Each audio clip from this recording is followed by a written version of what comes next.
Hello. Hi. Good morning. Hello, Ankur. Hello, Can you hear me now? Ma'am, sorry, ma'am. You can hear me? Voice is Yes, clear? ma'am. Yes, ma'am. Your voice is clear, ma'am. Yes. Okay. Can I just quickly check my presentation? Like if I can present it here and you can see the presentation? Yes, ma'am.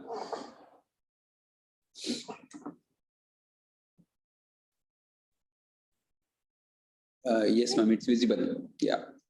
Okay. Thank you. Right, ma'am.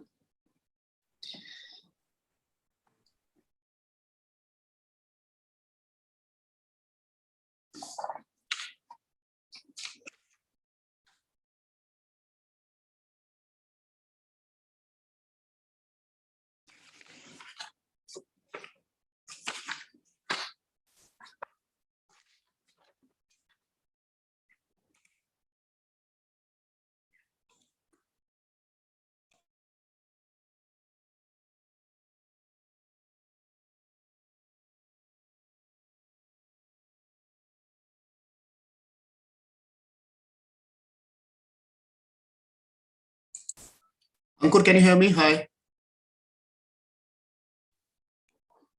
Hello, ma'am. 10 minutes. Yeah. 20 minutes. Ma'am. Yes. So 10 minutes to join. Okay, sure, ma'am. Sure. Okay. Hello, sir. Yeah. Good evening. Hi, Ankur, can you hear me? Yes, sir. You're audible. Okay. All right. I'll be logged in. Thank you. Sir. Good luck. Thank you. Thank you, sir.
Hi, Dr. Latika.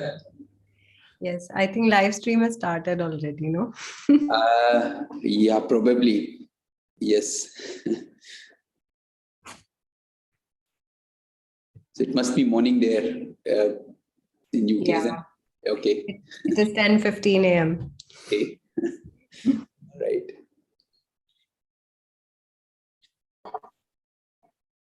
When you send that text on the group, I got a mini heart attack because I was outside. I had Okay. gone for coffee. I thought it was in 2 minutes. Okay. The time difference, right? It gets very confusing. Exactly. Yes. And especially there is, in the winters, there is a time change from east to west. So the time gap increases by 1 hour Yeah. between Indian time and most of the European countries' time as well as the American time. So when we had initially sent the invite to all the speakers from Europe and US, so we had mentioned the time that we saw at that time. Yeah. Like just few days ago, I was checking the time again, and the time gap had increased. So I had to inform everyone that the time has changed, and now your local time would be this. Could have actually created a lot of confusion. And actually, the daylight saving starts on a different day in US, UK, and Australia. It doesn't start on the same day. Mhm. Yes. So during the ACR, like till Saturday, it was a different time difference. Mhm. Like I was 4 hours ahead of them. Mhm. And on Sunday, it switched to 5 hours Okay. because we had already started daylight saving, but they had not. Uh-huh. So it's like a lot of confusion. Yes. Yes.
Hi,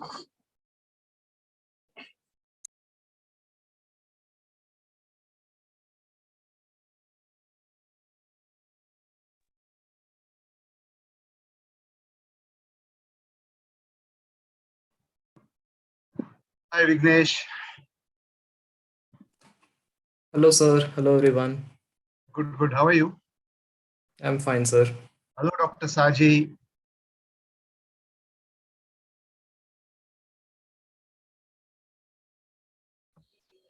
Hello, Vignesh. Vishwanath, hi. Hello, Dr. Hi. Bhaskar. Hi, how are you? Nice to see I'm you. good. I'm good. Nice to see you. Same with me. Vignesh, how are you? Yes, sir. I'm fine, sir. How are you? Ankur, how are you? I'm good, Dr. Vijay. How are you? I'm good. I'm good. You seem to be shrinking. I'm seem to be getting fitter.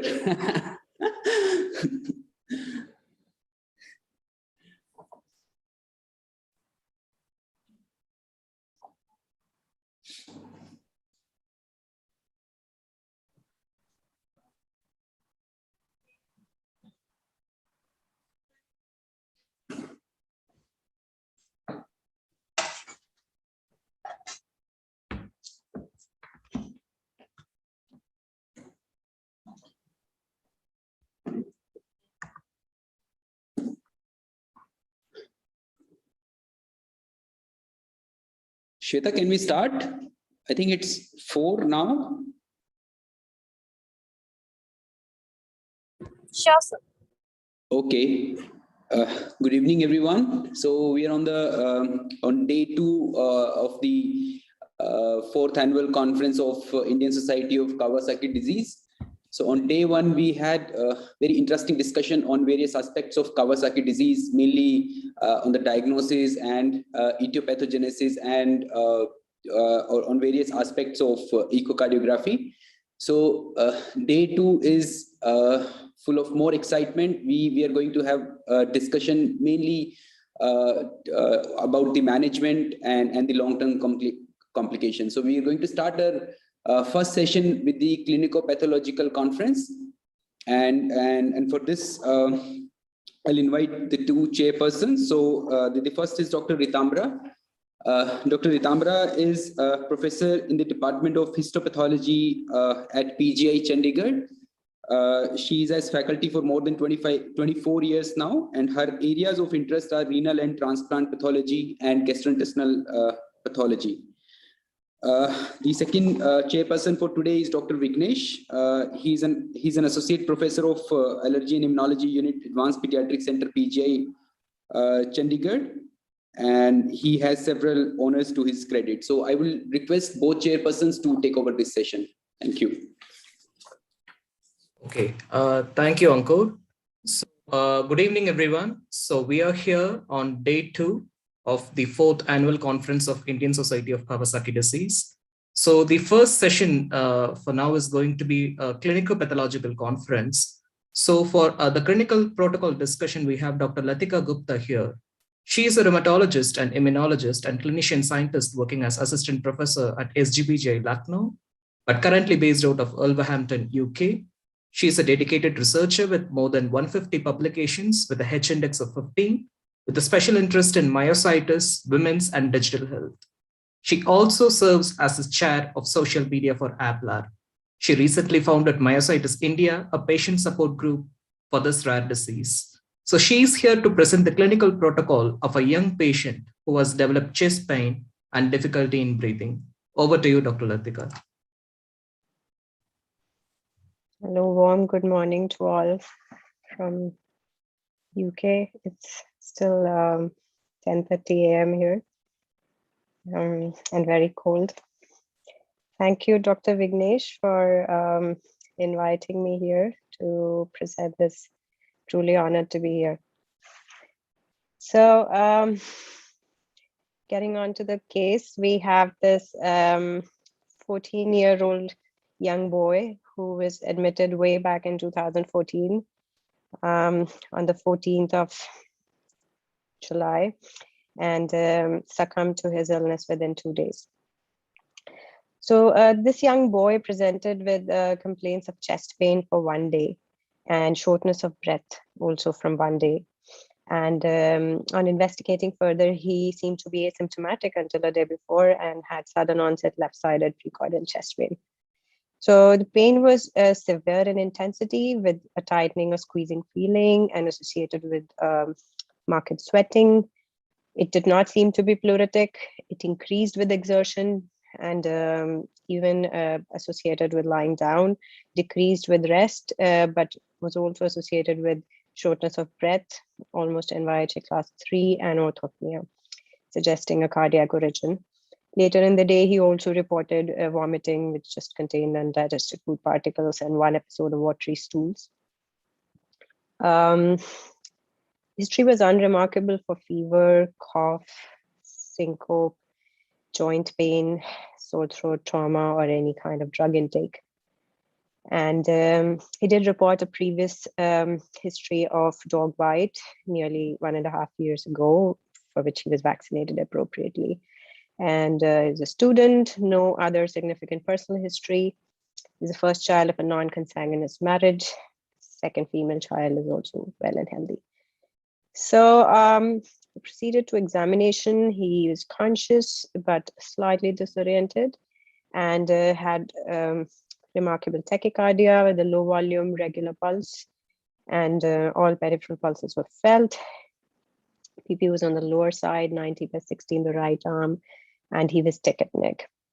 SpO2 was low on room air, and although he was afebrile, and there were no other findings on general physical examination. So he did have pedal edema, as one would expect, and facial puffiness with a raised JVP, which again confirmed cardiac origin of his symptoms. He had bilateral subconjunctival hemorrhages and no organomegaly. Although ascites was present and chest was clear, but was disoriented, yet there was no focal deficit. So basically, this is a 14-year-old young boy presenting with acute chest pain, biventricular failure. From the look of it, cardiac dysfunction is on the cards. It could be congenital, it could be acquired, very acute onset. An ABG was done right away, suggested acute respiratory alkalosis, which is consistent with the clinical picture. And further investigations, normal hemoglobin, TLC 10,000, there was transaminitis, and slightly higher total bilirubin, and BUN creat of 3.7.67. So CPK-MB was raised, again confirming cardiac origin. TROP-T was positive. So helping us localize his symptom complex to the CVS involvement, and PT was slightly prolonged. APTT was okay, and D-dimer was positive. So seeing that cardiac involvement is a clue, so proceeded to an echocardiogram, mild to moderate MR with an eccentric jet, moderate to severe TR. He had global hypokinesia and ventricular ejection fraction of 35 to 40. So RVSP 34, mild pericardial effusions. With this complex, it does appear that he has an acute origin myocardial dysfunction. ECG suggested ST elevation in V1 and Q waves in lead 1 and AVL, suggesting maybe there was some sort of underlying ischemia. There was no RVH, no R waves in the other chest leads. So myocardial dysfunction with anterior wall ischemia was high in the cards in this young boy, but with the acute history and the symptom complex he presented with, it looked more like just myocarditis.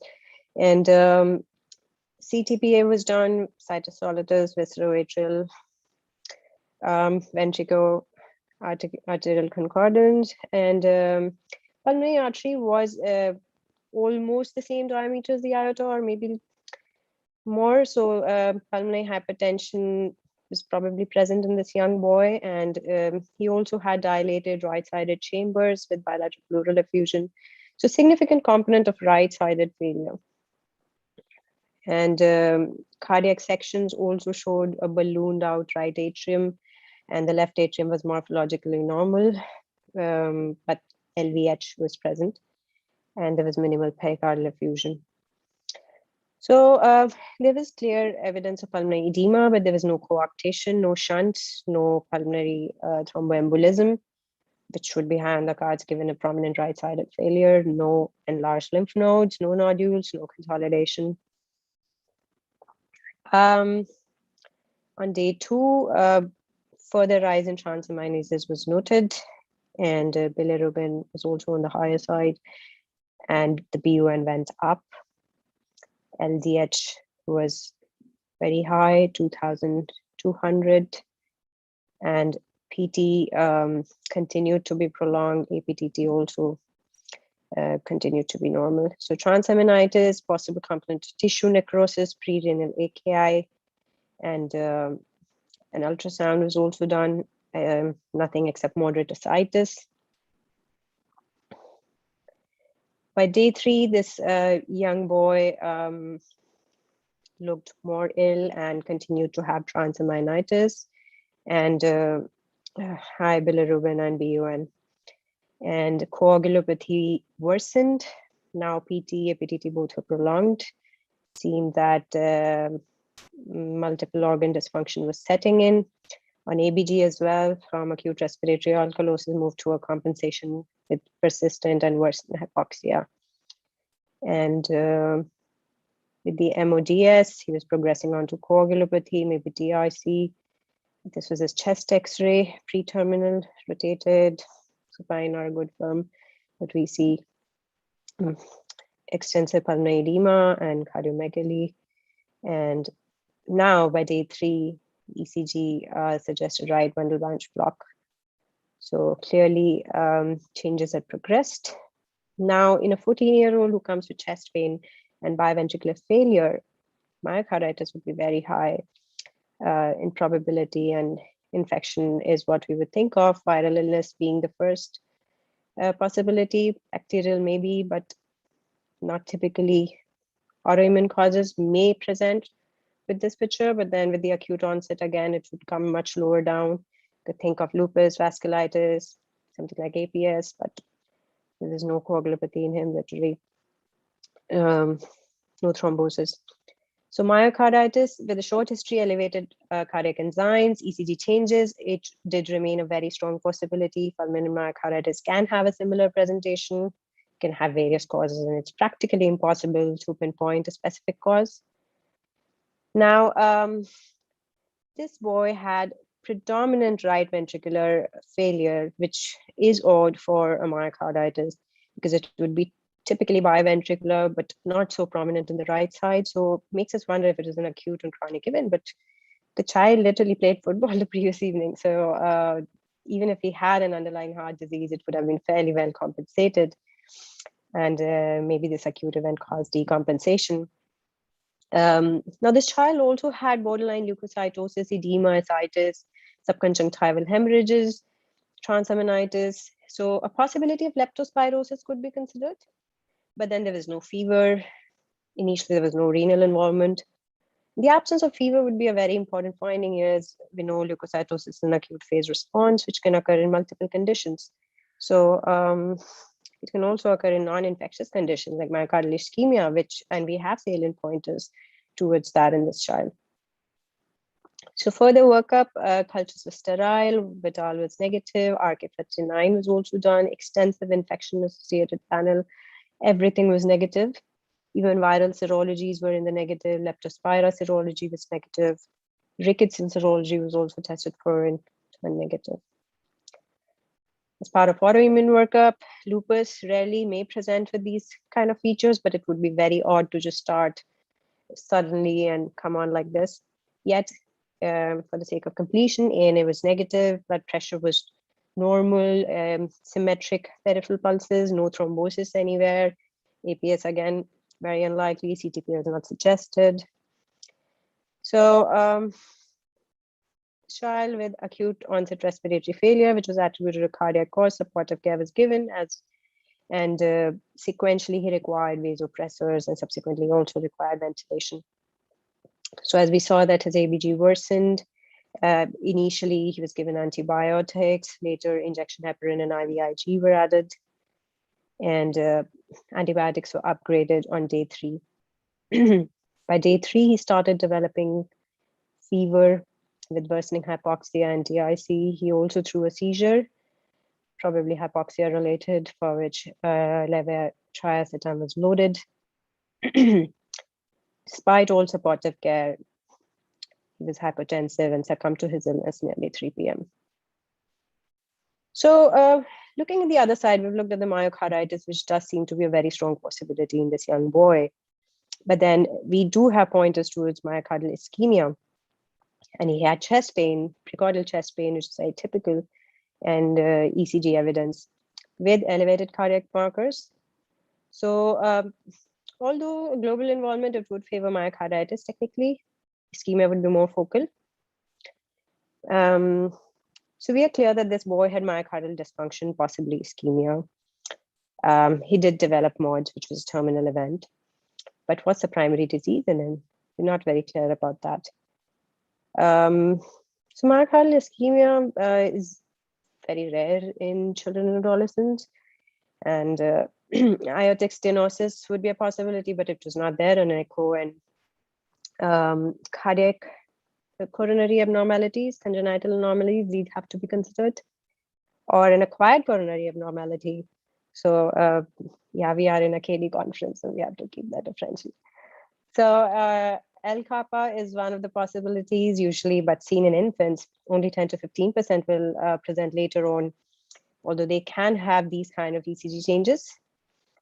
And this is an important cause of left-sided myocardial ischemia in children and needs to be thought of. And then there can be an anomalous origin of left coronary artery from the right coronary sinus or other coronary abnormalities, coronary AV fistulas, but all of these are pretty rare.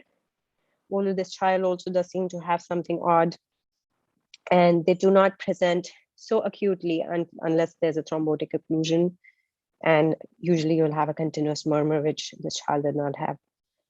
So acquired causes of coronary artery involvement, we do need to think of Kawasaki disease because it is the most important and common acquired cause.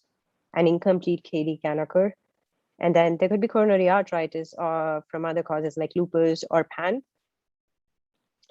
or coronary artery dissection. Sometimes drug abuse like cocaine, these can also be a possibility, but there were no pointers really in this child to suggest that. So it all boils down to the primary disease being, either viral myocarditis, which seems to be a very strong possibility because in myocarditis, you can get changes of cardiac infarction on ECG sometimes. But with KD, yes, infarction is surrogate. Fever was absent initially, but it did appear later. And skin and mucosal. So this child did have subconjunctival hemorrhages. And sometimes, it could just be subconjunctival injection, which is very intense and just misreported as hemorrhage.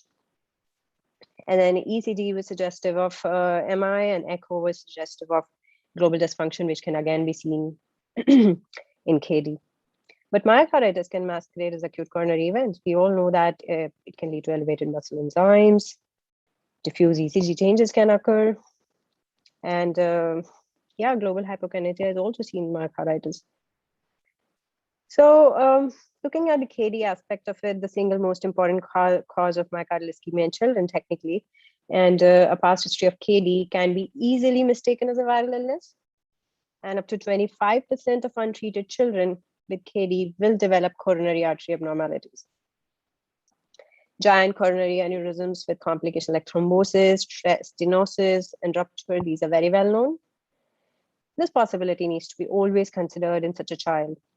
And echo can pick up coronary abnormalities and help with the diagnosis. And incomplete KD, it occurs typically in patients with fever lasting 5 or more days. So this is the typical definition of incomplete KD.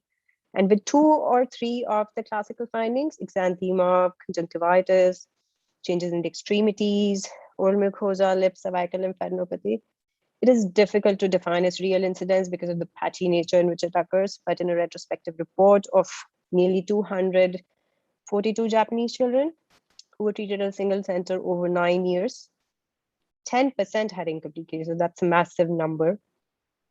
And the incidence does appear to be greater in infants younger than 6 months of age. So again, this age group would be atypical, even for incomplete KD. Nonetheless, we can't say that it can't occur. So yeah, KD is known to surprise us all, and a 5-year-old boy, like this wonderful report by our Chandigarh colleagues, where a 5-year-old boy with only fever and giant coronary aneurysms. And there are several such reports and unusual presentations. And it has been reported that sometimes in India, as many as half the cases diagnosed may have incomplete presentations. And unfortunately, the risk of coronary artery abnormalities in these children who have incomplete KD, it is no less than the children with complete KD. And KD in adolescents and adults is often associated with delays in diagnosis because it is rarely considered in the differential diagnosis. So the terminal event here was probably a conglomeration of infarction, arrhythmia, hypoxia, superadded infection. So as you saw, we'll see later, this child had a positive blood culture eventually, cardiac failure with MODS. This was his postmortem blood culture, and the final diagnosis was viral myocarditis with cardiogenic shock. Thank you. We now open the house to discussion. Thank you, Dr. Latika, for presenting this case. So we now move on to the discussion forum. So we have some comments for the clinical case that we have discussed right now. So Dr. Sanjeev Naganor, he's a pediatric cardiologist. So he has suggested a possibility of congenital coronary anomalies with spontaneous dissection. Dr. Nageshwara Rao Koneti has given the possibility of acute MI with arrhythmia. And Dr. Saji Philip, he has asked a question, in fact, what is the reason for increased INR, overwhelmed septicemia? So Dr. Latika, would you like to take up a few of the queries? Yeah, going to the last question first. This is exactly what I wondered as well. Why was this INR deranged? But in hindsight, with the positive blood culture, maybe it's going into MODS and then sepsis. So overwhelmed septicemia does seem to be a possibility. And yes, definite MI leading on to global hypokinesia. Yes, the ECG would suggest that. But then we all know that sometimes there can be changes in the ECG even on in myocarditis. So yes, we do have, and then acute anterior wall. I guess everyone is saying the same thing, that it should be acute anterior wall MI, and congenital coronary abnormalities should be thought of. Preliminary imaging did not suggest that. Of course, we did not do an angio in this child. Time and the situation did not allow us. But then hopefully our pathologist would have answers to that. The age group was also a little odd, 14-year-old boy, used to play football, very active child. So it is a bit of a stretch. Was there any past history of Kawasaki disease in this child? Nothing reported. But then again, the thing here is previous KD can be missed, because it can look so much like a viral infection, especially if it's mild, then it can just come and go and it can leave behind some abnormalities. But going by the limitations that history has, he was an active child. So it would be a bit of a stretch, but then there was some discordance between the history, the clinical picture, and then the investigations. Like it was a very acute onset, but then he had a predominant right-sided failure. He had some, he had massive dilatation on the right side. He had some LVH. So everything is a bit of a misfit. There's one thing add-on which we can't explain entirely. So yeah, and that's why we have it in the CPC. Thank you. Thank you, Dr. Latika. So we have a child, a 14-year-old male, who had a cardiogenic shock, possible ischemic etiology. The reason for ischemia is likely to be acquired here. Most high on the cards is a KD sequelae. We would see what the pathology holds for us. So may I now invite Dr. Ritamra to invite the pathology protocol discussion for today's case. Thank you, Vignesh. And to present our pathology protocol, I have my dear friend and colleague, Dr. Kirti Gupta, who is a pediatric pathologist in our department with a keen interest in pediatric pathology and neuro-oncopathology. She has got multiple publications, around 250, with some two good chapters in WHO, which is one of our leading books. So I think you are going to see something very nice, and she's famous for her good presentations, good demonstrations. So let's see, after that we can discuss more. So over to Dr. Kirti. I'll mute myself. So thank you, Dr. Utanga, and it's my pleasure to be presenting the pathology protocol in this forum for this case, and I'll start sharing my screen.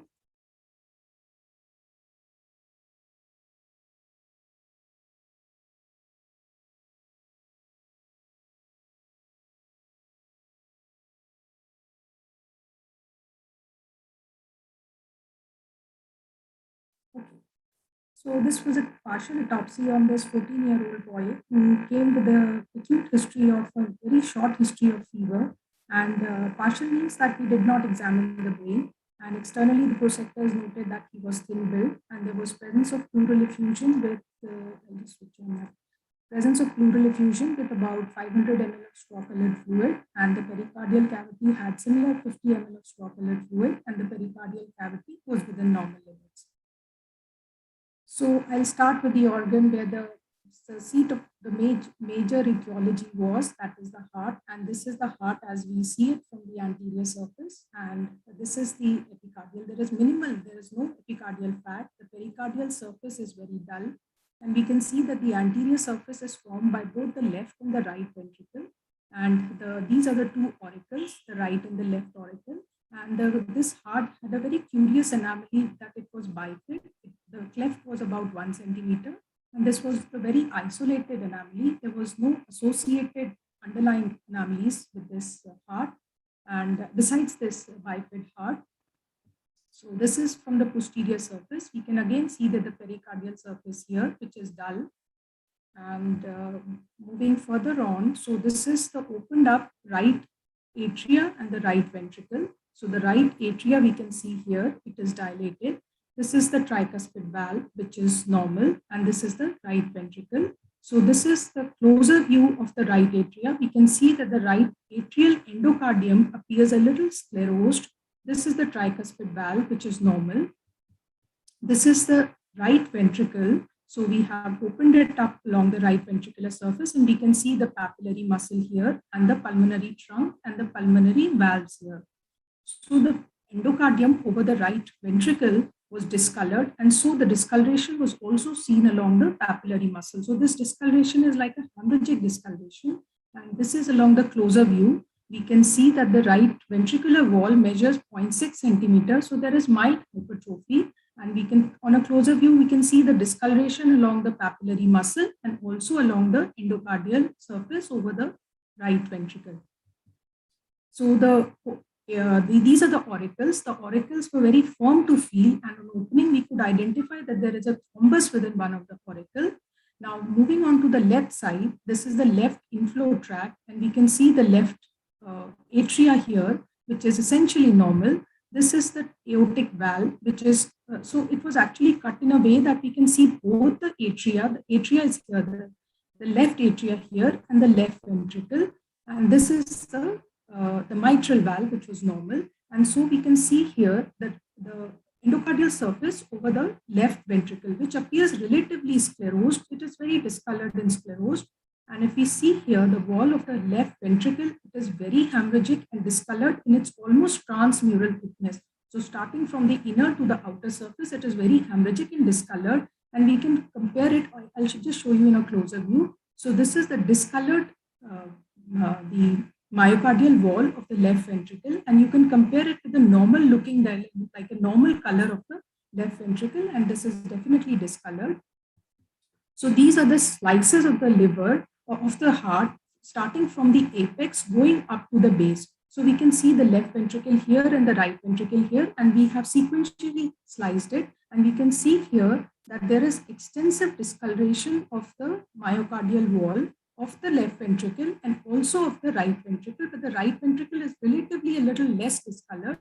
And this is extending transmurally, starting from the apex, going up to the base. The base is a little, so this is the normal color of the myocardium, and you can compare it with the discoloration here. So now starting with the microscopy, this is the pericardial surface and this is the endocardial, this is the myocardial surface. There is definitely pericarditis with these inflammatory cells along it. So this is the scanner view of a section that we have taken that covers the entire the left ventricular wall here. And we can see that there is extensive coagulative necrosis of the left ventricular myocardium and also on the papillary muscle. The normal looking myocardium can be seen here. So the pale looking areas are completely showing hemorrhagic necrosis. Now going on to the closer view, there was extensive interstitial myocarditis. How do we define that? Myocarditis is the presence of these inflammatory cells going in between the myocytes or the myocyte fibers, the closer view to show these inflammatory cells.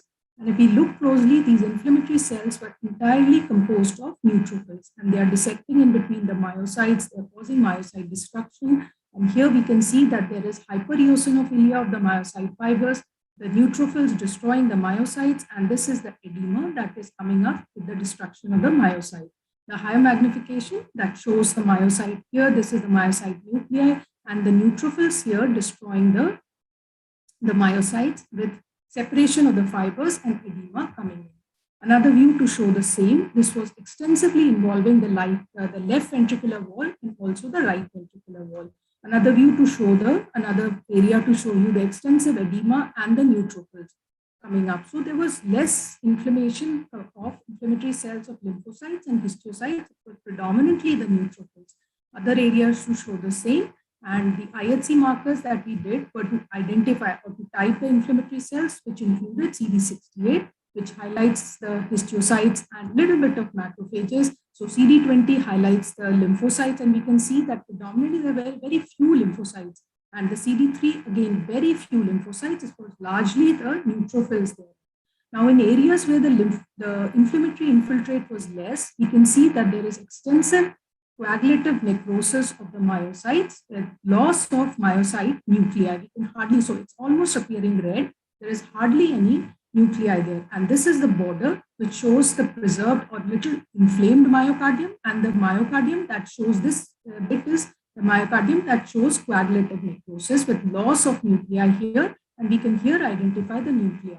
So what was there in the myocardium was extensive acute interstitial myocarditis. That is all we have seen so far. Moving further on, so these are the vessels, the venules, the capillary and the arterioles within the interstitium of the myocardium. They again showed this kind of this inflammation, the inflammatory cells dissecting through these capillaries and venules with surrounding edema here, the closer and extravasation of RBCs. So other view, this is another arteriole which shows the edema here and the inflammatory, the neutrophils and the inflammatory cells going in between. Another view to show the vessels within the interstitium of the myocardium. So these are the arterioles again showing inflammatory cells, and some of the venules had a presence of this thrombus. And again, just to show you the thrombus that was identified in some of the vessels. This is the atrial surface which shows a little thickened here, which appeared sclerotic on Ross, and even the myocardium of the atrium also shows interstitial myocarditis, the same feature as was seen in the left ventricle. And this is the valve which was normal, and the section was taken from, this is the area where there is the SA node, and this is the area where there is an AV node. So the sections were taken from these two regions, and they were relatively normal. Now, with the presence of myocarditis, the acute interstitial myocarditis and with myocardial ischemia, the coronaries were dissected, and this is these are sequential slices of the coronaries, the right coronary artery, the left anterior descending, and the left circumflex artery. I'll show these three these arteries, the vessels on a closer view. The left anterior descending artery showed the thrombus, and this is the closer view of the right coronary artery. This is the intima, this is the internal elastic lamina, the media, and the adventitia. So you can see that there is eccentric thickening of the intima, and this is the internal elastic lamina, which is showing you breaks in. So the irregular thickening of the intima here and the breaks in the internal elastic lamina. So the thing to note here is that there was not much of fibrinoid necrosis of these coronary artery and not much of medial wall inflammation. Only there was breaks in the internal elastic lamina here with eccentric thickening of the intima. The closer view to this was seen in all the three with the major coronary arteries. You can see the irregularity of the internal elastic lamina, the breaks in the internal elastic lamina. So this is the PVT stain which highlights the internal elastic lamina. By staining them brown, and we can identify this. The closer view to show the breaks in the internal elastic lamina and the intima, which is thickened here, again the breaks. So now what we have in the heart is an acute interstitial myocarditis and early coronary arteritis. What is not seen is a fibrinoid necrosis of the vessel wall, which is commonly seen of the coronaries, commonly seen in this condition, and the medial inflammation. That is also a feature of this. The PCR for Kawasaki and enterovirus was taken from the heart and the kidney and was negative. So these are the other vessels. This is a omentum which has the superior mesenteric artery. A section was taken from the superior mesenteric artery. Again, we see the PVG, the elastic bone stain here, which shows the breaks in the internal elastic lamina here, and the closer view to show the breaks in the internal elastic lamina. And these the vessels, the external iliac, the right external iliac was also sampled, and which had similar features as was seen in the coronary artery. The intima here, you can see that it is eccentrically thickened. There is breaks in the internal elastic lamina here. The closer view to show the same. And the other organs, this is the kidney, which together weigh 252 grams. We can see the fetal lobulation here, otherwise was normal. The aorta absolutely nice and fine. There are no fatty streaks or anything. And this is the corticomedullary junction, which is resting. The medulla is congested. Microscopically, the kidneys did not show any abnormality. We can see the glomerulus here, and the glomeruli tubules were normal, except for some features of acute tubular necrosis. Moving to the liver, the lungs, these are both the lungs, 835 grams in weight. They were heavy, and we can see that the pleura is dull. And on cut surface, there was presence of pulmonary edema, and the trachea and the bronchioles were normal. Microscopically, we can see that there is presence of alveolar hemorrhages and patchy bronchopneumonia. The bronchiole here is ulcerated with extensive presence of neutrophils going into the alveolar spaces. So there was acute bronchopneumonia in the lung that was pre-terminal. This is the complex comprising of the liver, slice of liver, the pancreas, and the spleen here. Liver weighed 1053 grams. The spleen was 132 grams. Liver microscopically shows features of terminal ischemic hepatitis. Pancreas was normal, and the spleen was also normal. The lymphoid, the population of lymphoid cells constituting the white bulb was normal. This is the esophagus and the stomach, which was essentially normal. And this is the entire small and the large intestine, which was normal. And the bone marrow had normal representation of 3 hemopoietic elements. This is the lymph node section from the lymph node, which is normal. And so what we have seen in this case is acute interstitial myocarditis, which had the features of inflammatory infiltrate and edema in the interstitium, ischemic changes in the myocardium, and acute perivasculitis, what we saw as within the arterioles, venules, and the capillaries, and edema of the microvessels within the interstitium of the myocardium. Along with that, we also saw coronary arteritis with disruption of the internal elastic lamina, disruption of the internal elastic lamina of other medium-sized vessels like superior mesenteric artery, right external iliac arteries. So all these features are consistent with Kawasaki disease. Now, the pathological studies over the years have more focused on, almost all the studies have focused on the changes that we see in coronary arteries. And the changes that we see in coronary artery is something like aneurysm. Subsequent to that, because of thrombosis, stenosis, and aneurysms of the coronary artery, the myocardial lesions are seen. Interstitial or the myocarditis, which is seen as a mild feature in the early phase of Kawasaki disease. What we are seeing in this case is a fulminant fatal myocarditis, which is seen in this acute phase, and it has resulted in demise of the child. So this is one of the studies which had, this is from Histopathology Journal, very good journal in amongst the pathology subject, which had autopsied 29 cases of Kawasaki disease patient. And there they state that amongst these 29 cases, they state that inflammatory cell infiltration is seen in as early as 6 days, and it is seen before the coronary arteritis happens. And this peaks around what we saw as the interstitial myocarditis peaks around day 10 and then gradually disappears by day 20. So what we saw was interstitial myocarditis that had almost had actually resulted in demise of the child, and we really could not go on, or had the child lived long enough, or we could have seen the coronary lesions also, that is known for a classic for Kawasaki disease. And the Japanese Circulation Society has proposed these 3 diagnostic criteria for acute interstitial myocarditis, which include inflammation by mononuclear cells and interstitial edema. So all these 3 features have been listed, what we saw in this case today. So with that, I'll conclude the autopsy finding. This child had Kawasaki disease and early bronchopneumonia with pleural effusion. Thank you.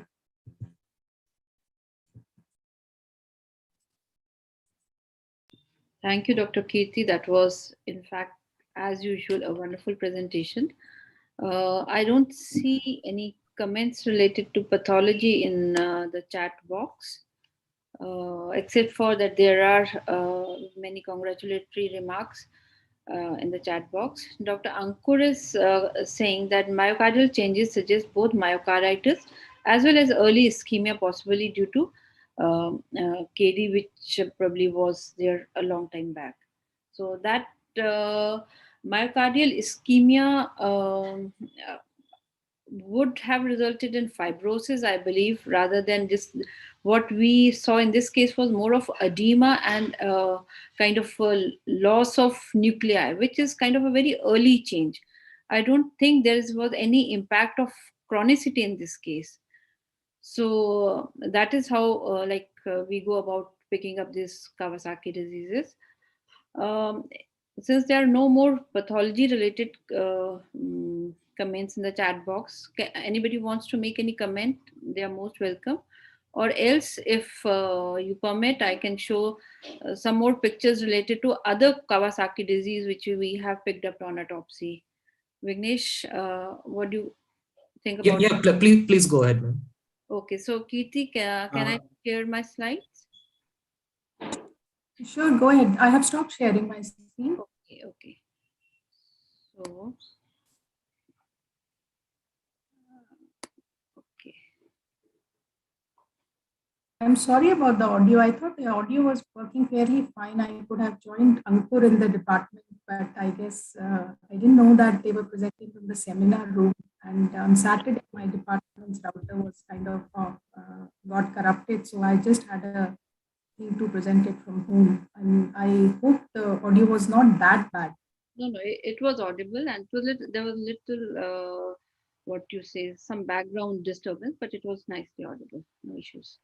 So what Dr. Kirti has presented is a case where acute myocarditis was the presenting feature.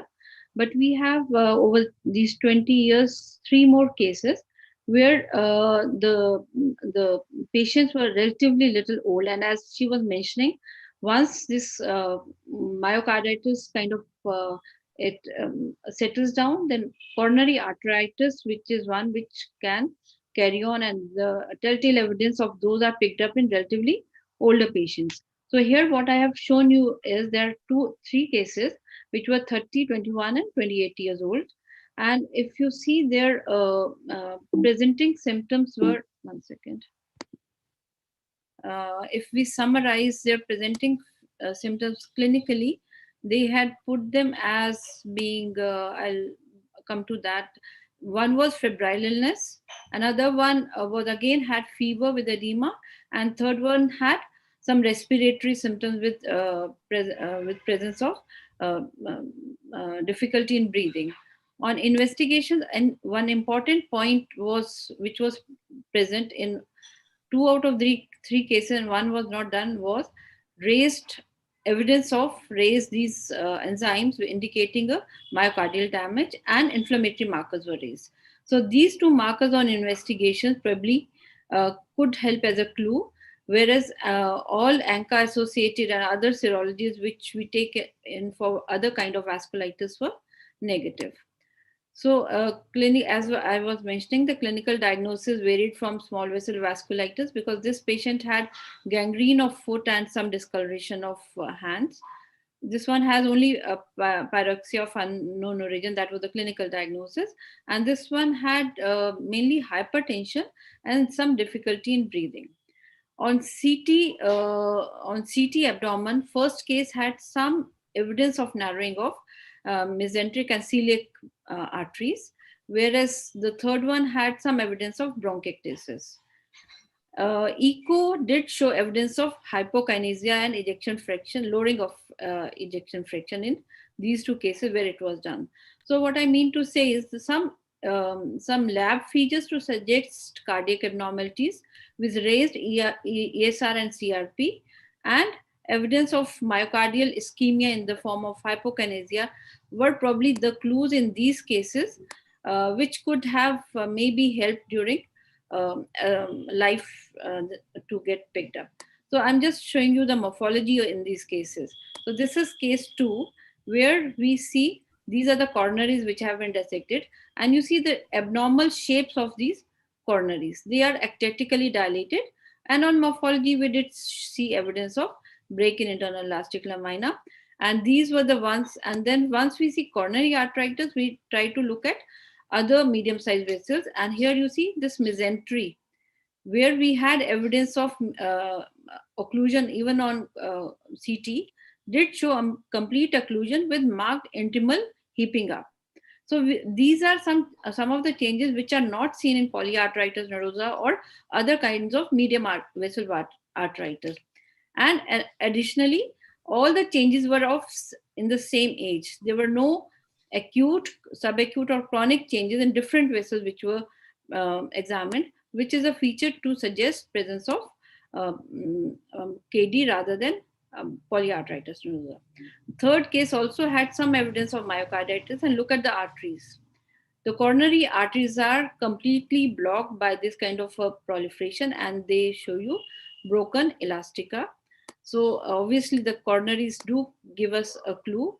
Fourth case, again, you see this kind of ectatically dilated coronaries, heaping up of media, and this kind of all the cases, the clue to our diagnosis for it being coronary KD was from coronary arteries showing us aneurysms and this kind of ectasia in absence of any fibrinoid necrosis.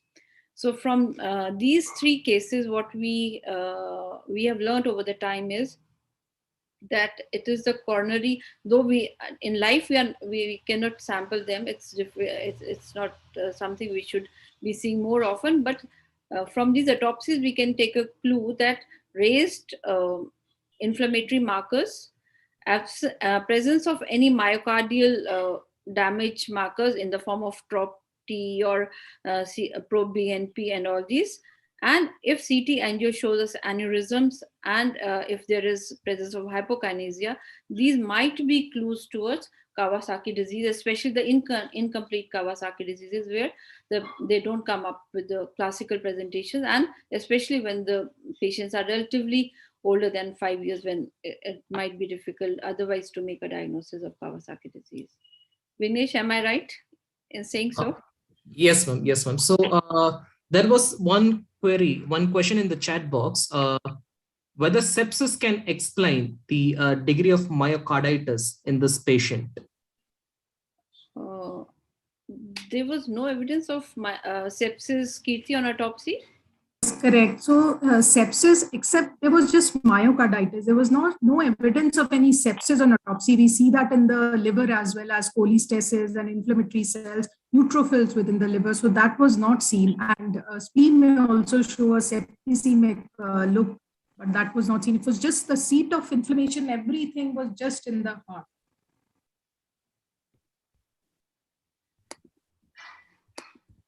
Okay, ma'am.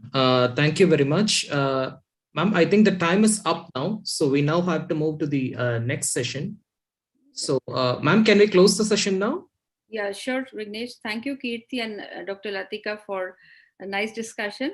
And I thank on behalf of Vignesh and myself for giving us this great opportunity to participate and kind of be part of the meeting. Thank you. Thank you.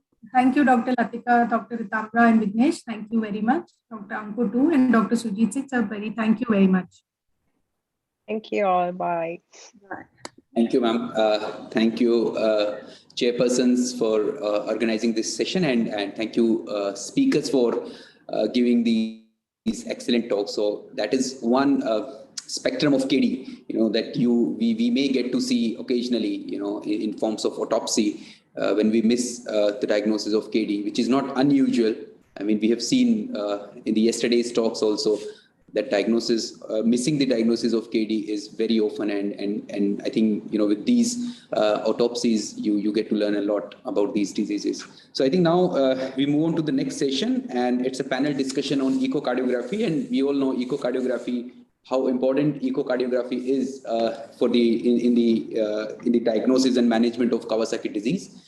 So we have with us Dr. Nageshwar. He'll be moderating this session.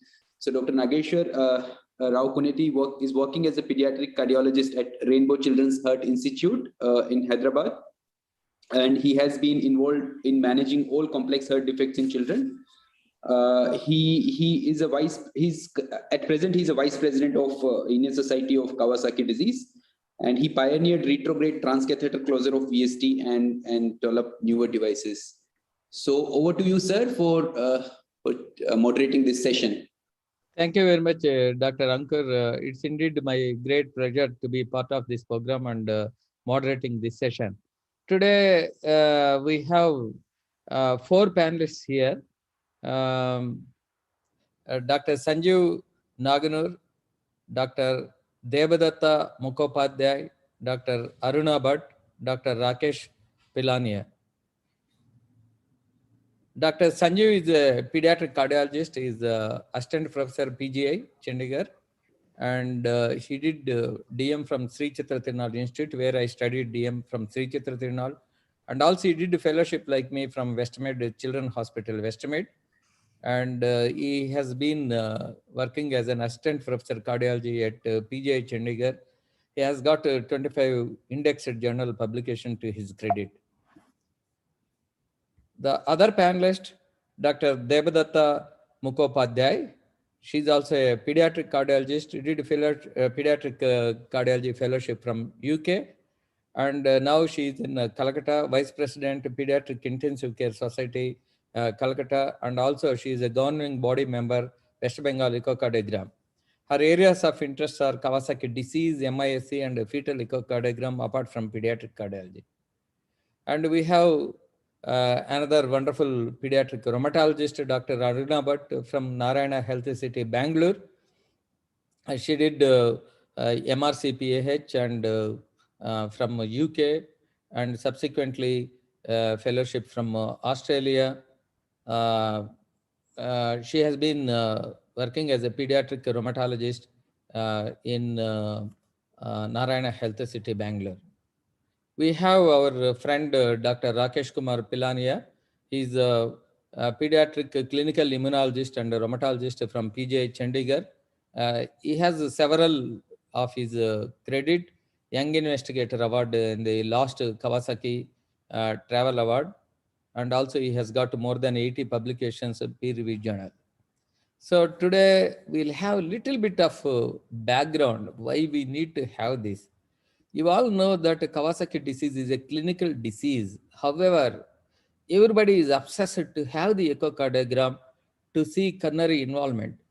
I've seen several of pediatricians in Hyderabad, in our state, without echocardiogram, they don't even start any treatment, gamma globulin or infliximab, nothing. So is it feasible? Is it feasible? Because Kawasaki disease is a clinical disease. Some of the patients who miss the treatment, they may develop coronary aneurysm. Once they develop coronary aneurysm, it's a mandatory to have the long-term follow-up. If you look at the AHA recommendations, echocardiogram should be performed when the diagnosis of KD is considered. But unavailability or technical limitation, if it is there, you should not delay the treatment. That is the important message we should give to all our pediatric colleagues. And it's important to have the G scores of the coronary arteries so that it can help you in diagnosing the case and prognosis the case. So several centers where echo is freely available, like our center or PGI, they can frequently repeat the echocardiogram in 1 to 2 weeks and subsequently 4 to 6 weeks if there are aneurysms and other things. The universal consensus that if you have G scores more than 2.5, we should consider that as an important. We had wonderful clinico-pathological study now. If you look at the pathological abnormalities, various formation of aneurysms, regression, saccular, fusiform, beaded appearance, all these things are possible. But whenever you have a uniform dilation more than 2.5 or beaded appearance or saccular, fusiform, multiple saccular, you should consider all the cases. However, if you are not careful, you can measure it very unusually. You can give the G scores of more than plus 3.5 in a normal febrile child or even juvenile rheumatoid arthritis or any other rickets cell disease also. You can have some degree of coronary involvement, enlargement, then you wrongly are going to diagnose the Kawasaki disease. That's the reason you can see here, this is the aorta, left main coronary artery, which is dilated here. If you take here measurement, it is going to be normal. If you take here, it is going to be high. That's where the cardiologist is really aware of what he is doing. That's why uniformity, the G-score charts are available. It's a mandatory to plot it or give the values. And if it is more than 3 in case of LAD, that is left anterior, or RCA, or LMCA for that matter. These are the 3 major vessels which we can see, especially when you are giving a left main coronary artery, you should have plus 3. So then you can probably call it as. So when you suspect coronary abnormalities, lack of normal tapering, perivascular echogenicity, brightness, ectasia, aneurysm, sepsis, and other ventricular dysfunction, mitral regurgitation. Of course, if you have a dilated aneurysmal segment more than 1.5 times, then you should definitely consider that as an aneurysm. These are all various available diagnostic criteria or definitions or G-scores which are available. So let us go to the cases in detail. So probably this is very important here to see this particular case. This is a 6-month-old boy, fever for 7 days, extremely irritable, dorsal edema, rash, ESR 130 millimeters of mercury, CRP 60, and IL 655, PCT more than 100. Echo is very, very obvious here. You can see left main coronary artery and RCA, received intravenous gamma globulin, aspirin, and infliximab. So absolutely no question here. We will have some discussion on that. Probably apart from panelists, others also can put in chat box. Maybe I request Ankur or somebody to coordinate that.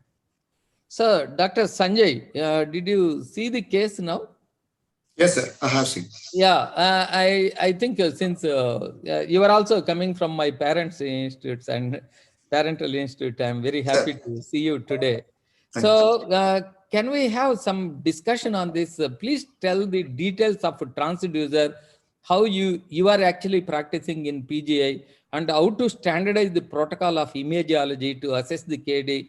Are you making the comfortable assessment of the coronary artery aneurysms or G scores to your department, and you are coordinating with rheumatology and pediatric department? How you are doing? Sir, as far as assessment of coronary is concerned, I'll just take the first question that you mentioned on your slide, which says the detail of the transducer for coronary artery evaluation. Sir, as you know, it's always a bargain between the image resolution and the ability of the transducer to have better tissue penetration. To get a good image, as far as echo is concerned, we have to bargain between these two, image resolution and tissue penetrability of the given transducer or the ultrasound beam. In this case, as we are planning to evaluate the coronaries, especially in case of Kawasaki's, we have to have a better image resolution. So we have to have high frequency transducers with narrow band sector.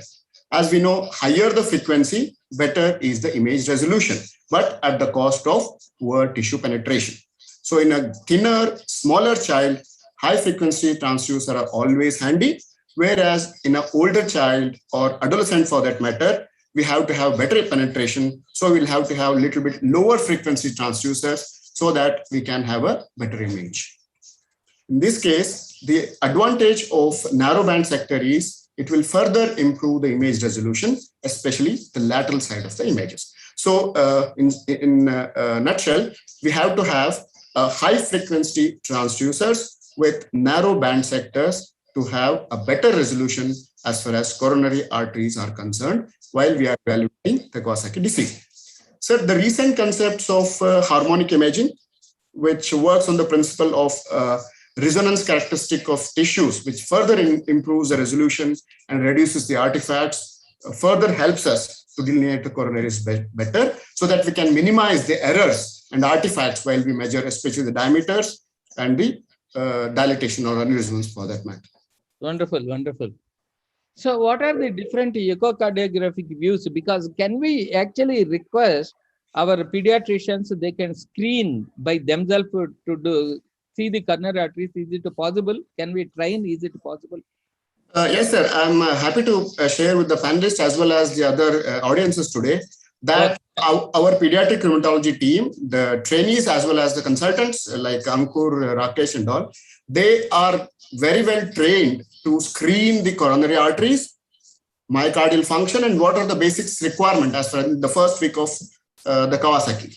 So usually they are posted to us in cardiology for a week at the beginning of their training, DM training, in the first year of their DM. And we discuss with them and we try to train them the basics of echo, like how to measure LV dimensions at the end of diastole, systole in different views, how to assess the severity of mitral regurgitation, how to assess the... That is really great. I just want to have a common question, like, you know that some of the febrile conditions where you can see the borderline dilation of the coronary arteries. Suppose you get a child with not this kind of giant coronary aneurysms, clinically suspected KD, but your coronaries are a little bit doubtful. How to cope up that situation? Would you like to repeat echo or you want to see the other indirect parameters? Yes, sir. As you rightly said, we always take different parameters into consideration, not just the coronary artery measurements alone. Apart from the clinical symptomatology, the lab parameters, and we take measurements in different views, at least 3 values, and take the average of the 3 and put the Z-score, and also take into consideration the clinical spectrum as well as the lab parameters, especially the inflammatory parameters and other stuff to make a diagnosis of Kawasaki. As a cardiologist, my part in the management of Kawasaki disease is to assess the cardiovascular manifestation in the acute phase of Kawasaki disease and sequelae when we see them on the follow-up. Wonderful, wonderful. Let us see that Dr. Devdatta is there. Yes, sir. Yeah, Good yeah. evening. Good evening, all. Am I audible? Yeah, you are audible and visible. Yes, See, yes, this case, this is somewhat looking like maybe other panelists also I would recommend to involve. This is a 8-month-old infant with history of fever for 2 weeks. This is a little bit old case, a couple of years back. Actually, this child went to a couple of pediatricians. They did not diagnose any Kawasaki disease. The echocardiogram was done, which was normal, but it was reluctant. They were reluctant to give gamma globulins. So here, if you look at the fever pattern and other parameters like platelets, ESR, CRP, which are really very high. So here coronary arteries are normal. As a cardiologist, if they ask how you are going to actually deal this particular case, are you still going to tell that G scores are normal in this patient so that we can consider it's a febrile, or you are going to advise subsequent investigations like bone marrow and other things, or you are going to actually give gamma globulin? How you actually interact with the pediatricians based on this case scenario? Sir, as you said before very rightly that Kawasaki is a clinical diagnosis. So it would mainly depend on the clinical features and the lab parameters. If they are going with if they're in favor for Kawasaki disease, then definitely we should go for an IVIG.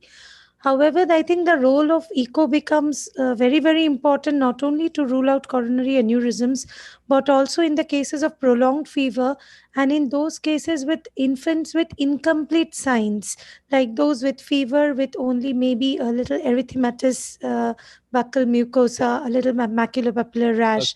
In those cases, it becomes very important to rule out the aneurysms. And if no aneurysm is found in the first week, then we can always repeat it in the second week to see whether they are developing or not.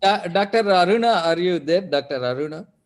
Oh, yes, sir. Yeah, see, we had several of these situations where G scores are normal, but clinically KD, it's a possible that we used to give some treatment like a prednisolone steroids or some kind of gamma globulin, which is not complete. Then we end up taking opinion from the rheumatologist. So how do you come across this situation actually? How do I you agree with Dr. Devdatta entirely that it's, you look at the clinical parameters really. So how much of the criteria is there? What differential diagnosis you have in mind? What is the level of suspicion? Do you think that this could be highly suggestive of Kawasaki? By then you would have had some of your investigations come back as well. And particularly if you see in this child, you can see that, there are some clear markers, the lip looks inflamed. There is a rash over the body as well, over the trunk of this baby's body. So we can see that, such kind of clues can come very handy. And particularly if the inflammatory markers are high, somebody has given already antibiotics, it's non-responsive, cultures have come back negative. Again, more and more point adds towards that. But yes, it's a clinical diagnosis, and even without an echo finding, which probably will not be there in vast majority of patients, I think we should proceed towards, the high probability or possibility of KD and go with the acute treatment. Dr. Rakesh, would you like to actually give only gamma globulin here, or your protocol you want to give gamma globulin plus infliximab? Would you like to give Sir, a... so yeah, yes, sir. So basically, this is an infant, 6-month-old boy, and in infancy. But one more feature which Dr. Devadatta and Dr. Aruna has suggested, that the presentation would be incomplete most of the time, and despite the incomplete presentation, they will have a very severe disease. So in this age group, we will be preemptively giving, in along with IVIG, I will be treating with infliximab or steroids. So basically, I would not stop just at intravenous immunoglobulins. And in this age, because the chances of developing coronary artery abnormalities are very high, so I would not stop at just IVIG, and I would go for adjunctive treatments like IV infliximab or steroids. Wonderful, wonderful point actually. So we all agree now at this point of time, G scores and coronary assessment is not going to influence the diagnosis of KD. KD is a clinical diagnosis and echo is an adjuvant investigation in certain situations when you have a clear-cut case.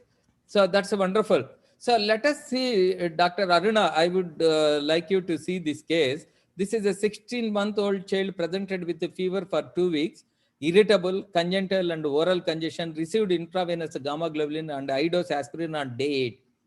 But child developed progressive coronary dilatation. And you can see that there was some asymptomatic state and there was some arthralgia also. So the physician in our hospital, the Rainbow Children Heart Institute, they were confused whether we are dealing with the Kawasaki or not, because in the beginning, the coronary artery G scores are just borderline, except LAD in one area, other things are borderline. So if you have a case like this, where a clinical Kawasaki, you have given already gamma globulin, but still there is no improvement, then how we are going to deal this scenario? Would you like to consider any of the JRA or other connective tissue disorders? I think, sir, going by this case alone as well, so yes, of course, that you would expect that once you give your first line treatment, that things should improve. But at the same time, it's not uncommon, from our perspective, that things can move on, and it could be considered as resistant form of KD. So that scenario is not entirely uncommon too. So particularly in this child, we have a reason to go in that direction, because even with initial echo, there is a concern about evolving aneurysms or dilatations.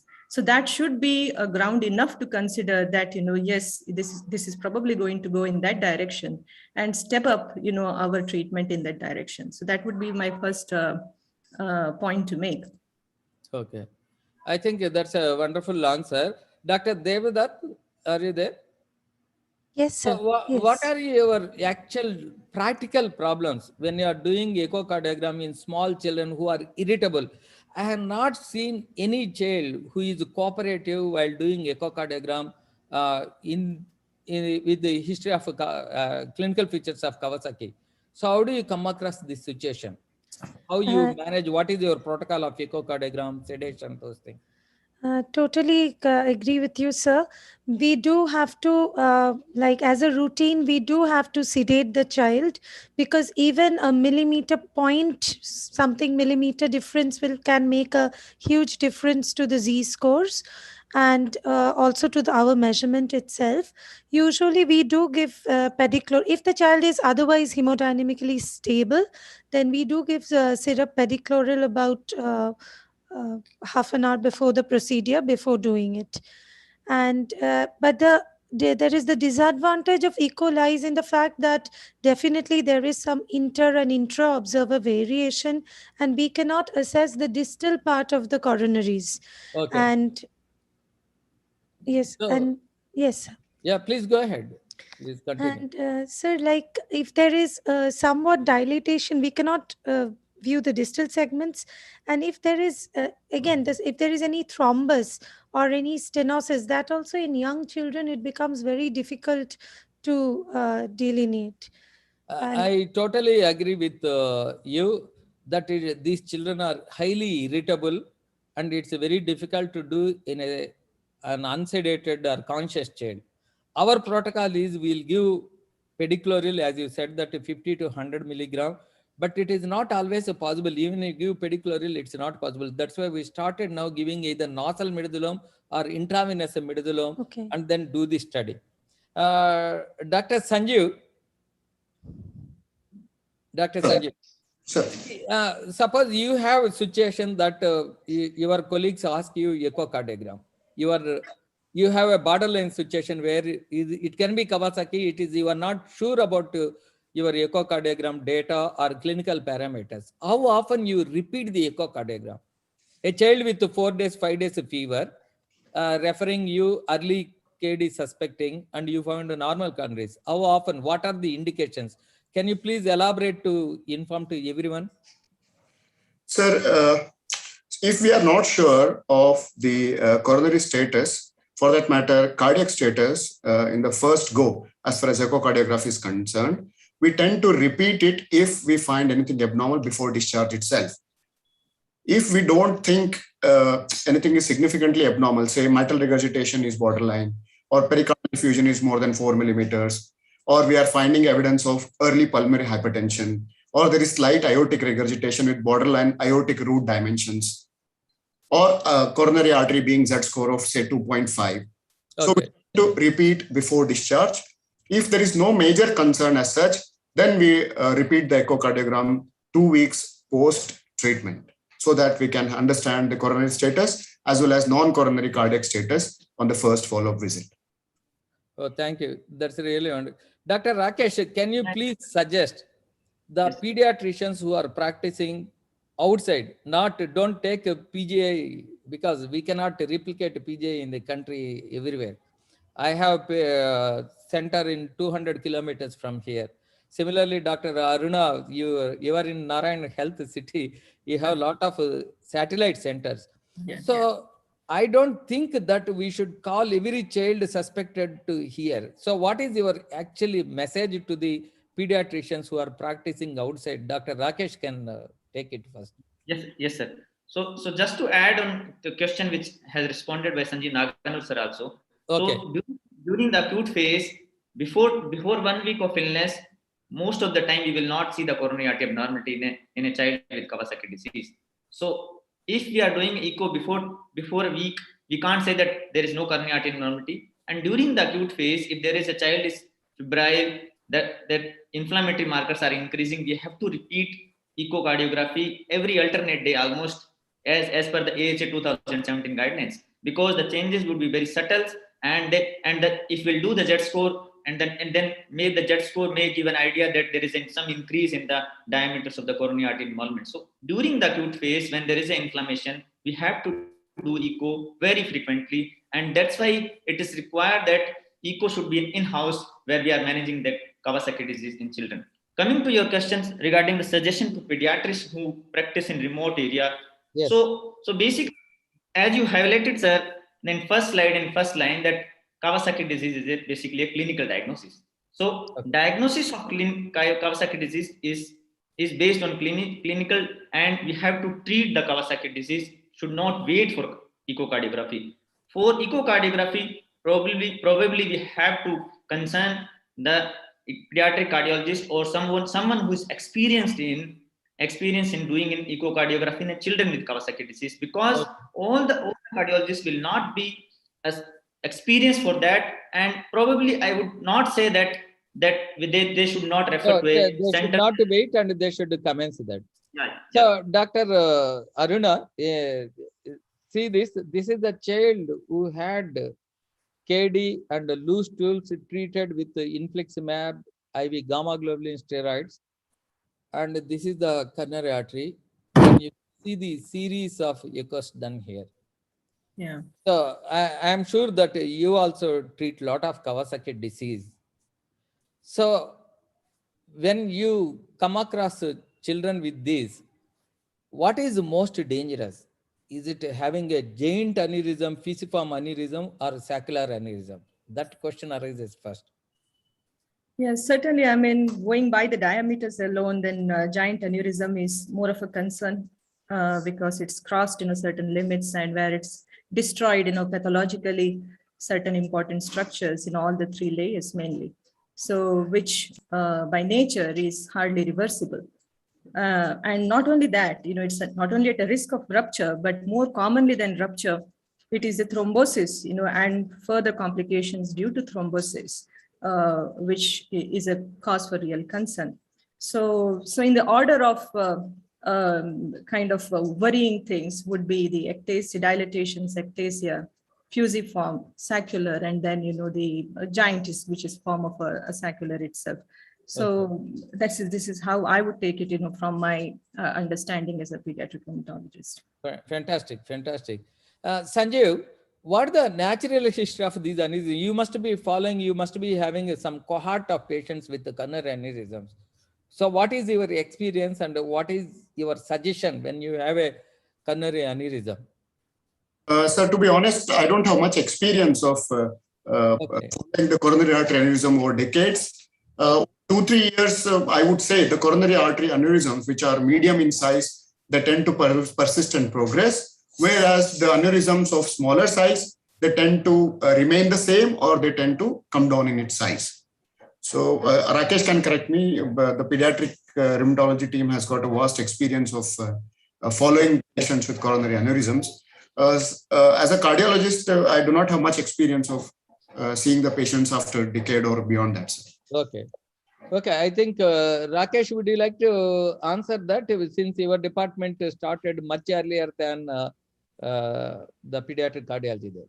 Yes, sir. So basically, and as Sanjeev Naganur sir has also highlighted, that if there is small aneurysms or dilatation, where they usually resolve by the time. Medium aneurysm also regress or by the time, but giant aneurysms is almost never regress or not normalized by during the time. As we have also heard yesterday, Dr. Itsuka Suda's talk also. So madam has shown that if there is coronary artery diameter is more than 6 mm or Z score is more than 7.5, those coronary artery abnormalities will persist in adolescents also. So we have to follow them longer and probably lifelong, those who are having a giant coronary artery aneurysms. Sure. So I think the third question answer, you already said that if there are giant aneurysms, you have to follow them and lifelong, probably you may have to do some investigations. Dr. Devdatta, Yes, sir. so probably you are very young in practicing. Am I correct? Yes, sir. So, okay, now you have your colleagues referring coronary aneurysms. How Yes. you want to follow them? When do you want to do alternative modality of investigation, CT scan, coronary angiogram? Because Yes. sometimes as age advances, you may not Yes. be able to appreciate that bioecho. Sir, I will answer it, but please, sir, you correct me if I'm wrong. That usually for giant coronary aneurysms, the protocol is to follow it up initially at 3 months, 6 months, then 9 months, and then 12 months with an echo and ECG. And then we usually go for an, if the cardiologist is willing to take up the child, we can go for an angiogram sometime around 6 to 12 months. Alternatively, if it is an adolescent who is on follow up, say Okay. for then we can go for a coronary angio and look for any Okay. stenosis or thrombus. Absolutely fine. I If think that's a the perfect answer. We can follow them, and the minimum you can wait for 6 months to intervene anything. But our protocol is after 2 years, we try to do that. Meanwhile, we'll give oral anticoagulants. I would like to ask Dr. Aruna last question, if it is okay with you. Yes, sir. Because even we referred patients to Dr. Sujit Singh sir, PGI Chandigarh, actually some 3 patients. Patient with clinical Kawasaki, gamma globulin given, borderline coronary arteries not responded. Still there is arthralgia, some kind of giant swellings. We had a very difficult diagnosis of either it is JRA or it is Kawasaki disease. We had borderline coronary arteries plus 2.5. Ultimately, it turned out to be Kawasaki only. Dr. Sujit Singh diagnosed it again Kawasaki. Again, he gave infliximab and other things with the history of 6 weeks. How to actually deal this situation? What are the subtle findings to tell that it is not JRA, it is KD? Yes, it's a difficult one, this question of yours. Sometimes it takes us as well, aback, and we might have to rethink, coming back into the square and rethink whether, what we should be thinking out of box rather, and are we really stuck with, one diagnosis? But when we follow, you say, it's your case mentioned or the scenario that you mentioned was of a borderline aneurysm, and certainly in those situations of borderline dilatations, there there is more necessity to think, because other febrile conditions and other rheumatological conditions with high inflammatory states such as systemic onset JIA, or perhaps some other kind of medium vessel vasculitis such as polyarthritis nodosa. So these kind of things should also be brought in as a differential, and history should be retaken once again, seeing whether there is a chronicity somewhere, whether there was a past history suggestive of any other connective tissue disease really. But if Would we you clearly like find... Sorry, you complete it. I'm sorry Yeah. for... But if there is no real history, such as polyarthritis nodosa and conditions like that, would have some amount of past history to contribute towards, the decision making. So if they are not there, then certainly systemic onset JI is also on the card.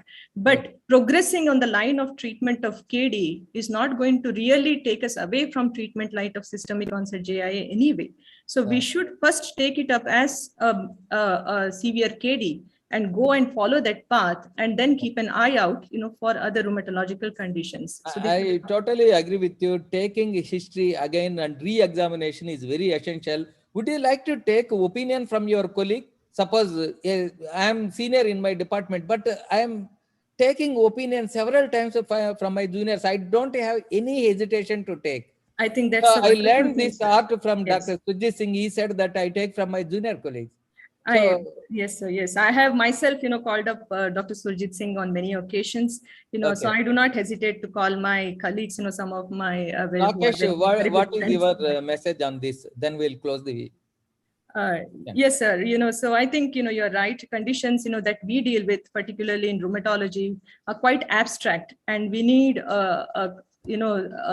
a friend, with whom we can certainly, share, when it crosses a certain limit, that we are not acting out of sheer confidence, and that it's in the wrong direction. So it's always reassuring to have a word, with senior colleagues, who have had more experience, to find out, what's the way forward in certain situations. So having more opinions taken is always going to help. That is my viewpoint too. Rakesh, would you like to take a second opinion from your own colleague who is just side by?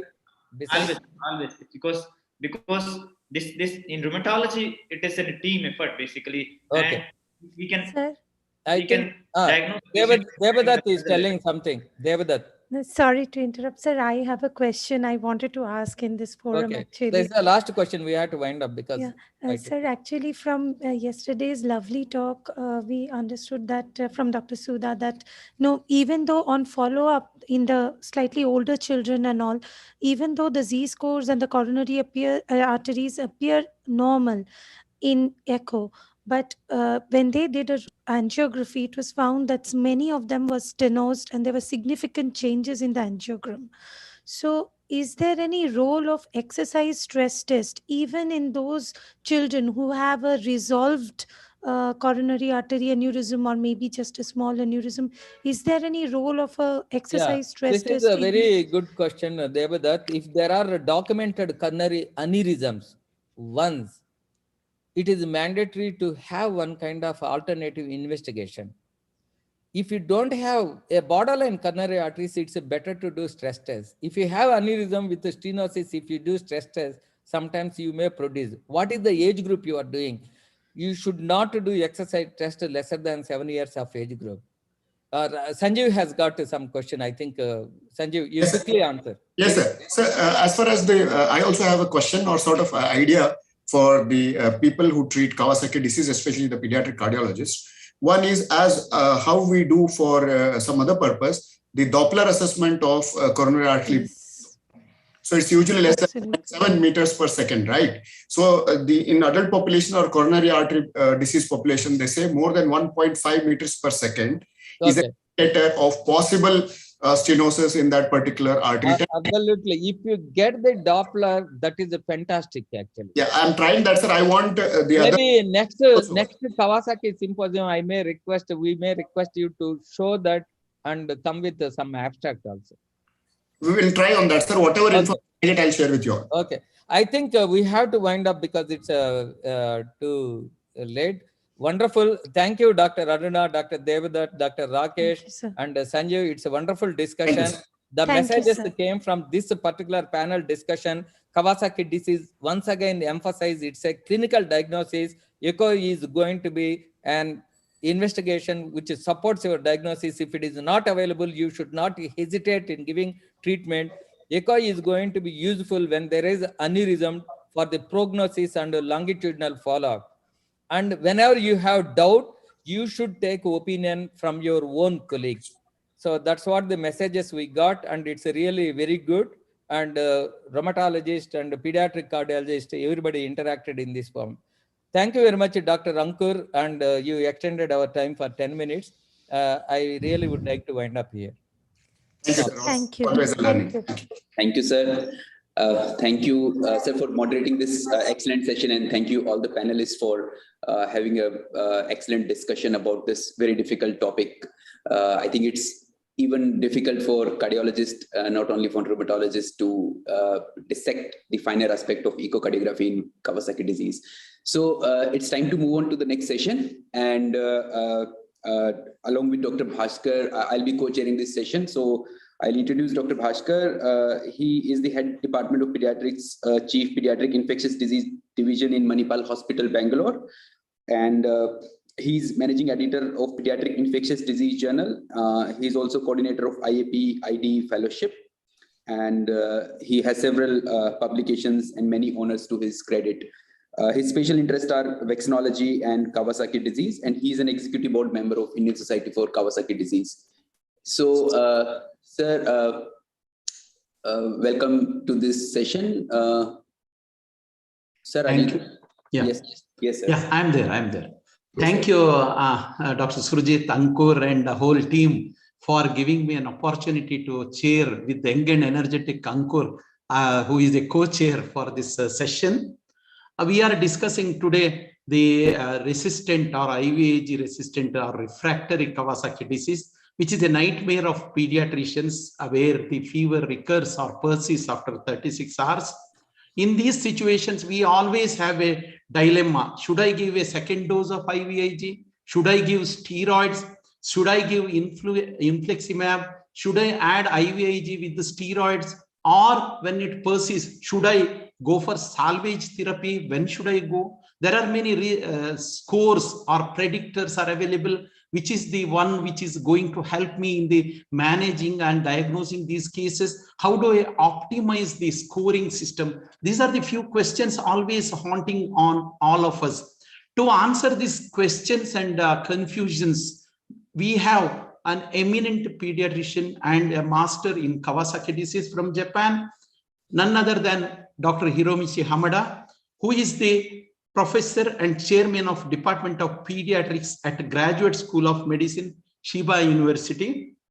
He has done MD, PhD, and postdoctoral research in cell biology and vascular biology, etc. And he has many honors to his credit. If I go through these honors, probably the whole day is not sufficient for me. So welcome, Dr. Hiromichi Hamada, and we are eager to listen to you on this aspect. Thank you, Dr. Bhaskar. And I would like to say congratulations for Indian Society of Kawasaki Disease on the 4th annual conference on this Indian Society of Kawasaki Disease. So I share the slides.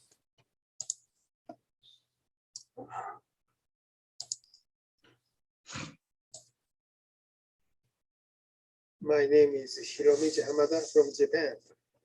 Today's topic is management of IVIG-resistant Kawasaki disease. What is new? I have no disclosures. The historical review of treatment for Kawasaki disease is shown here. Initially, steroids was used, but the importance of antithrombotic therapy was recognized after the death due to myocardial infarction and coronary aneurysms was discovered. In the early 1970s, warfarin was difficult to control in children, and aspirin became widespread. In 1977, echocardiography was imported from the United States, making it possible to repeatedly observe coronary aneurysms. The effect of IVIG was discovered in 1984 and rapidly spread throughout the world. However, 20% of all patients were refractory to IVIG.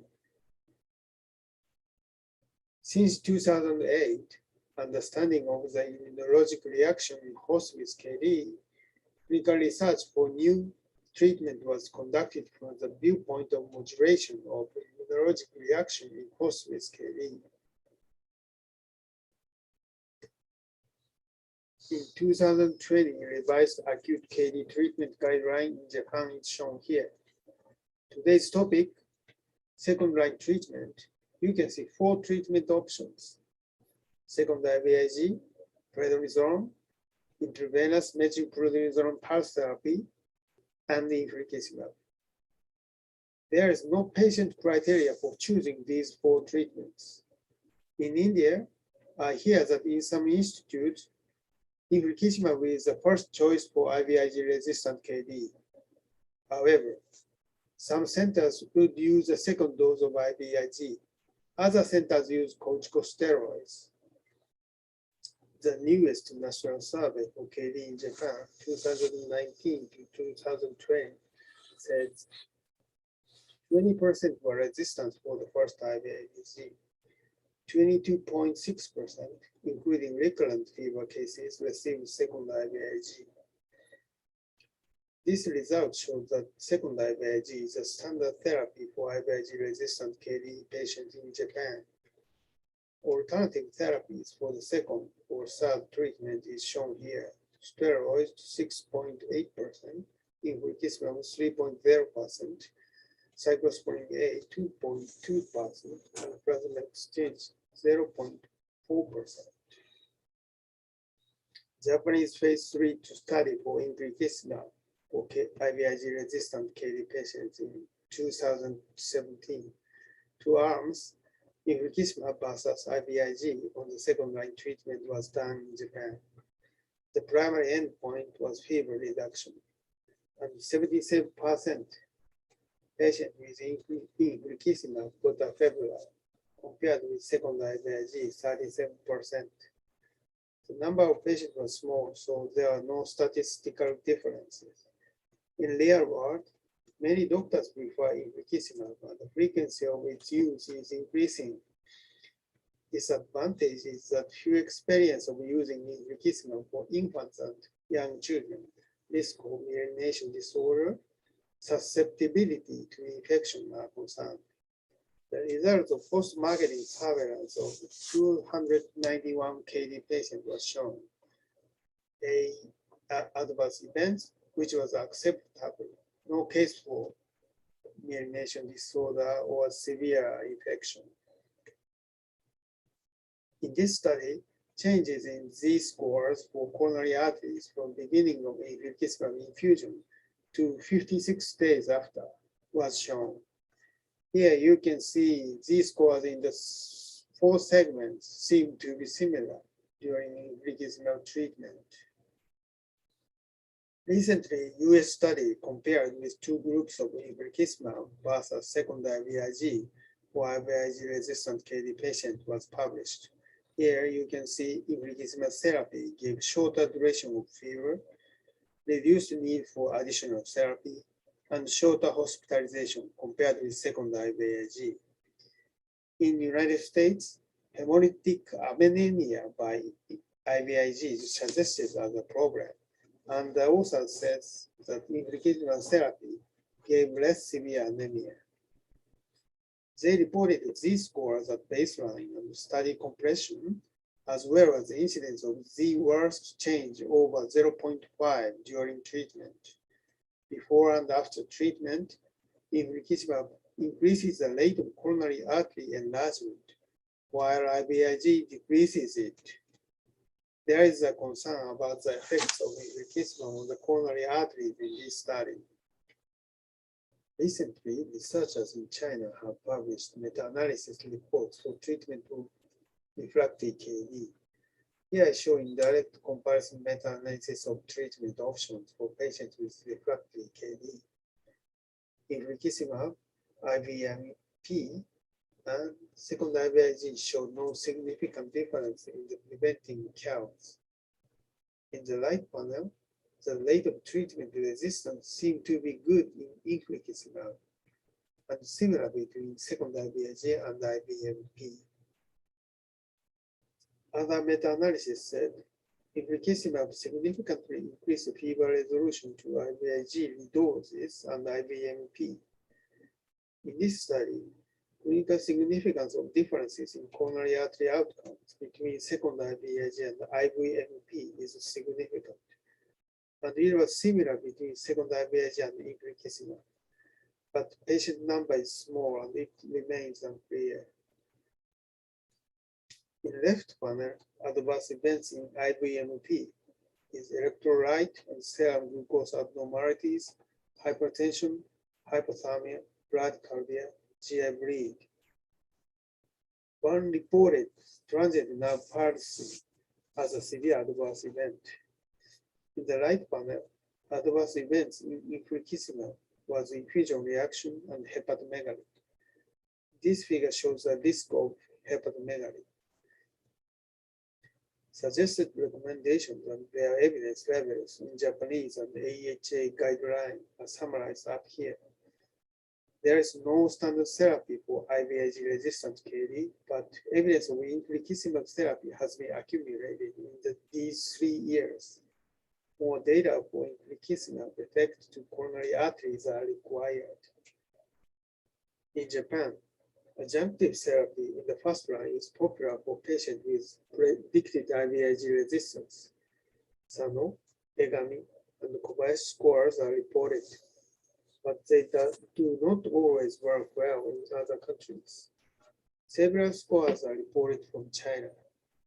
In the United States, it is said that these scores before treatment will predict coronary artery abnormalities after treatment. Genetic variants are carry risks in Asians. In Japan, ITPKC and Cas3 risk variants were reported to be risk factors for cows. In Korea, the genetic variant in the PELL1 gene are major risk factors for the development of cows. In Taiwan, 6CL10 IP10 gene polymorphism are reported as a risk factor for cows. 3 out of the 7 KD-associated genes, single nucleotide variants were involved in calcineurin NHAT pathway. Cyclosporin blocks this pathway, so it was listed as a candidate drug for KD treatment. After phase 2 study, a controlled phase 3 randomized open-label blinded endpoints trial were conducted for selected patients by risk scores. In KAICA trial, 86 patients received cyclosporin plus IVIG. 87 patients received IVIG alone.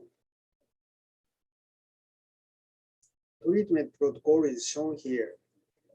Patients received cyclosporin A 5 mg per kilo per day, divided into 2 doses per dose 5 days.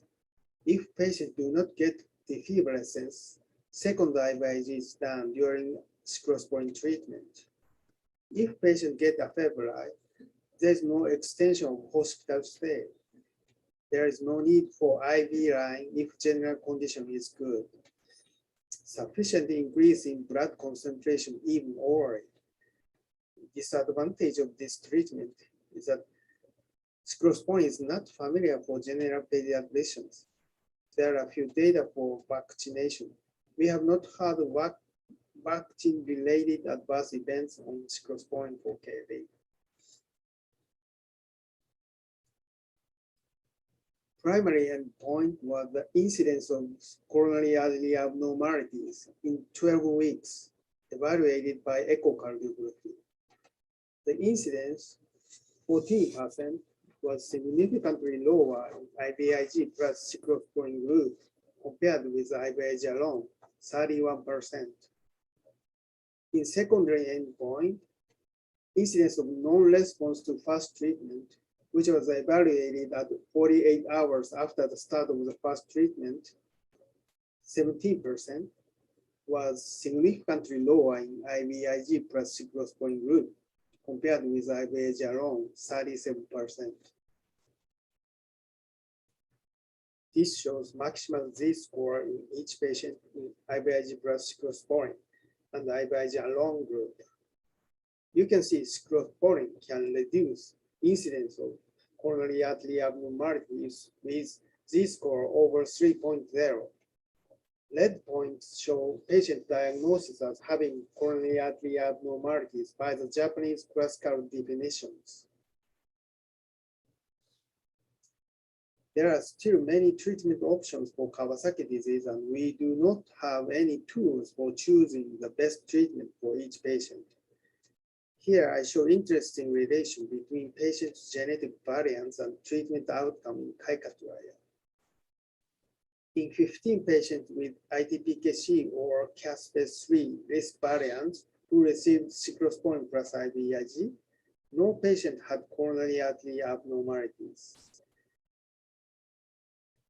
In 14 patients with ITPKC or Cas3 risk variants who received IVIG alone, 4 patients, 29%, had coronary artery abnormalities.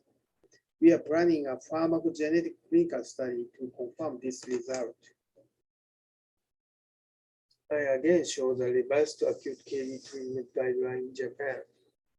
The mainstream in Japan is to predict high-risk patients for IVIG resistance and give intensified fast therapy. Prednisone and cyclosporin A is a good for this strategy because we can continue these by per dose and add second therapy in case of resistance to first IVIG. On the left, the current status of treatment in Japan is shown. Intensified treatment of steroid plus IVIG is applied to 13%. Let's to the right, which shows the incidence of number of patients with giant coronary artery aneurysms. In the 1990s, there are more than 100 giant coronary aneurysms in 2 years. But around 2000, the number decreased to 50 or 60. However, this number has not decreased for a long time. Since 2015, when intensive treatment became widespread, the number of patients as well as the incidence of giant cows has decreased by 1 step. This would be a positive effect due to widespread use of new intensified treatments. Other immunosuppressive therapies are under investigation. TNF-alpha receptor antagonist, etanercept, in a double-blind randomized controlled trial comparing IVIG along with IVIG plus etanercept injection as a first-line therapy, the change in coronary artery diameter was significantly lower in the IVIG plus etanercept group. Anti-IL-6 receptor antibody, tocilizumab was used in 4 KD cases of non-responders to IVIG.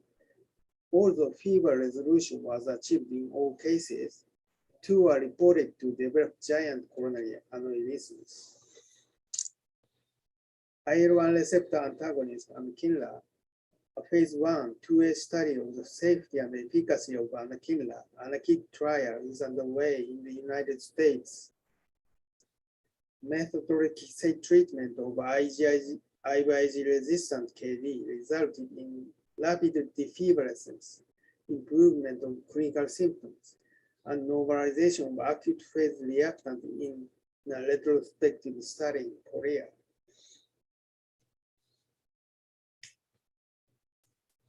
I will once again show the improvement of Kawasaki disease treatment.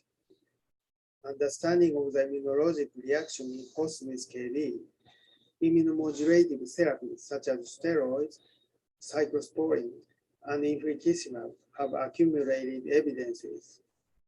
Anti-IL-6, anti-IL-1, and methotrexate have been reported as option of refractory KD treatment. In summary, for IVIG-resistant KD patients, 4 treatment options are shown. Infliximab is more effective for fever resolution, but whether infliximab has good for coronary arteries should be further investigated. Prednisolone, infliximab, and cyclosporine A, and others, we are entering to era of immunomodulative therapy. The next task is to clarify the criteria for choosing treatment options for KD and to simplify the treatment guideline. Which treatment is most suitable for the patient in front of you? I will say thank you for members of KAICA trial, Asian KD Clinical Research Network, friends in Mexico, and doctors in Tokyo Women's Medical University Yachio Medical Center. Thank you for your attention. Thank you. Thank you, Dr. Hamada, for this very interesting, very informative talk. So there are a couple of questions in the chat box, but I would like to ask one question before I open this talk for discussion. What is your choice? Like when you see a child with IVIG resistant KD, so do you base your treatment on some factors, or is there a uniform policy that you follow that if you have IVIG resistant, that this is the therapy that you're going to give? Yeah, what do you follow in my opinion, so you can see the Japanese and American guideline to suggest the steroids, infliximab, second dose IVIG, and there are no evidence for the second therapy for cyclosporine A for second therapy. But you can see that from the first line therapies, cyclosporines continue to few days, 5 days or 6 days. So I think we can add cyclosporine if the first IVIG is resistant. So we then add cyclosporine for the second line therapy plus IVIG or infliximab, I don't know. But my suggestion is we start IVIG plus cyclosporine. It's good. I think the cyclosporine is good for coronary arteries. So Okay. And then there are a couple of questions, and I think all of them are related to cyclosporine. So I'll just summarize them. The question about any adverse effects related to cyclosporine that you have seen when you use in patient with Kawasaki disease, and have you ever used it for a longish duration? Like you mentioned 5 days, but do you use it for 5 days always, or you give it for a longer duration in patient with Kawasaki disease? In my first experiences, we use 3 weeks, but we shortened the duration. So next to the 2 weeks, and now it's 5 to 7 days. So the side adverse event is a little bit blood pressure, 10 millihg, around 10 millihg high when you start the cyclosporine, but no symptoms. So we are worried in the press. It's mean it's high blood pressure, encephalopathy, but we have no patient with convulsion seizure, and we can use it safely. Okay, and one question is related to, do you routinely add cyclosporine in the treatment of infants with KD, even if they have no aneurysm? So basically, the question means that do you intensify treatment of KD in infants with cyclosporine? Yeah. So here, can you see the slide? Yes, doctor. Yes. So if you start only IVIG around the first therapy, so if the patient continues fever, so I just suggest the second IVIG plus cyclosporine from here, and I think it's good option. But infliximab, you know, infliximab is a good, very good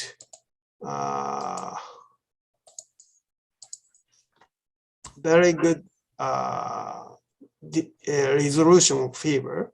Mm-hmm. So, but you should check coronary artery. So, so we are not sure that infliximab have a good effect for coronary arteries or other a little bit bad effect. I don't know. So, and in case of the steroids, here I can one paper, data from one paper, but you can see that steroids has a giant aneurysm. Some cases has giant aneurysms from when you start from the second therapy. So you should check coronary arteries with caution, and it's my concern. So yeah, I agree. So, Dr. Bhaskar, do you have any questions? No. What is your comment on? See, when you give second dose of IVIG, some of the reports say that blood group B, they should not be given the second dose. You should. So I read in some of the papers. So what is your comment on that? So if you don't use the second IVIG, so from the published data, so I recommend the infliximab, but you should check coronary arteries when you use infliximab. So. Okay. Thank you. Ankur, Yeah, thank you. Thank you, Dr. Hamada. I mean, this was very, very informative. And I think in the interest of time, we will have to, we can keep on discussing this topic. It's very interesting, but in the interest of time, I think we will have to now move on to the next session.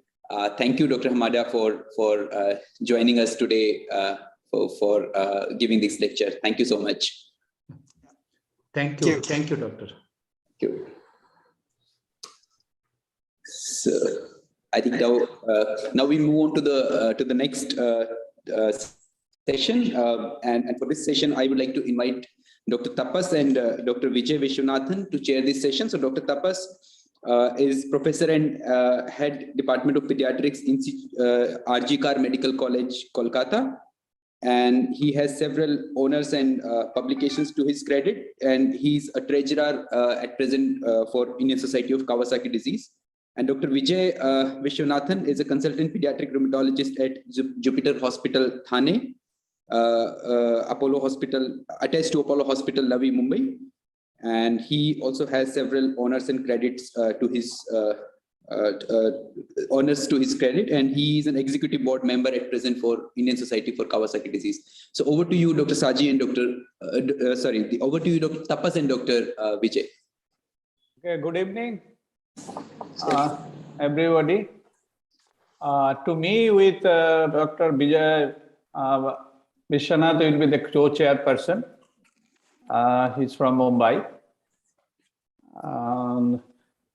Today, this next session is on KD and MISC, similarities and dissimilarities.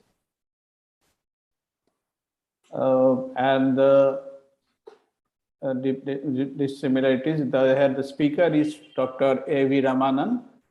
As you all know, KD and MSC is like twins. They have monozygotic twins, like they have similarities and they also have some dissimilarities. Similarities help us to organize the treatment protocol of the MISC and KD because of the similarities, and dissimilarities created confusion and controversies in some situations. And Dr. Ramanan is here to discuss this in detail.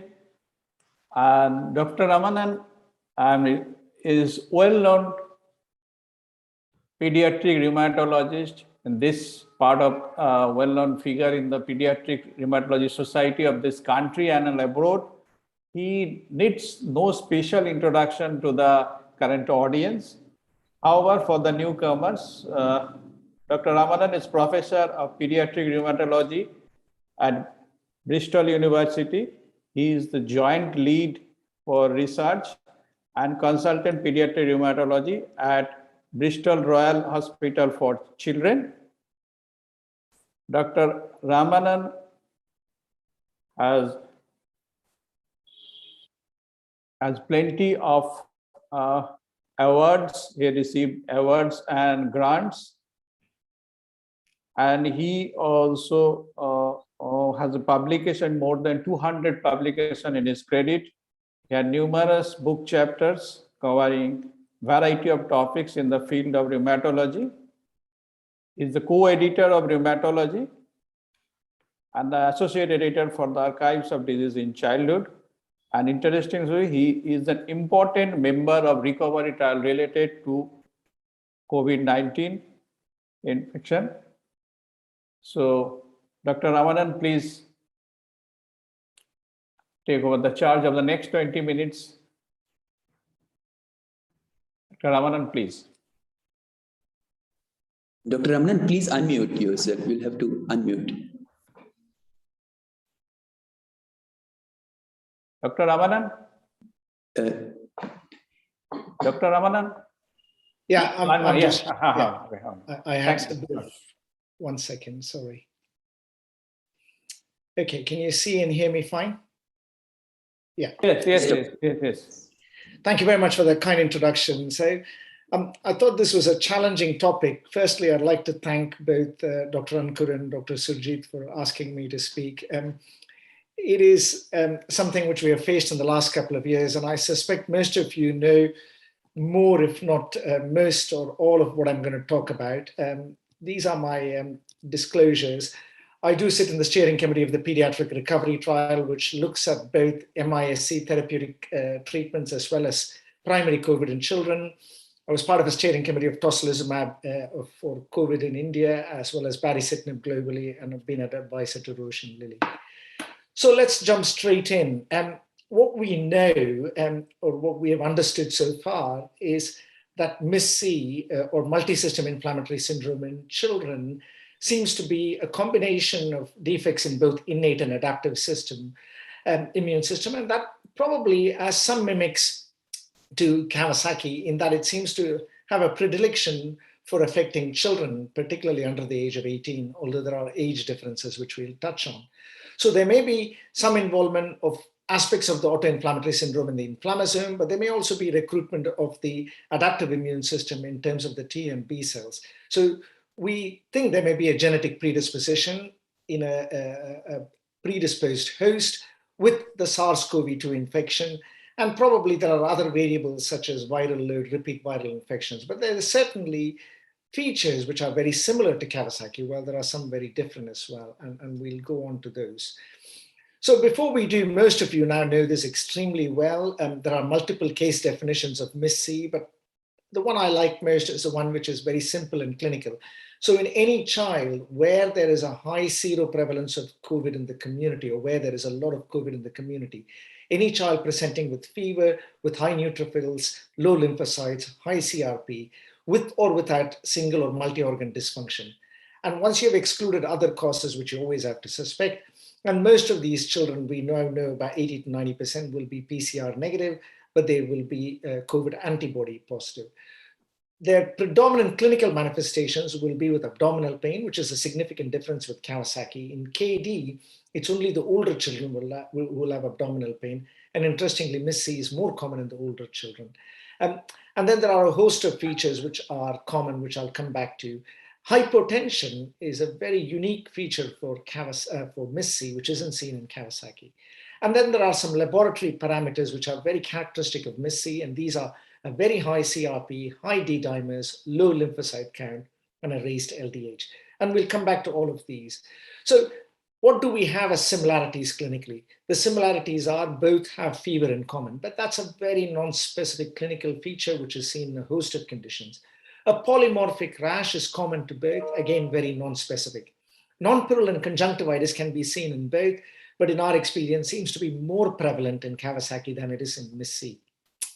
Elevation of CRP is certainly a feature of both, although there are differences in the gradations of elevation of CRP between the two. D-dimer as a marker of vascular endothelial activation again can be seen in both, but the gradation of increase in D-dimer can provide a clue to who may have MIS-C and who may have KD. Ferritin elevation in MIS-C is actually very rare. If I see a ferritin of more than 1,000 in MIS-C, and in UK now we've identified at least 5 or 6 systemic JIA, because of our high prevalence of COVID, which continues to be an issue in UK, these children have been diagnosed to have MIS-C and later turned out to be systemic JIA.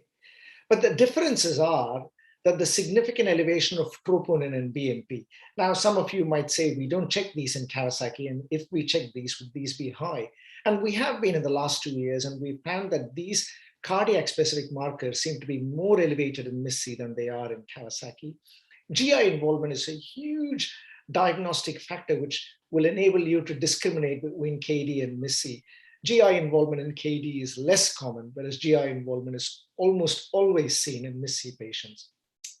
And we all know, and you've had loads of talks already on the cardiac problems in Kawasaki, but they tend to be coronary aneurysms, whereas what you have in MIS-C is myocarditis and LV dysfunction, which is less common, although can be seen in Kawasaki. And then we'll come back to the lymphopenia and the shock. Of course, there is Kawa shock or Kawasaki shock syndrome, but shock seems to be a huge manifestation of a proportion of patients with MIS-C, whereas it's in a tiny minority of the Kawasaki patients. And the coronary artery dilatation, although I've said can be common to both, they are more likely to be seen with Kawasaki and less likely to be seen with MIS-C. So here are a few determinants from our first manuscript from the UK experience. You can see age is a huge determinant. The mean age of the MIS-C patients is closer to 10, Whereas we all know that the Kawasaki patients are really between the ages of 6 months to 5 years, with the mean age being around 2.5 to 3. And the same is true for Kawasaki shock syndrome. Again, they are more likely to be under the age of 5. And I think 5 is a very good cutoff. Under 5, you really have to think of Kawasaki unless there's a good reason not to. In patients presenting with features of both, over the age of 5, you really have to think of a diagnosis of MIS-C unless you have a good reason not to. Toxic shock syndrome is the other differential, although that's not part of the remit, which can confuse pediatricians. And again, the age tends to be much lower. The lymphocyte count, which can be a useful predictor, is much lower in MIS-C than it is in Kawasaki or Kawasaki shock or in toxic shock syndrome. And the CRP elevation, as you can see here, the mean CRP in our cohort, and this has been shown time and time again, is well over 200 in MIS-C compared to much less in both Kawasaki and Kawasaki shock syndrome. So a patient who's older within the pediatric age range, who has got lower lymphocyte count and a higher CRP. I like this French picture of identifying all the features of MIS-C. And I highlighted the ones in red, which will help you clinically. Those are the gastrointestinal features and the presenting with myocarditis, shock, and pericarditis, which although can be seen in Kawasaki is less common. And then a host of other features, which would easily be the picture for a Kawasaki syndrome child. And this experience is similar, and I point out to the child trust data, there was no difference in MIS-C features in India as it is to the rest of the world. But I'm going to go through some facets from our British Pediatric Surveillance Unit, which I was closely involved with. What we did was between March 2020 to June 2020, which is when the first wave of COVID came in UK, every pediatrician in the country was asked to report every child they saw with Kawasaki or with MIS-C, which we call pediatric inflammatory multisystem syndrome, temporarily associated with COVID-19. But because I'm using data from that, I will refer to MIS-C as PIMS-TS, but it's essentially the same, and toxic shock syndrome. So we had almost 270 cases of all three within a 3-month, where every pediatrician is meant to report. And usually the reporting is well over 90 to 95% of the pediatricians diligently report. And if they say they've seen a patient, then they get asked to fill a detailed case report form. So here are a few features. There are 3 columns here which I'd like to get your attention. One is MIS-C alone, and the other is where there is an overlap between MIS-C and Kawasaki in the clinician's mind, and the other is a MIS-C toxic shock syndrome overlap. And you see that the gender for the MIS-C Kawasaki overlap tends to be a bit more in the males compared to females, and the same with toxic shock syndrome, whereas the MIS-C alone phenotype does not have that predilection. But age, again, those with the Kawasaki phenotype tend to be younger, and those with the MIS-C alone phenotype tend to be older.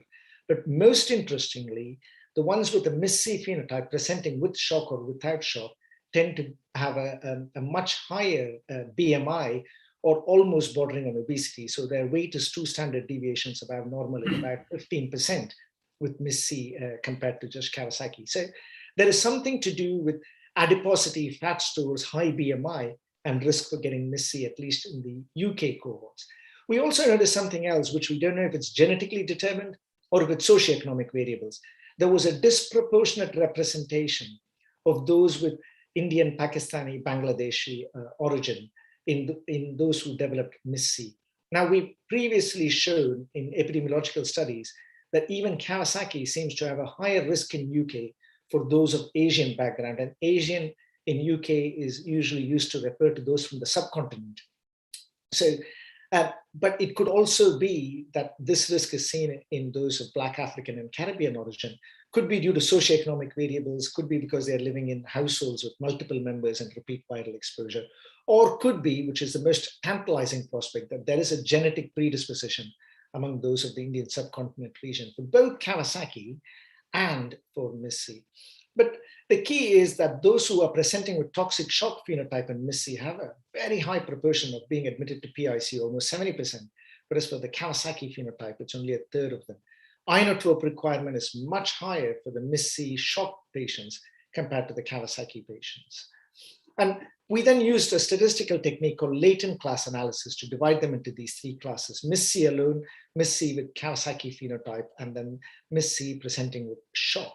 And you can see the MIS-C presenting with shock, 80% have hypotension at presentation. Of course, the Kawasaki features tend to be more common in the Kawasaki phenotype, but the abdominal pain is more common in the MIS-C phenotype. And the patients presenting with shock are more likely to have renal impairment in terms of about 1 in 4 will have acute kidney disease, and about 1 in 5 will have raised creatinine. 1 in 2 almost will need some form of ventilatory support, either CPAP or invasive mechanical ventilation or even high frequency oscillation. But where does this lead to the future? And what we now know is that the pathophysiology in primary COVID or COVID pneumonitis is no different to the pathophysiology in MIS-C.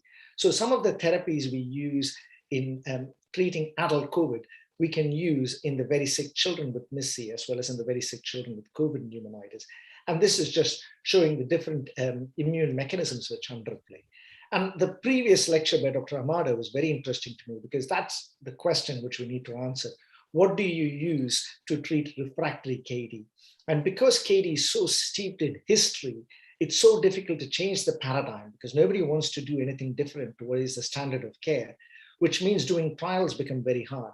MIS-C represents a unique opportunity to study a KD-like phenotype. And these two papers from the French and from the Americans really show that in the unwell patients with MIS-C, giving IVIG and IV methylprednisolone at diagnosis had a much better outcome in terms of reduced length of stay in PICU and a quicker recovery. Now, that poses the tantalizing question, which I know there are ongoing trials, in very sick Kawasaki patients, and that's what the Kobayashi study was all about. Can we give IVIG and IV methylpred upfront? And in fact, if you are not sure, one would make a strong case that doing this upfront, even in those with primary Kawasaki, might be a very good thing. This is some exciting data from Dr. Jane Burns and Adriana Tremule's group, which I know Dr. Burns is going to speak later. What they did was, and I'm going to only briefly touch on this, take a small number of febrile patients, take a small number of Kawasaki patients, and take a small number of MIS-C patients, and then look at IVIG response and a whole host of very fascinating immune mechanisms, including IL-1 beta. And for those who are interested in Kawasaki, as most of you are, if you're attending this conference, I urge you to read this paper in great detail because I haven't got the time to go through it. So what they did at enrollment was have 100 patients with Kawasaki. Most of you know this group has a huge interest in Kawasaki, and a smaller number of MIS-C patients and 24 patients who are febrile controls. And what they did was different time points of sampling them, which is pre-treatment they had in all of these patients, and then early post-IVIG, and then subacute post-IVIG in the febrile patients. And they do mass cytometry as well as flow cytometry and some live cell imaging, which again, I'm not going to go into detail. But let's look at the demographics. Again, it's interesting that their demographics between KD and MIS-C is very similar. The KD patients on average have a mean age of 2.5 years, whereas the MIS-C patients are 8.5 years old, which is what has been shown in virtually every cohort. I don't think you can make much of the ethnicity because I don't know exactly what the ethnic distribution of their local population in San Diego would be. But some of the things we know, they reiterate. CRP elevation in MIS-C is significantly higher. The platelet elevation in MIS-C is not that high compared to Kawasaki. The LFTs in terms of gamma GT and ALT tend to go up much more in MIS-C, suggesting more hepatitis, and that might be something to do with BMIs as well. The sodium is lower in the MIS-C patients compared to Kawasaki patients. And because the duration of symptoms is much shorter in MIS-C, probably the albumin reduction isn't that significant. But then comes human behavior. Because for KD, we've been told you have to give IVIG and then perhaps a second dose of IVIG, then perhaps think of infliximab. Whereas with MIS-C, because people started with a clean slate, and by the time people started recognizing MIS-C, steroids were being used liberally in COVID pneumonitis, more people get treated with methylprednisolone.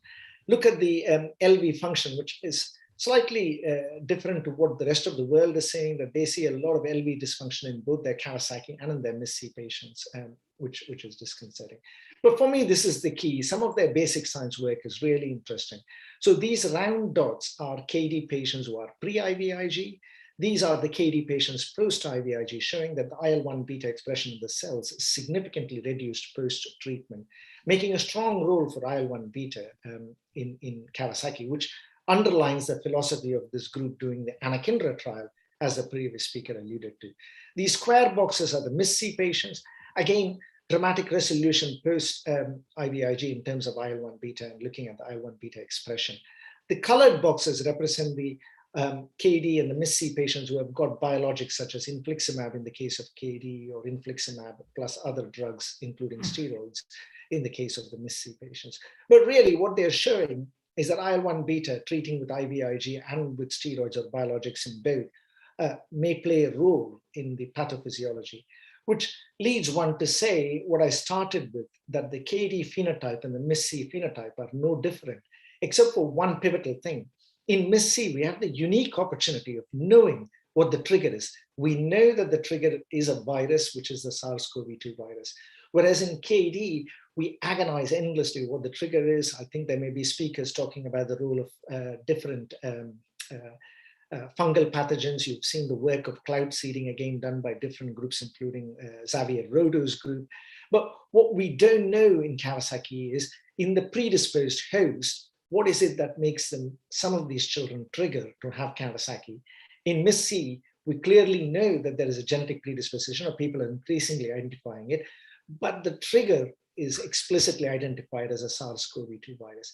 So this model that in a predisposed host, the right environmental trigger, presumably an infection, is probably going to hold true to be the KD model as well. And I think the fascinating bit is, I saw Dr. Hamada said there was a 4-patient case series of tocilizumab, which showed that 2 of them had giant aneurysms. And I want to mention something here before we go into this. I want to mention to you the fact that there is something called, in stats, called confounding by indication.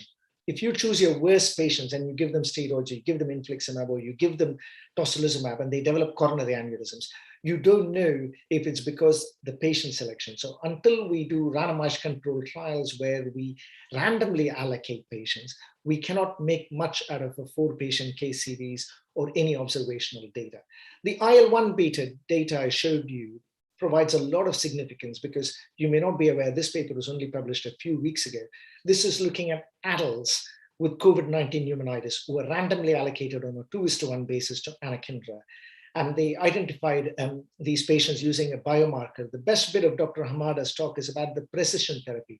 Which patient needs IVIG? Which patient needs IVIG plus steroids, or IVIG plus infliximab, or IVIG plus cyclosporine?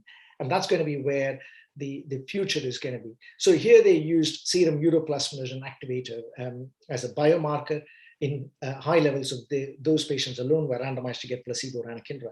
And what anakinra did in primary COVID pneumonitis is significantly reduce mortality, both at day 14 and at day 28, suggesting that IL-1 beta has a clear role to play in the COVID pathophysiology in a proportion of patients.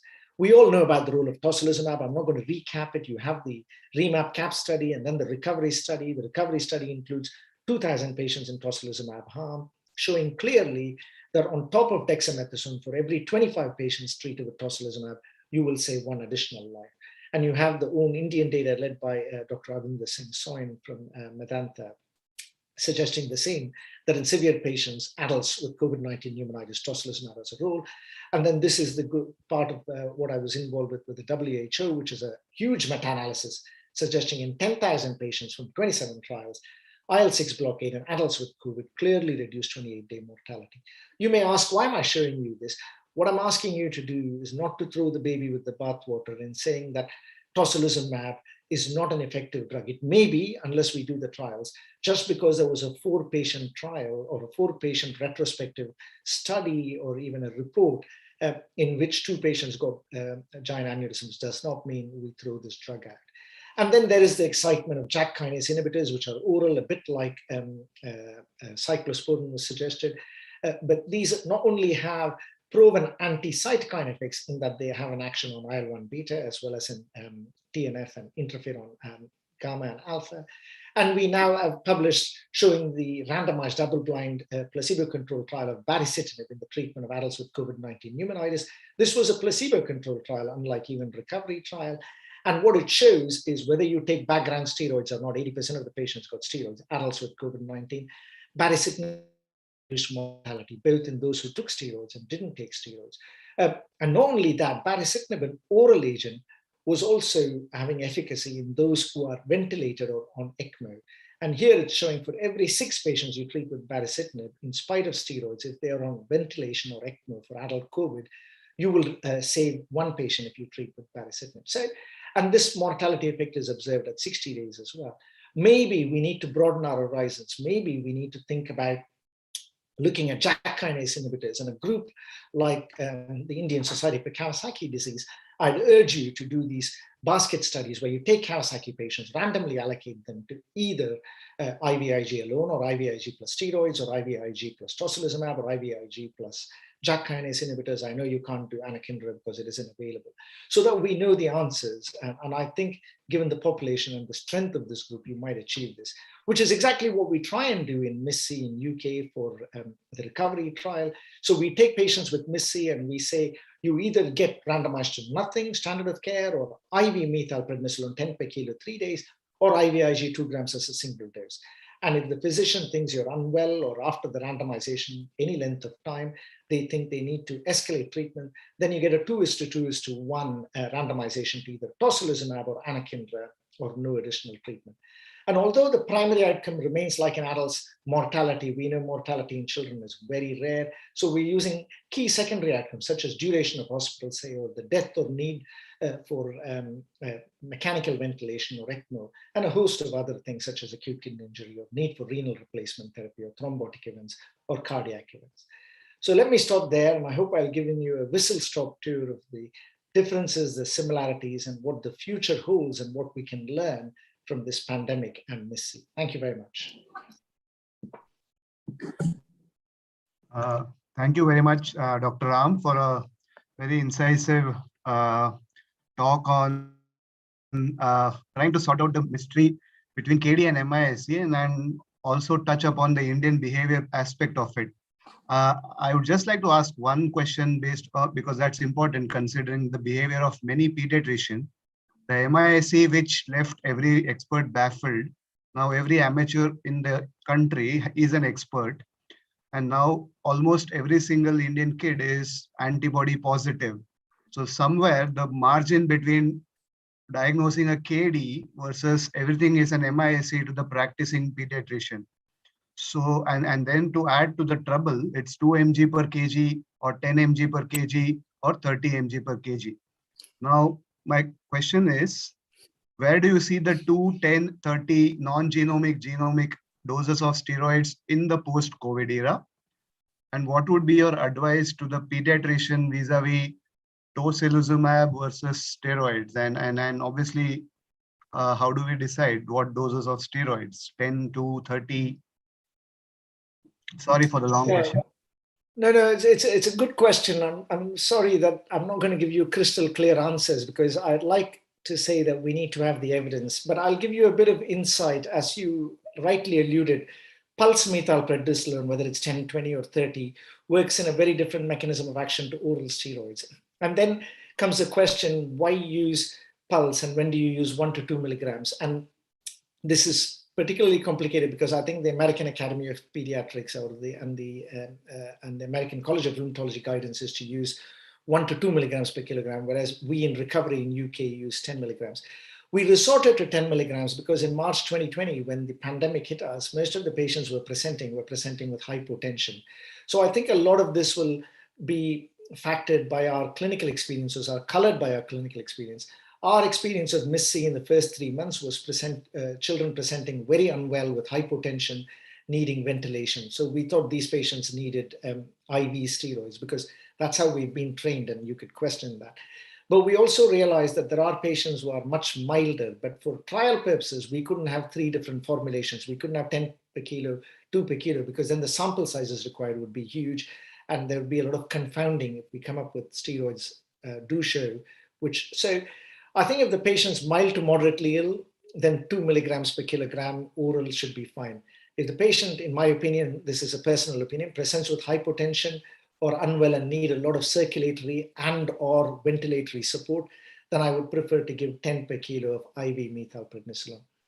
The tocilizumab question, I see Dr. Jane Benz has just joined from the very early hours and says, interesting that the Japanese pulled the plug. I think that is a key point, really. One should not pull the plug on a drug based on a 4-patient study, because I think there is value in these markers.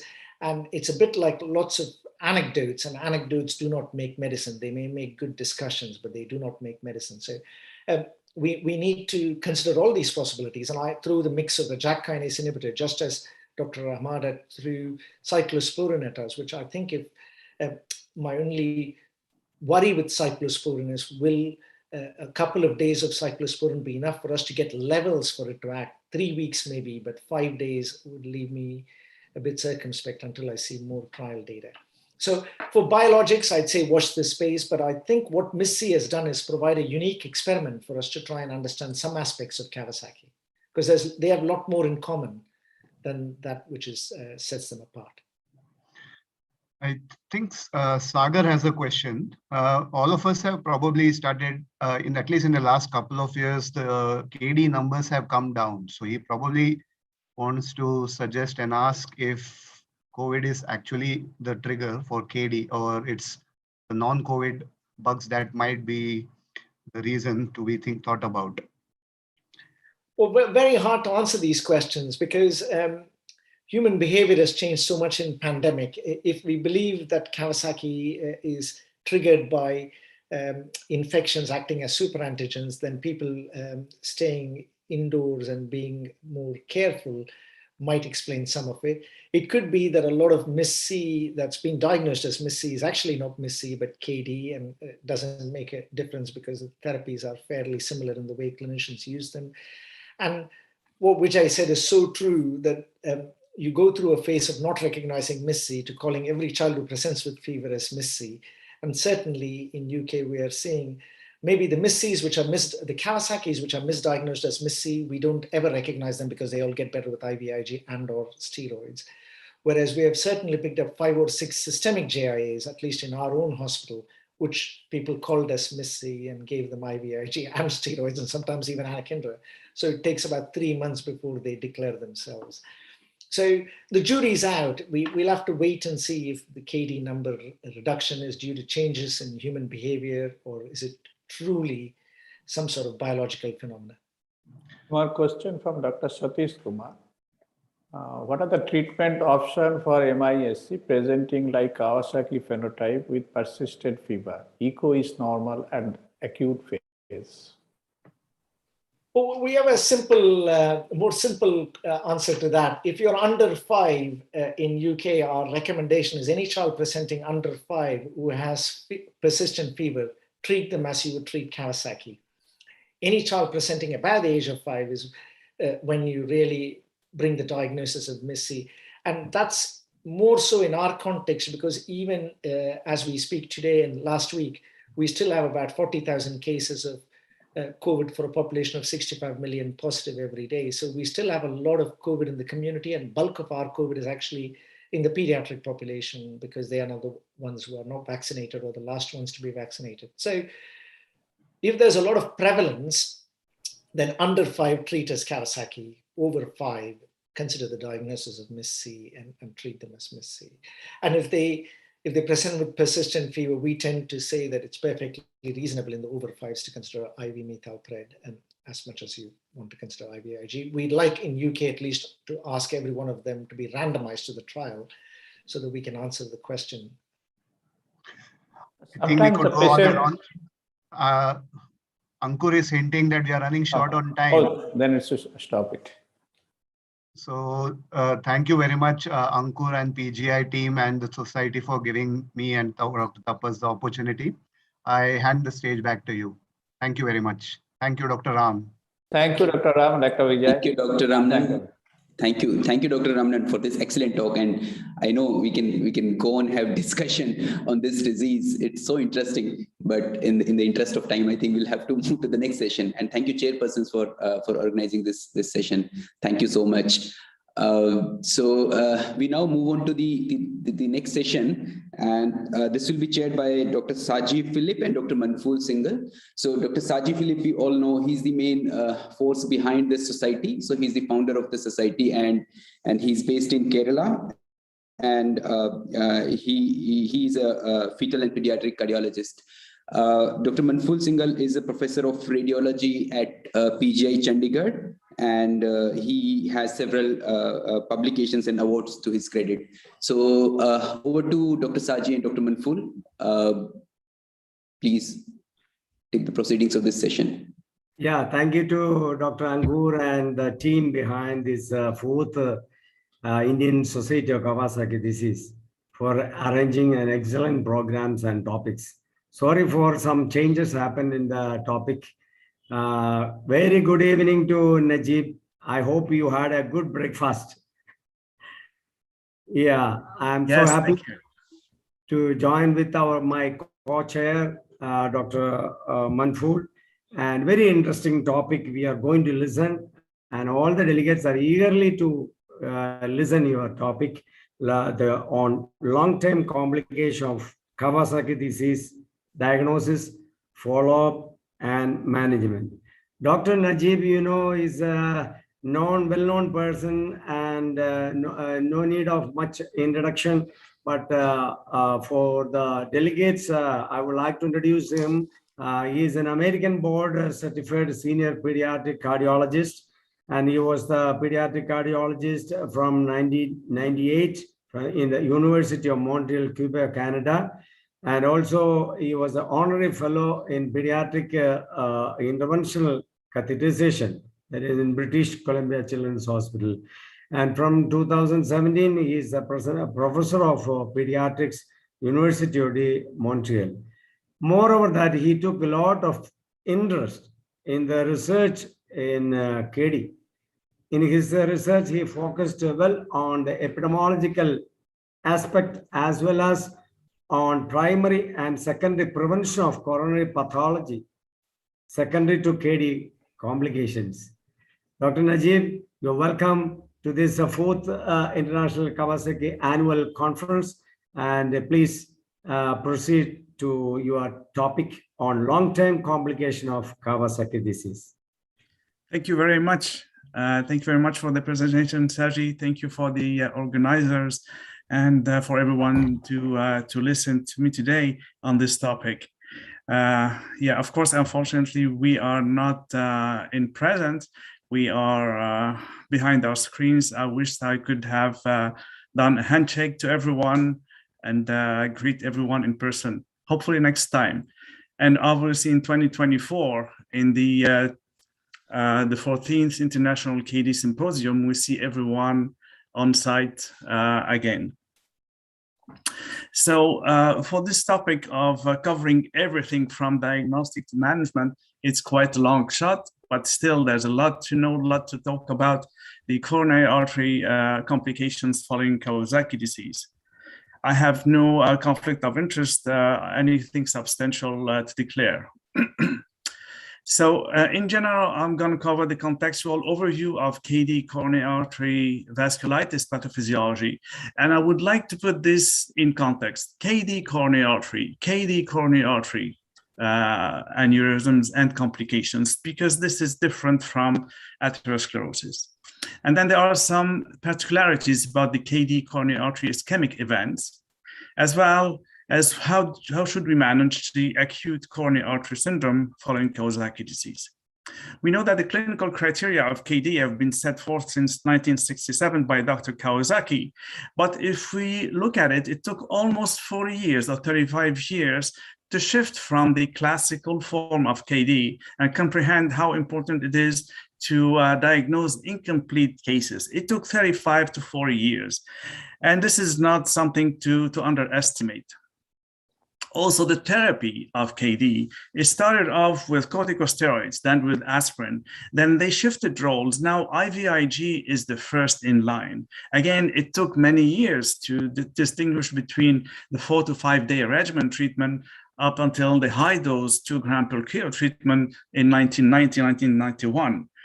As we move forward in time, corticosteroid became third in line or fourth, and then biologics and immunomodulators came in, such as anti-TNF-alpha, interleukin pathways to suppress, or other immunosuppressive treatment and plasmapheresis. So from all the standards have been changing. And now we have to talk about coronary artery disease related to KD. Let's call it always KD coronary artery disease and no longer coronary artery disease. And this is a major point again. So what is the pathophysiology of KD coronary artery injury? And what is the clinical presentation of KD coronary artery syndrome? And what would be the management guidelines for KD coronary artery disease to follow? So the problem with the coronary arteries in general, it's a matter of time. Things take time to develop, but there is quite an important difference. We've all learned in medical school how to recognize an ischemic event, from normal EKG to ST elevation in hyperacute stage of the stenosis or obstruction. And hours later, the ST elevation becomes important. Q wave starts to take place. And then the T wave starts to change in shape to deeper Q wave and T wave inversion after 1 to 2 days of ischemia. And then several days later, ST may become normal, which is a misleading subject, but the Q wave becomes even deeper. And then several weeks later, ST and T waves return back to normal. So among all this, we have to distinguish what is acute, what is hyperacute, what is insidious.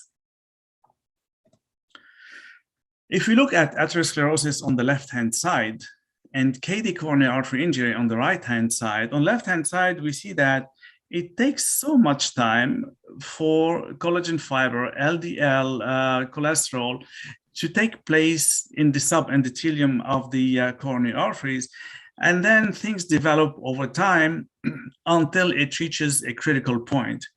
Whereas in Kawasaki disease, we all know how it takes a few days, up to 9, 10, 15 days for the injury, the major injury, the hyperacute inflammatory injury to develop and hit on the coronary artery vessel and the coronary artery vascular wall. It disrupts everything, all the layers basically. And we know that in some cases, there's rupture of aneurysms. So these are two distinguished features to comprehend between KD, coronary artery problems, and atherosclerosis. So atherosclerosis versus KD vasculitis, how do they progress? Unlike atherosclerosis, KD is not a matter of lipid cholesterol deposits that would develop the disease. Yes, if we get older, we will have extra cholesterol deposits on the aneurysms, but this is not the main problem. KD is not a matter of plaque rupture to cause the event of acute coronary artery syndrome. We have to recognize this and teach our adult colleagues about this. And then we know that in aneurysm, there's a blood stagnation, which is different from what happens in coronary artery atherosclerosis. So there's destruction of the elastica, the media, and the intima, resulting in aneurysms, platelet aggregates, stagnation, clots within the aneurysms, and there's thrombosis of it, which would cause the acute event.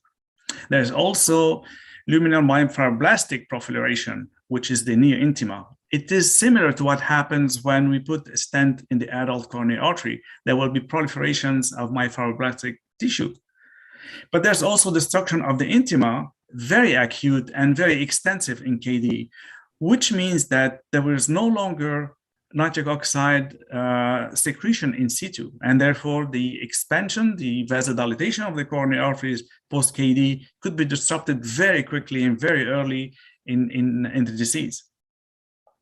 And then when you talk about the wall structure remodeling post-KD coronary artery problem, there's a lot of scarring, a lot of fibrocalcium deposits, and there's also macrocalcification that is very, very important, very easy to see on chest x-rays.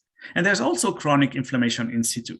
And then we have this progression of the stenosis at the beginning, at the opening and the closure of the aneurysm, which is what I call para-aneurysmal stenosis, as opposed to coronary artery stenosis. So let's take a look on the top of Kawasaki disease, on the bottom atherosclerosis. On the left-hand side, the onset of the acute problem in KD occurs abruptly early in life, whereas in atherosclerosis, it takes years of developing local inflammation and lipid deposits. And then if we look at the right-hand side, which is the critical event or the acute coronary artery syndrome, in Kawasaki disease, it might take weeks, several months, and many years sometimes for the stenosis to occur, as opposed to in the acute events in atherosclerosis, there's a plaque rupture, and suddenly the stenosis becomes an obstruction. So these two phenomena are different, and we have to acknowledge that in KD, the acute event may not be that acute. That's why I put a mark on the event, because it might not be that acute as much as the plaque rupture in atherosclerosis is. This is an image, we've all probably seen this one, with a huge aneurysm and the clot formation in it. Sometimes it is completely obstructed. Sometimes there is just still some blood flow in the LAD here, for example. But we see how much this stagnation overshadows the blood flow due to sluggish perfusion.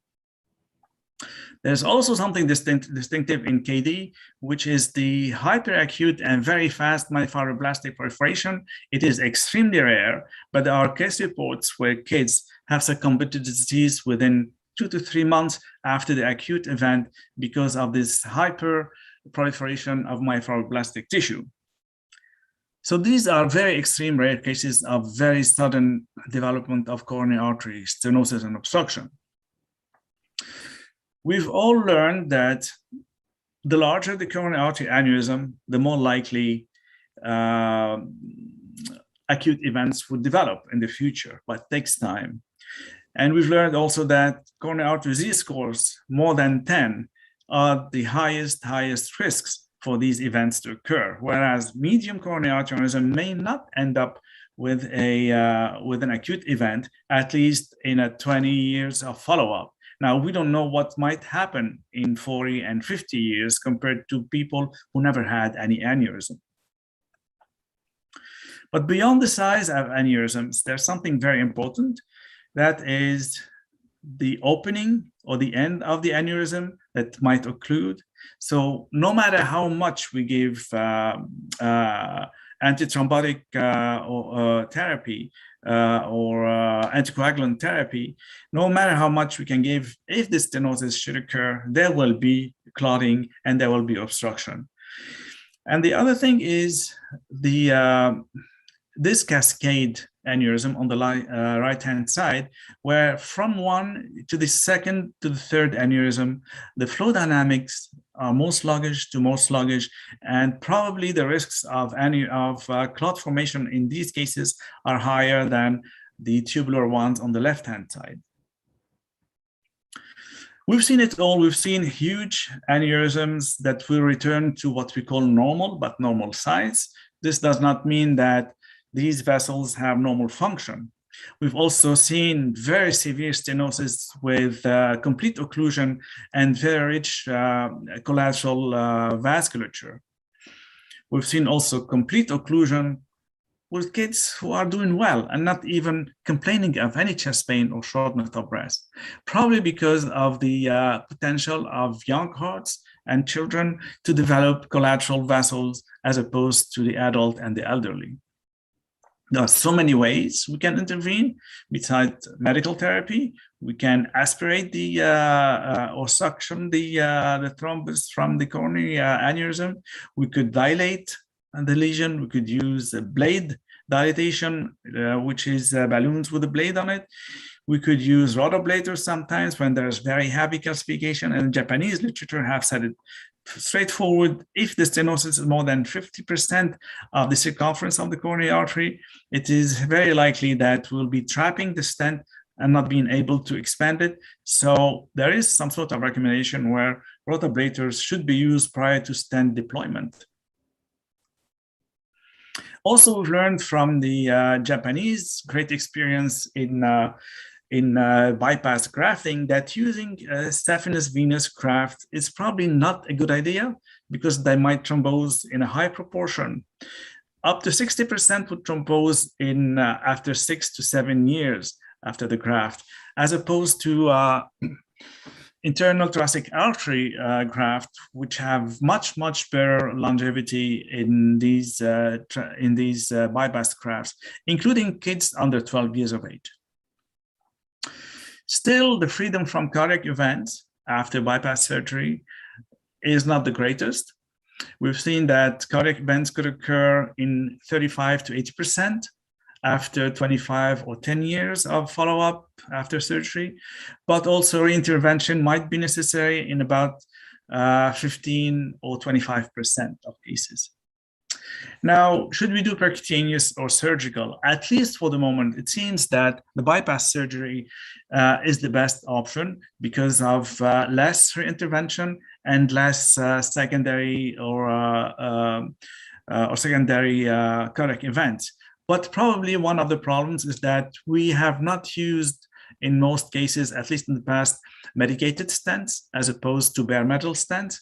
And also because whenever we do intervention with stents, we are prone to go and stent the severest lesions and not all lesions. Whereas when there is a bypass surgery, most likely surgeons will bypass anything that's stenotic. So when should we intervene?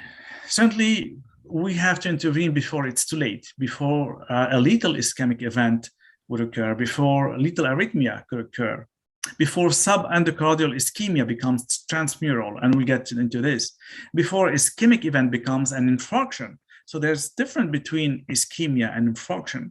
And also, we don't want to see a small infarct becoming a massive infarct. And finally, we don't want to see kids with ongoing ischemic events undiagnosed and ended up with dilated cardiomyopathy and potentially death, and potentially requiring transplantation if they had not succumbed to the disease.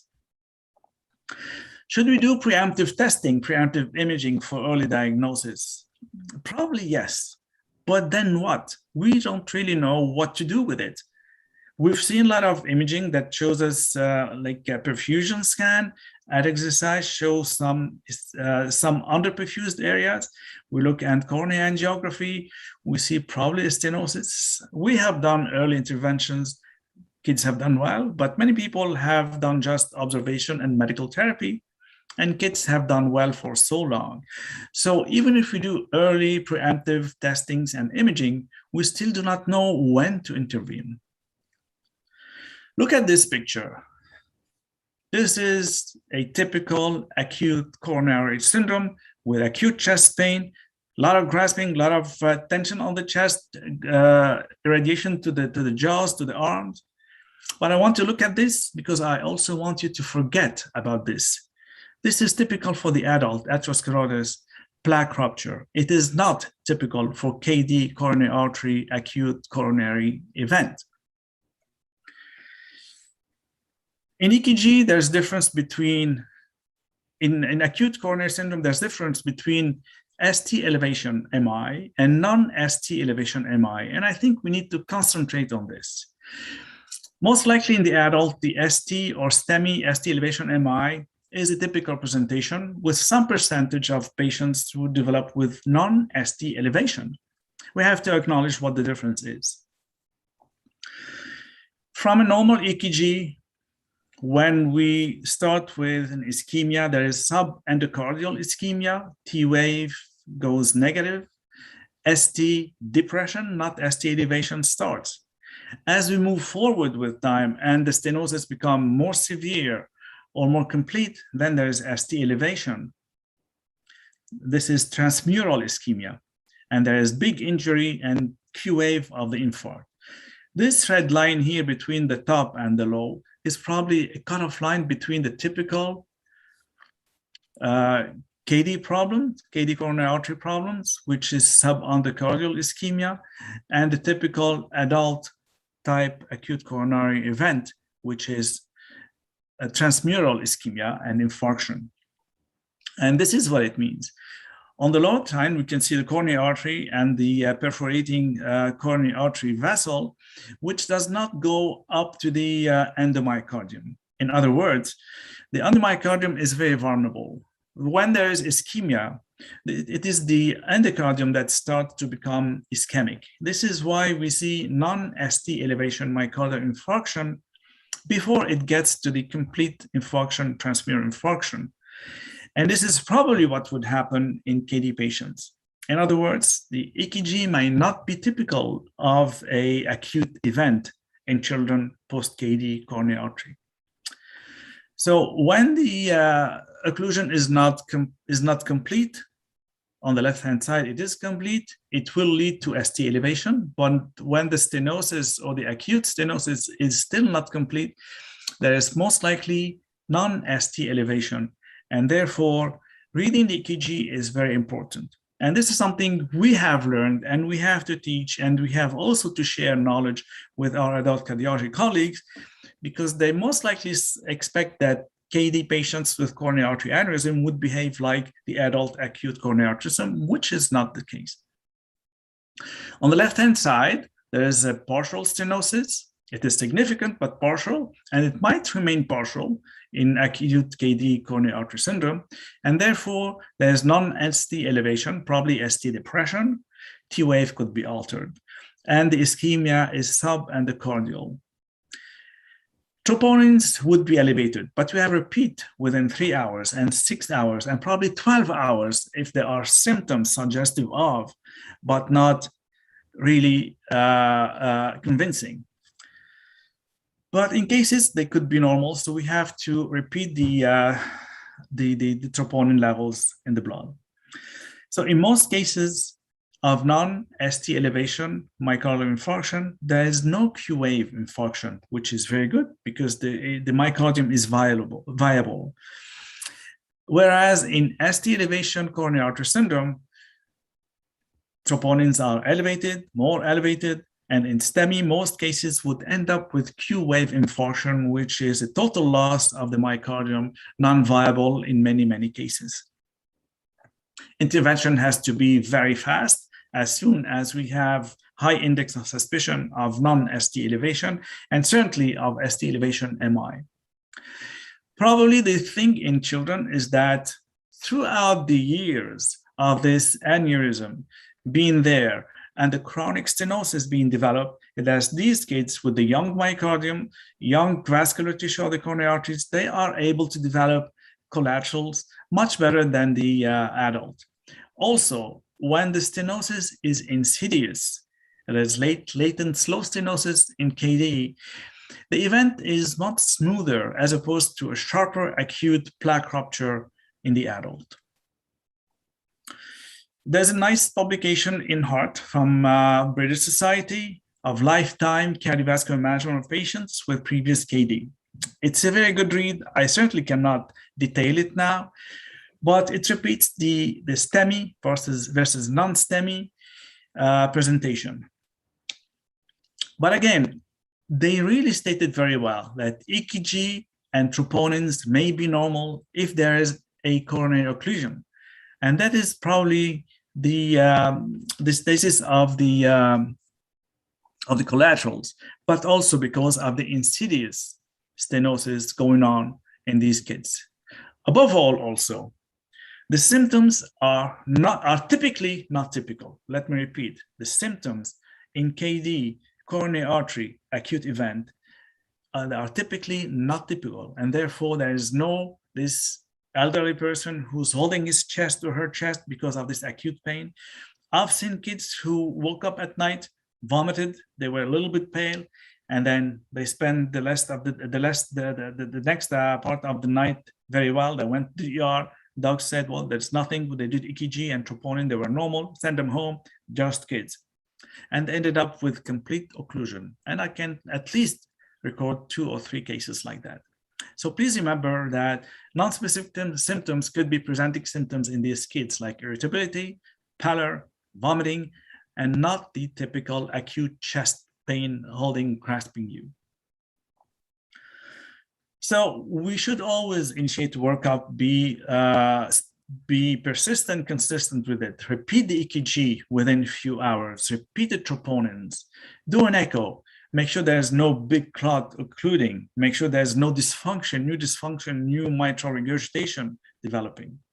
If there is ST elevation MI, we could go immediately to thrombolysis, transfer the adapted setting, like institutions where we have the adequate team to treat acute coronary artery syndrome. If there is thrombus, we could do thrombolysis in situ or systemic, or aspirate, suction it. If there is stenosis, we need to intervene, and we have to decide whether percutaneous or surgical. In case of non-STEMI, again, probably the most likely way it would occur, we should consider thrombolysis, imaging, and mobilize the team. We still have more time as opposed to STEMI, because in non-STEMI, there is more viable tissue still, and it is unlikely there's a plaque rupture to develop, but still, maybe the clot is going to get even bigger. So anyhow, in non-STEMI, it's still an urgent, but less urgent than STEMI myocardial infarction. So let's remember the three principles in KD coronary artery disease. The KD coronary artery disease is not atherosclerotic disease, right? The KD acute coronary artery syndrome, the symptoms are atypical in presentation in many, many cases.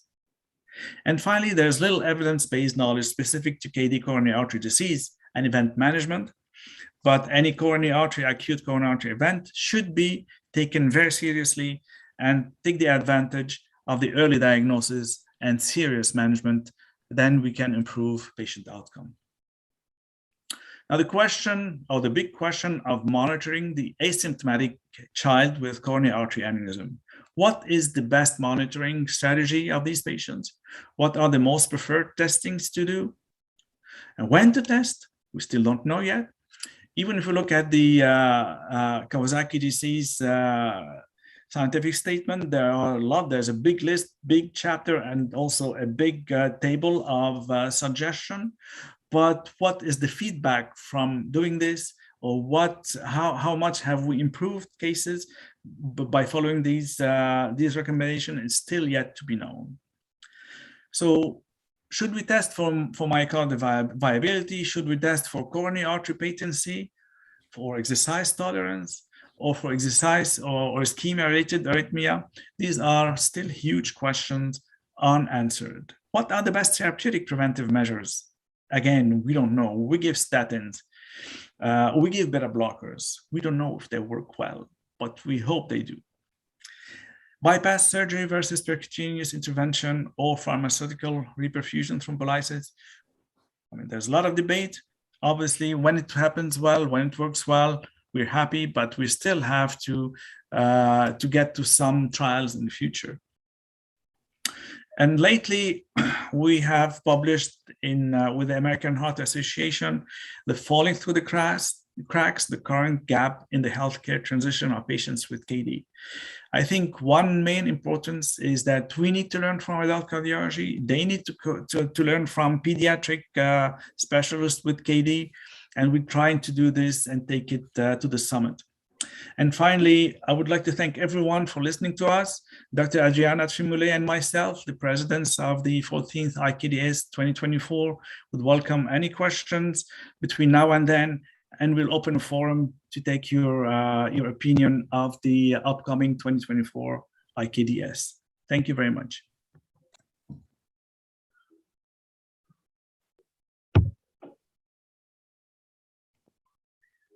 Thank you, Dr. Najib, for your elucidative presentation and giving us the insight and the need of imaging in the Kawasaki disease. And more importantly, you are very rightly said, pathophysiologically, what the lesions that you see in the coronary artery in Kawasaki disease is distinctly different from atherosclerosis. And this is where our viewpoint, we do a lot of CT coronary angiography in children. And if we see a large amount of calcium with a high calcium score, and they are only restricted to the abnormal segments of coronary arteries. CT angio in that matter is also coming on a big way to see when the calcium can develop, how it develops, what is the morphology like, and how it can complicate either stenosis or thrombosis. Definitely the presentation, clinical presentation is different what we see in a typical atherosclerotic chest pains and in the pediatric population. I think a lot of work needs to be done in the future as well to understand it better. But as of now, you had give a good insight and what is happening till current date around the globe as far as the gaps and the knowledge is concerned, to know how the coronary arteries behave once it is affected by the Kawasaki disease over time. Thank you very much for your presentation and you being here. So, I am a radiologist, otherwise to practice a lot of Kawasaki disease while Dr. Professor Sudhir Singh. So let's have a concluding mark from Dr. Saji Philip for this wonderful talk. You are muted, sorry. Dr. Unmute Saji, you are yourself. muted. Are there any long-term complications or consequences of KD myocarditis without coronary artery involvement? Or have you ever seen any dilated cardiomyopathy in KD myocarditis? Or what is the consequences of KD myocarditis? Great, thank you. I think there is an underestimation of KD myocarditis. If we look at all histology studies, all imaging studies in the past, almost every single KD patient with or without aneurysms has inflammation. Luckily enough, not most of the cases have severe or significant myocarditis. Even when we look at acute arrhythmia in acute KD, they are still rare, especially as opposed to MISC nowadays. So are there any sincere or serious myocarditis subsequent events in the future? We are studying these cases now. We have run a cross-sectional study on about 70 patients, and their function when they don't have aneurysm is very well. There is no significant arrhythmia in the future that we have seen, and there are no major regression of diastolic function. But again, our study is limited to 15 years of follow-up. I would still think that we need to continue following these cases in the future when they reach 30 and 40 years of age, and whether or not we will see any diastolic dysfunction or arrhythmia compared to individuals who have never had any myocarditis or Kawasaki disease or something of the sort, then we can answer this question very clearly. But I think the major message is that, luckily enough, the acute myocarditis post-KD seems to evolve very well in the following decade or 2 decades. We have also seen that these are patients that we are studying have some sort of vagal hypertonic tone, which means they are slower heart rates, they respond more slowly to exercise, and they respond differently than controls when we stop the exercise testing. So vagal tone, is it a neural parasympathetic problem, or is it a myocardial problem of the nerve endings in the myocardium? We still have to see. Thank you. We have many questions, but we are ahead of time. Thank you so much to Dr. Najib and my co-chair, Dr. Manfur. And now I'm handing over to Dr. Ankur. Thank you. Thank you, Dr. Najib. It was a pleasure hearing to you, and I'm sure we'll meet in person in 24 for the 14th IKDS. And thank you, chairpersons, for organizing this session. Thank you so much. And I think now we move on to the next session. And for this session, I invite Dr. Satish for chairing this session. And I must appreciate Dr. Jane Burns. It's 5:30 a.m. In morning at San Diego, and she volunteered to give this talk live. We are very thankful to you, Dr. Jane Burns. So Dr. Satish, he's a professor of pediatrics at Christian Medical College, Vellore, and he did his fellowship in pediatric rheumatology from SickKids, Toronto, Canada. And his areas of interest are pediatric lupus, JIA, uveitis, and macrophage activation syndrome. And he has several publications to his credit. Over to Dr. Satish to chair this session. Yeah, good evening. Good evening, all. First, want to thank Dr. Ankur and PGH and your team for giving me opportunity to introduce the great speaker for the evening, Dr. Jane Burns. As you all know, that Jane Burns is from San Francisco, California, and she is director of the Kawasaki Disease Research Center at Rady Children's Hospital, and she is a PA of various studies in Kawasaki disease. And today, I think she's going to talk about primary intensification of KD at the time of diagnosis.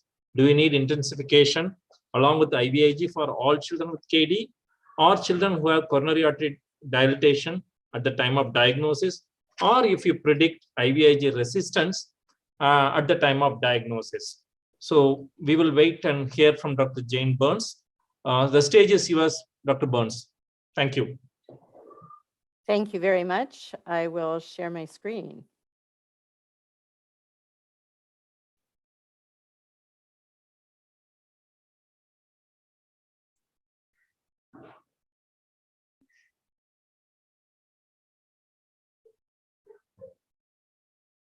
So hopefully that's visible and hopefully you can hear me just fine. Yeah, yes, ma'am. Okay, thank you for the invitation to speak. I'm really going to talk about a subset of patients for intensification of initial therapy, and I'm going to focus exclusively on the prevention of aneurysms because I think that that is really the goal of our treatment. And in the 2017 American Heart Association guidelines, there is this rather vague statement that says patients believed to be at risk for development of coronary artery aneurysms may benefit from primary adjunctive therapy. So I would submit that now, several years later, we would all agree that this is a watered down, too wishy-washy statement. And if we were going to rewrite this today, we would say patients at high risk for development of aneurysms should receive adjunctive therapy. So how do we identify these patients? We all know that the Japanese risk scoring systems that work well for the Japanese population were specifically designed for IVIG resistance. They were not designed nor piloted nor studied on patients predicting aneurysms. However, we also know that patients who are IVIG resistant have a higher rate of aneurysm formation. But I would submit to you that we don't need scoring systems, we don't need lab tests, we don't need anything, we need an echo. And in the case of Dr. Singhal, maybe we need a wonderful CT angiogram, but we need imaging. And in a study, an old study that was published by Sam Dominguez in Denver, he looked at a series of patients who went on to develop aneurysms, and more than 80% of them had an abnormal Z-score on their first echocardiogram obtained at the time of diagnosis. And similarly, in our unpublished data from a larger series here in San Diego, we saw 89% of our patients using Z-score criteria had an abnormal first echocardiogram as defined as a Z-score greater than 2 for either the right coronary artery or left anterior descending. So you don't need a test, you don't need a score, you don't need anything, just do an echo. And if there's abnormality, then I believe you should intensify therapy. So we're going to talk about what your choices are. The other high-risk population, and this is from published data from our group, if you look at the population of infants under the age of 6 months, this is clearly a very vulnerable age group. And I think one could make the argument that you should intensify therapy for virtually all the children who present in this very vulnerable age group. So only a third of those patients had a normal echocardiogram. And obviously, these children went on to have dire outcomes. I like to teach our house staff that we have one moment in time to make a difference for the rest of this child's life. And it's at the moment that you get the result of that echocardiogram. So let's see if we can use a little bit of basic science to inform what we should be treating these patients with instead of relying on opinion. Dr. Ramanan referenced this paper that came out recently in the Journal of Clinical Investigation from our group. This is really the work of Ben Croker, a neutrophil biologist. And what you're looking at here is an ex vivo graph. On the left, neutrophils from our patients incubated with buffer, PBS. And then on the right, incubated in vitro with IVIG. And the black bars over time, and you can see that on the x-axis, this is in hours. The black bars indicate viable cells that are alive and well. And then there are various stages of dying cells represented by the other colors because of their uptake of various dyes. And what you see here is that IVIG rapidly and convincingly kills neutrophils. And I would submit that that is one of the major ways it is providing benefit both for our patients with KD and MISC. In further work that is also published in that paper, so you can go back and look at it, IL-1 beta, we all know, is a serious pro-inflammatory cytokine in both KD and MISC. And when you look at who are the circulating cells that contain IL-1 beta using flow cytometry, you see here that T, B, and K monocyte eosinophils are populations with very little IL-1 beta, but the neutrophils, whether you're looking at KD patients or MISC patients, or in fact, febrile control patients, it's really the neutrophils that are the source of the IL-1 beta. And now in the panel at the bottom, these are actually studies from patients. So this is no longer in vitro, this is in vivo. And administration of IVIG rapidly and very effectively kills IL-1 beta containing neutrophils, as shown in the panel. Another mechanism of action of IVIG in our patients is in the promotion of antigen presentation by tolerogenic myeloid dendritic cells. Again, this is published work from Alessandra Franco, who's the T-cell immunologist in our group. And in a series of publications that I'm not going to dwell on today, she has convincingly shown that whereas the killing of the neutrophils in Ben Croker's work is mediated by the Fab portion and is an antibody-directed killing of the neutrophils, there is another mechanism of action very important with IVIG, and that is a role for the FC portion, which is taken up by professional antigen-presenting cells and presented to T cells in a classical MHC-restricted manner. And these peptides from the digested FC then stimulate naive T cells to differentiate to a regulatory phenotype and vastly increase the secretion of IL-10 as an anti-inflammatory cytokine. So IVIG further promotes this mechanism. So let's talk about what the options are now for therapy in our patients, whether targeted therapy or carpet bombing the immune system with steroids. The work that was done in Japan by Toru Kobayashi and his team very elegantly showed that using the scoring systems for IVIG resistance, again, not exactly the problem I'm addressing here, you could reduce the maximum Z-score of the coronary arteries. But as you see in this graph here, let's not forget that there were still residual patients who had giant aneurysms, even in the face of initial intensification of therapy with steroids. So maybe there is room for more discussion of how we should intensify therapy. It was initially shown by Furukawa and Matsubara in the 1980s, and then more recently by Dr. Oyamada in our lab in San Diego, that TNF-alpha is more elevated in patients who present with a maximum Z-score greater than 2.5. And here, these are just measurements of soluble TNF receptor 1 as a surrogate for measuring TNF alpha.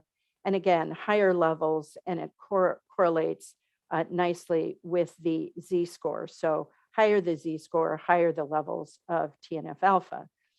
So there are trials that are being planned by Kevin Friedman and Audrey Tremblay in our group to actually do a head-to-head trial of steroids versus infliximab for intensification of initial therapy. But I wanted to point out a study that was published in the Journal of Pediatrics in 2019, where there was, in a sense, a natural history experiment that was done. And this was done with Audrey Dion and Najib Dada in Montreal, the group in Boston, and our group here in San Diego. And each of our centers had a very strict protocol for how we manage patients with initial abnormal Z-scores on the echocardiogram. And this study was to compare across these 3 centers who had practice variation, what the outcomes were. So it's not a randomized trial, it's a retrospective study, but each of these centers had a really strict protocol for how we cared for these patients. So in Boston, you got IVIG, you got a second IVIG, and you got the RAISE protocol steroids with methylprednisolone at 2 per kilo. In San Diego, you got IVIG and infliximab at 10 milligrams per kilo. And again, this is initial therapy. This is as soon as the echo results are known. And in Montreal, you got IVIG only. So again, this is published and you can go back and look at it. But when we compared using a metric of an increase in coronary artery Z-score by a value of at least 1 standard deviation unit shown in the middle column, age at time of diagnosis was not a factor. Days of fever at the time of diagnosis was not a factor. But what you received for your primary treatment did make a difference. And there was a statistically significant benefit to receiving either steroids or infliximab as part of your initial treatment regimen. So I think a summary of how one might think about using infliximab. First of all, the KidCare trial was just published in the last couple of weeks, but that's really for the treatment of IVIG resistance, but we showed it was certainly safe. It's a safe option for adjunctive treatment of early coronary artery damage. I know in India, there are a lot of concerns about tuberculosis. It actually has never been shown that a single treatment with this biologic has any effect on releasing or exacerbating tuberculosis in the patient. I wouldn't knowingly treat a patient who had active TB with infliximab, but there's never been shown actually a reactivation with a single dose. So it's a safe option. The efficacy is unproven because there have been no randomized trials. And it also is safe in infants less than a year. However, the BCG story, I know in Japan, they won't use it in recently immunized children. And I know you use BCG in India as well. So I can't comment on that. It's not a vaccine that we use in this country. We have published pharmacokinetic data from 2 trials of infliximab in these patients. And I won't go into the details or the rationale, but we suggest using 10 milligrams per kilo if you're going to use it. So let's turn now to the idea of how the study of genetics in Kawasaki disease patients can contribute to our understanding of what therapies might be useful in this group of patients. And all of these papers from Yoshi Onouchi's group in collaboration with our group and our group here in San Diego have all honed in on the importance of variations in genes involved in calcium signaling pathways in disease pathogenesis.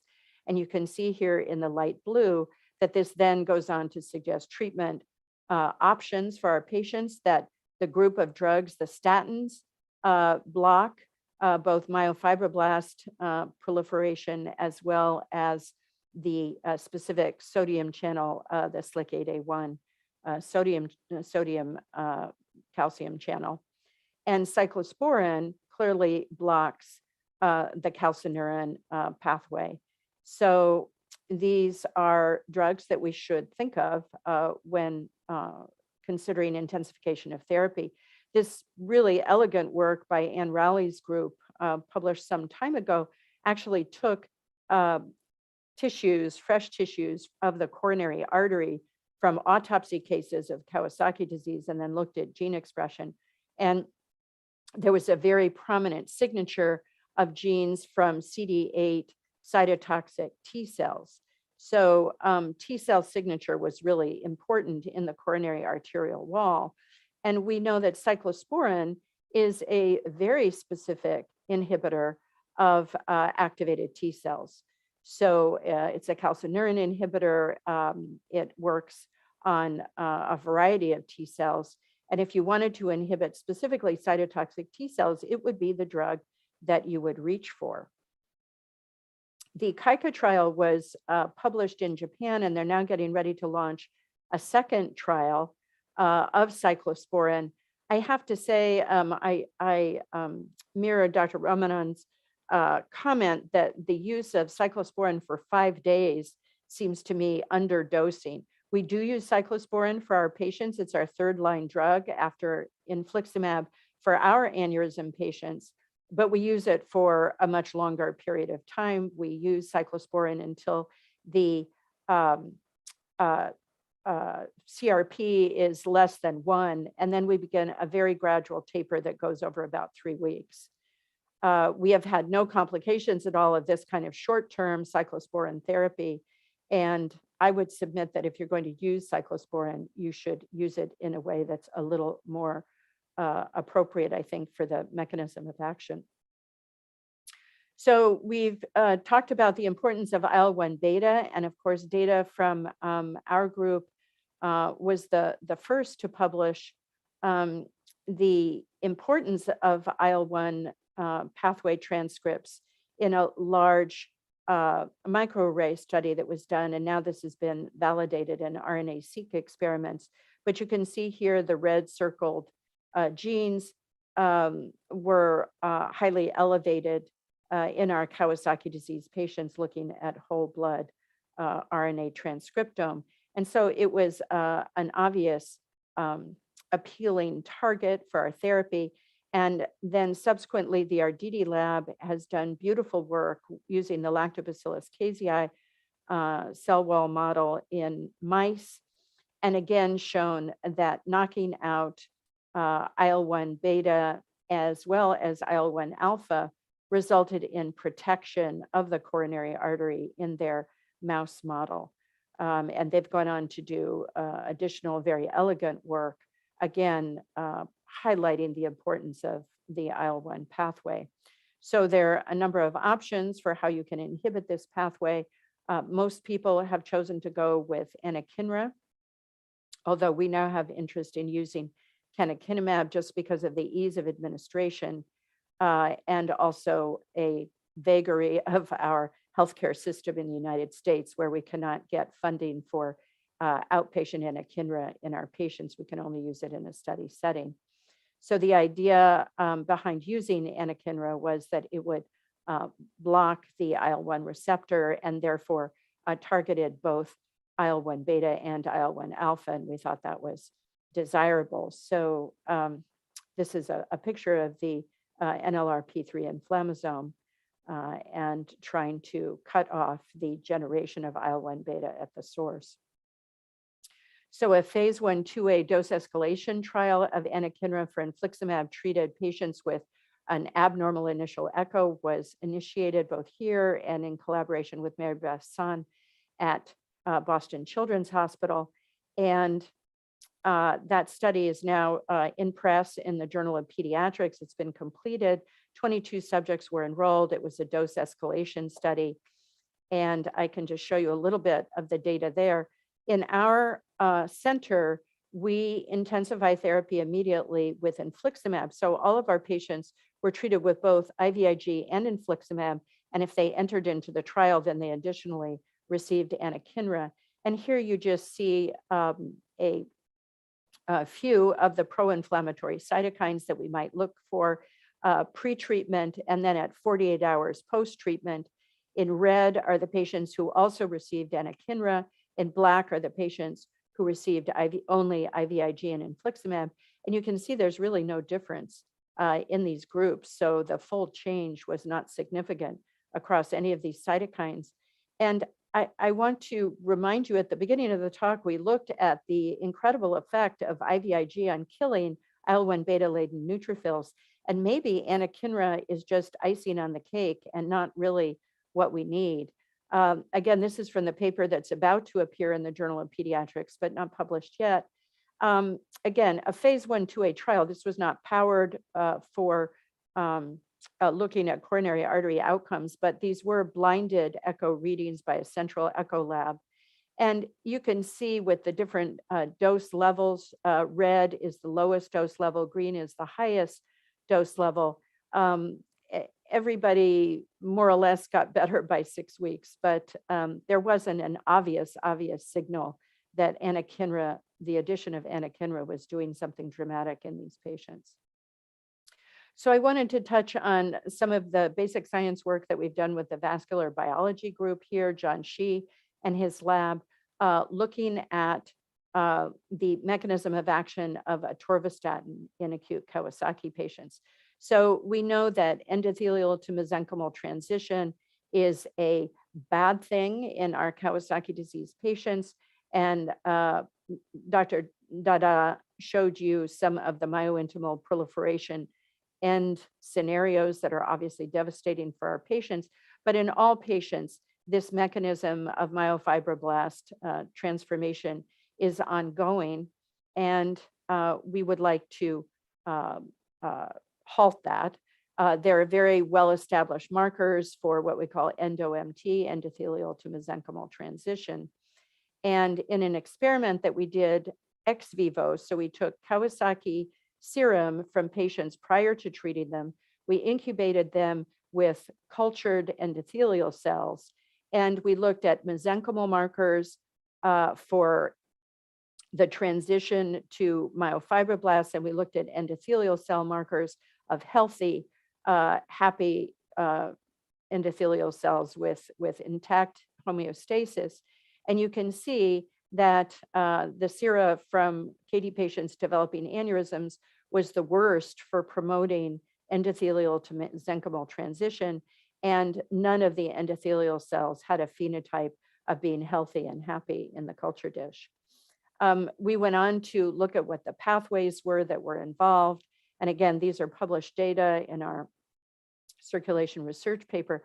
But basically, Kawasaki disease has an effect on KLF4 transcription, resulting in decrease in miR-483, which is a regulator of connective tissue growth factor. And this situation promotes endothelial to mesenchymal transition. When our patients were treated with statin, atorvastatin, at a dose of between 0.5 and 0.75 milligrams per kilo per day as a single oral medication, we saw at 6 weeks that there was a dramatic improvement of the effect of their serum on cultured endothelial cells, and that there was an increase in miR-483 and a decrease in connective tissue growth factor. The phase 1/2a trial of atorvastatin in patients for intensification of initial therapy has been published. Shown here is the pharmacokinetic data. We went up to a total dose of 0.75 milligrams per kilo. There were absolutely no side effects and no toxicity to this. And most importantly, we looked at 25 hydroxycholesterol levels, which is brain cholesterol. We didn't want to have an adverse effect on the brain cholesterol in our developing patients whose brains are growing. And we showed that with or without statin, the levels were not different. And so there was no safety signal at all from using statin in these patients. Dr. Tremblay in our group now has an NIH-funded pilot study looking at a combination of atorvastatin and anakinra in very young patients. So we're treating down to 1 year of age. Below a year of age, statins are contraindicated because the atorvastatin is actually a prodrug that has to be modified, and those enzyme systems are not mature under a year of age. So it should only be used for children a year of age or older. So those are my thoughts about what we should be doing for intensification of initial therapy in Kawasaki disease patients. We obviously need clinical trials for this. Funding and numbers of patients are both challenges here.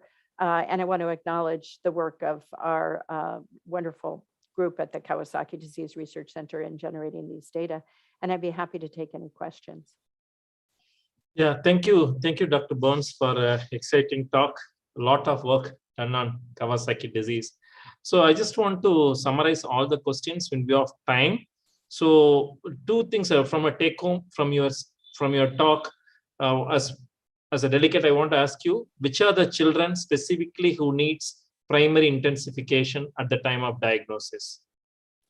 Any child with an Z-score on their first echocardiogram of 2 or greater, we would recommend intensification of therapy. And what you choose, steroids, infliximab, I mean, there's no data. Yeah, so that's the second question. What you will do? Either you give steroids plus infliximab, steroids plus infliximab plus IVIG, or IVIG plus cyclosporin plus steroids. What combination you select as a first one?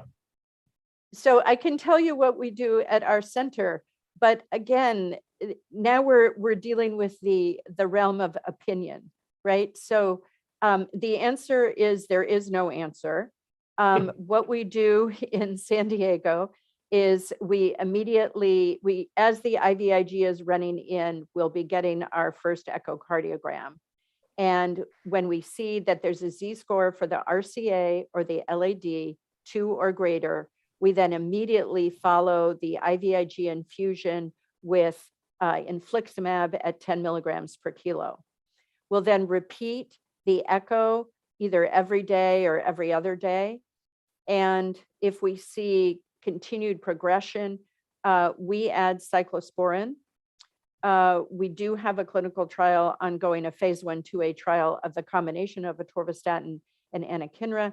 And we also add atorvastatin if the child is older than 1 year of age. Okay, there's one more question from Rakesh. If you're planning to give IVIG plus infliximab, which one you will give first? Will you give infliximab first and give IVIG, or IVIG as a standard of care and plus infliximab? So that's an interesting question, because we showed in our phase 3 trial of intensification where we were trying to address the issue of IVIG resistance, and this was published in Lancet many years ago. But we showed that if you give IVIG in our mixed ethnic population, there's a 13% IVIG reaction rate, meaning hypotension, spiking in the fever, and need to stop the infusion and slow down the infusion. So a 13% reaction rate. If, however, in that trial, it was a placebo-controlled trial, you had received infliximab before you received your IVIG, there was 0 IVIG reaction. So if you already have your echo result and you know that you're going to want to intensify therapy, it takes a little while in our hospital to mix up the IVIG and prepare it, whereas the infliximab is ready to go. We give it as a 2-hour infusion. There's no need for ramping or pre-medication or anything. It's a mouse hybrid protein, but these children have never seen it before. So a single infusion is totally safe. There are no reactions. And so we'll actually give infliximab. We're able to do that in our emergency room. And right now we have such a bed shortage that we have children waiting in the emergency room for a bed. And they're happy to give infliximab in the emergency department. IVIG requires more intensive monitoring, and it's difficult for them to give in our emergency room. So that's just a local practice variation that may not be relevant anywhere else, but that's how we manage our patients. Okay, thank you, Dr. Burns, because we have interest of time. We'll close the session. Thank you very much for wonderful talk. Thank you very much. You're very welcome. Thank you, Dr. Jain. It was very interesting to hear you, and thank you once again for the fact that you chose to join us live so early in the morning. It's I think 6 a.m. at this time in San Diego. Thank you so much. You're so welcome. Thank you. Thank you, Dr. Satish, for chairing the session. So it's time to move on to the next session, and for this session, I would invite Dr. Nutan. So she is. She is Associate Dean and Professor of Pediatrics at Kasturba Medical College, Mangalore, and she has several honors awards to her credit. Ma'am, I would invite you to chair the session, and I would request the speakers to please keep it very brief because we are running almost 30 minutes late. Over to you, ma'am. Thank you, Dr. Ankur. So Kawasaki disease is an enigma, and every clinician treating Kawasaki disease has got memories about the cases that they have treated.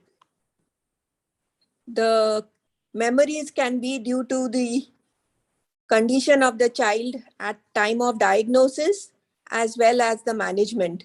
We had 3 very interesting cases discussed yesterday, and we will continue with 3 more cases today, the most memorable cases of Kawasaki disease. We have the first presenter, Dr. Narendra Bagri, who is Associate Professor, Division of Pediatric Rheumatology, Department of Pediatrics at All India Institute of Medical Sciences, New Delhi. He has 34 publications, and his research interest is in pediatric rheumatic disorders, is in juvenile idiopathic arthritis. Over to you, Dr. Bagri, for your presentation. Sorry. Thank you, ma'am. Thank you for the introduction. And is my screen visible? Yes, your screen is visible and you are audible. Okay, thank you. So first of all, I'd like to thank the organizers for giving me a opportunity to share this case. So in interest of the time, I will straightforward go to the case. So this is a 2-year-old febrile girl who was referred to us as a case of refractory Kawasaki disease. So this girl was well managed as a case of suspected incomplete Kawasaki disease in view of the persistent fever which was lasting for more than 7 days with raised inflammatory markers, and in addition she had neutrophilic leukocytosis, thrombocytosis, and the echo-demonstrated coronary dilation. She was referred to us after receiving the first dose of IVIG and was also started on steroids. But after a brief stint, the fever reappeared and she was referred because of the persistent fever. On examination, the vitals were essentially stable. The blood pressures were around 112 by 70 millimeter of mercury. There was some pallor was there. There was no icterus, cyanosis, clubbing, lymphadenopathy, or edema. On per-abdominal examination, the liver was palpable 4 centimeter below right costal margin. Rest of the examination was within normal limits. So since the fever was persisting despite adequate treatment and probably extensive workup, we just charted what was going around.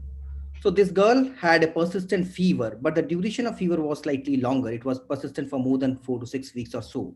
In addition, she had abdominal pain, which was persisting on and off. And as we can see that the labs, when we charted the labs, we can see that there was anemia, there was neutrophilic leukocytosis, thrombocytosis, and raised inflammatory markers on multiple occasions. The extensive workup to rule out infectious causes like malaria, typhoid were negative. She had received multiple courses of antibiotics before she landed up in the hospital from where she was referred, where she was diagnosed as atypical KD as shared in the previous slide, and where she received IVIG, steroids, and aspirin. But despite the fever was persisting reappeared after brief response to IVIG and steroids, and then she was referred to us. So what was making us at unease was probably the prolonged duration of fever and the abdominal pain in this girl. However, we repeated the echo, which again showed the coronary aneurysms, which were quite significant. But because of the unease caused by the prolonged duration of the illness, we went again and looked at the examination meticulously, And there was hypertension, which was just a stage 1 hypertension. But at the same time, she was also receiving steroids. So we were not sure that whether this is because of something else or this is because of the steroids. So the obvious question came to our mind was, what are we dealing with? Is it some other systemic vasculitis rather than refractory KD, that is polyarteritis nodosa? And we went ahead with further investigations, and the CT revealed multiple infarcts in the spleen and the renal. We went ahead with the DSA, which revealed the characteristic findings of PAN, that is microaneurysms. And finally, we ended up making a diagnosis of polyarteritis nodosa based on the classical angiographic abnormalities which I shared just now, along with the hypertension. We revised our diagnosis to polyarteritis nodosa.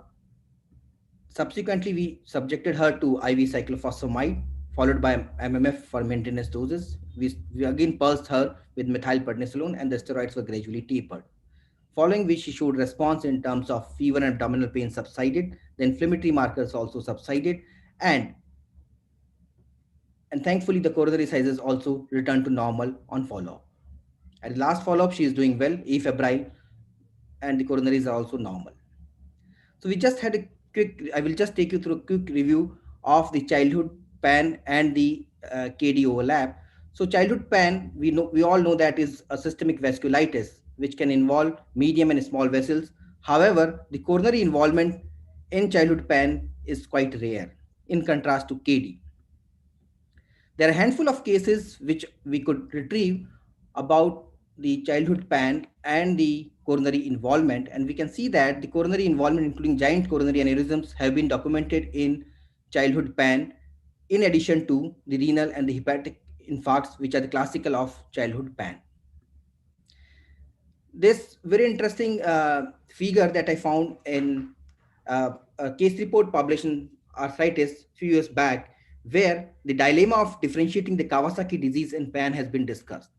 If we look at the Kawasaki disease, typically has, as we are listening for last 2 days, that it is a clinical diagnosis based on certain clinical features. Typically, the typical cutaneous rash, the conjunctivitis. However, there is in older literature, and probably I would like to have comments from the senior colleagues who would know better than me, the term infantile polyarteritis nodosa, where the older literature suggests that it is a spectrum of KD which is more severe, predominantly causing severe manifestations. Vis-a-vis, polyarteritis nodosa is a separate entity, probably because if all PAN and KD is the same spectrum, then probably the all pain patients should have stigmas of KD like conjunctivitis, which is not the case. In addition, if we have nicely heard in the CPC that the histopathological features of PAN and KD are also different, wherein the fibrinoid necrosis is a characteristic of PAN that is rare finding in Kawasaki disease. So probably they are distinct entities despite the overlap. Why it is important to understand the difference is because of the fact that the management is different in terms of the immunosuppression required for PAN vis-a-vis Kawasaki disease. At the same time, the duration of therapy also varies in the two entities. So despite overlap, there are subtle differences by which we may differentiate these things, and they could be like the chronic insidious nature of the illness, like in this very case where the duration of fever, the prolonged duration of fever clinched us or helped us in making a suspicion of PAN. The others could be, other differences between these is the coronary involvement, which is frequent find in KD, is a rare finding in polyarteritis nodosa, but yes, like in this index case, can very well be documented in PAN also and confuse the picture. Other findings like GI involvement is a rare finding in Kawasaki disease, as we just heard from Professor Ram, that in Kawasaki disease, abdominal findings, abdominal pain is not a common feature. Whereas in polyarteritis nodosa, it could be a finding in addition to other findings of renal involvement and hypertension, which could be predominant in polyarteritis nodosa. So to sum up, the persistent fever with raised inflammatory markers may herald an underlying vasculitis. However, the vasculitis could either be KD or polyarteritis nodosa, and in the early phase of the disease, it may be really challenging to differentiate it, but subtle clinical differences that we just shared in the previous slide may help us in differentiating the two conditions. And the distinction is important because of the clinical and therapeutic implications. Thank you so much. I shall be happy to have any questions on this.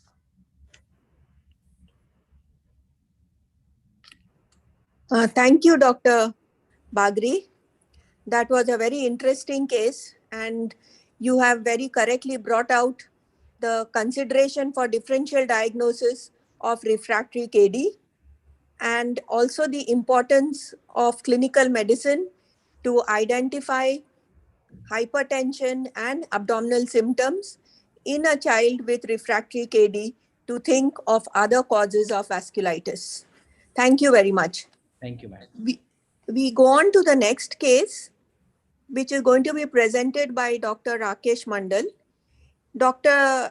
Rakesh is professor and in charge of the Pediatric Rheumatology Division of Medical College, Kolkata. He has about 150 publications in index journals and 20 years of experience working with children with rheumatological illnesses. Over to you, Dr. Rakesh.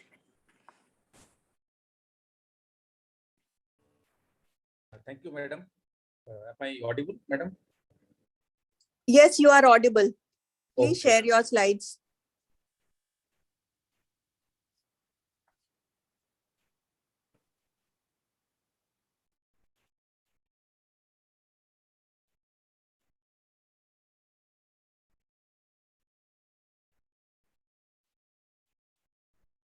Is it visible, madam? Is it visible, Yes, madam? yes, it is visible. It's visible. Okay. Good evening, everybody. Today, thanks to... Please put it in the slideshow, Dr. Rakesh.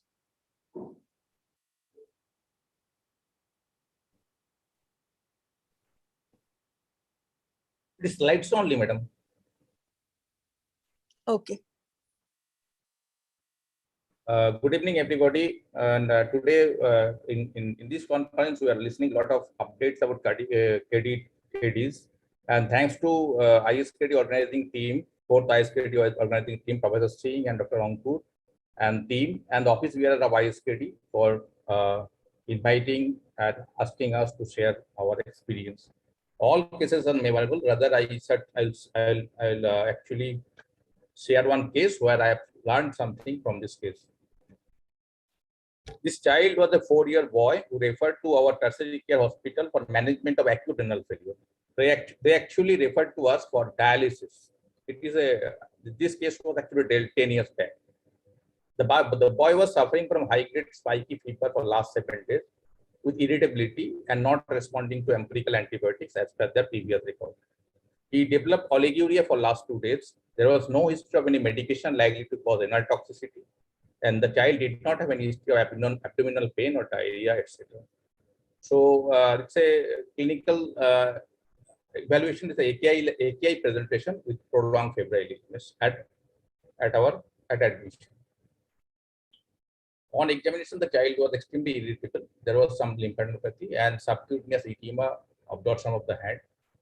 The blood pressure was elevated, and there was loose line over the nails, and this was there at admission. But subsequently, the disconfirmation was noted around 3 days after hospital stay, and we thought probably we are dealing with sepsis with AKI or some other common infection with AKI as the initial diagnosis.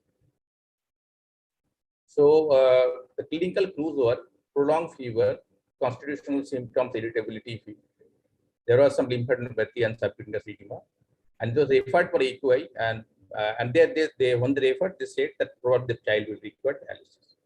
Actually, disconfirmation was developed later. So possibility initially thought was common infection or suspect sepsis with AKI. But as the child developed disconfirmation and some other findings, I had some subcutaneous edema, we thought probably maybe incomplete KD. But we were quite baffled why the child also had renal failure or AKI presentation. This is the clinical picture of disconfirmation, which was developed after a few days after staying in the hospital. When we did the investigation, there was a hemoglobin of 10. There was some leukocytosis, polymorphosis here. Dr. Rakesh, your slides are not moving. Not moving. Now it's moved, madam? No, it's not. It's moved? It's no, fixed. It's fixed.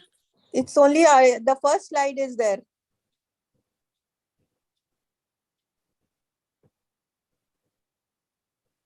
Yes, that's okay. It's okay, madam? Yes, now it's okay. Okay. And there was disconformation that which was noted after 3 days of hospital stay. Is it visible, madam? Yes. When we investigated, there was total leukocytosis, polymorphonuclear leukocytosis. There was raised ESR, but initial platelet count was 2.4 lakhs, but repeat count was around 6 lakhs. This investigation like chest X-ray MUNT was negative. ECG shows tachycardia, and in the child had azotemia. BAN was 28, creatine 3.2, and BAN creatine ratio was 18.1. Sodium and potassium was normal, and urine analysis showed 5 to 18 white blood cells, few eosinophils, and WBC class. Albumin was 2 plus. Urine sodium was 36 milligram per liter, and urine creatine 56 milligram per day, and specific to 1010, osmolarity 294 milliosmol per liter. So calculated fractional expression of sodium was more than 2, suggestive of some intrinsic renal failure. And bilateral renal parenchyma disease was noted, and increased cortical echogenicity with loss of corticomedullary differentiation on ultrasound.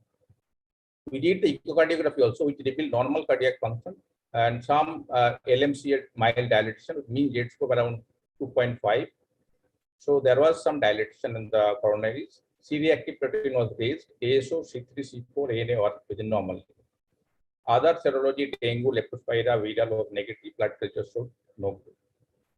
We actually could not do renal biopsy because consent denied by the parent, as the patient showed improvement of renal function within initial conservative management from day 3 onwards. So this child actually had some pictures of Kawasaki disease, changes in the extremities, and some changes in the oral cavity, cervical lymphadenopathy, but no rash or conjunctival infection noted. We made a diagnosis of incomplete KD. So the patient had AKI at presentation, and echo showed some findings. So we made the diagnosis of AKI, incomplete KD with AKI. So this patient was diagnosed with incomplete KD with AKI. The patient was put on empirical parenteral antibiotic, renal dose adjusted, aspirin anti-inflammatory dose, and supportive management with fluid and electrolyte hemostasis. Renal failure was managed conservatively. Patients showed rapid improvement of renal function and urine output within the next 2 days, and ultimately azotemia restricted. The child became afebrile subsequently after receiving IVIG and discharged on antiplatelet dose of aspirin. So our hypothesis was why this child had AKI at presentation. So we initially thought probably it is due to hypotension something, but there is no such incidence was noted. Histopathological examination in some studies showed interstitial nephritis. So we thought of probably we are dealing with that. Sometimes some interstitial nephropathy due to some drugs may be there, but there is no such intake of drugs causing this incident. And some reports showed that some immune complex damage may be there in the kidney biopsy that may cause, or use of IVIG sometimes may be can be related to acute kidney injury. Even there are some reports of Kawasaki syndrome associated with Yersinia infection, maybe close to Mika, but that was negative on blood culture was negative for such an infection. So in that case, in our case, actually we excluded pre-renal cause of renal failure, and drug into nephropathy was not likely. Immune complex mediated disease was, though not certain, biopsy could not be done, but probably not be a case.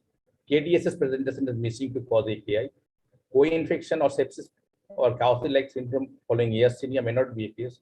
So we thought probably our case had renal failure due to tubulointerstitial nephritis following Kawasaki disease, because the child had pyuria, some eosinophil in urine, non-nephrotic proteinuria, and rapid improvement in RFT following conservative treatment of underlying disease with IVIG and etc.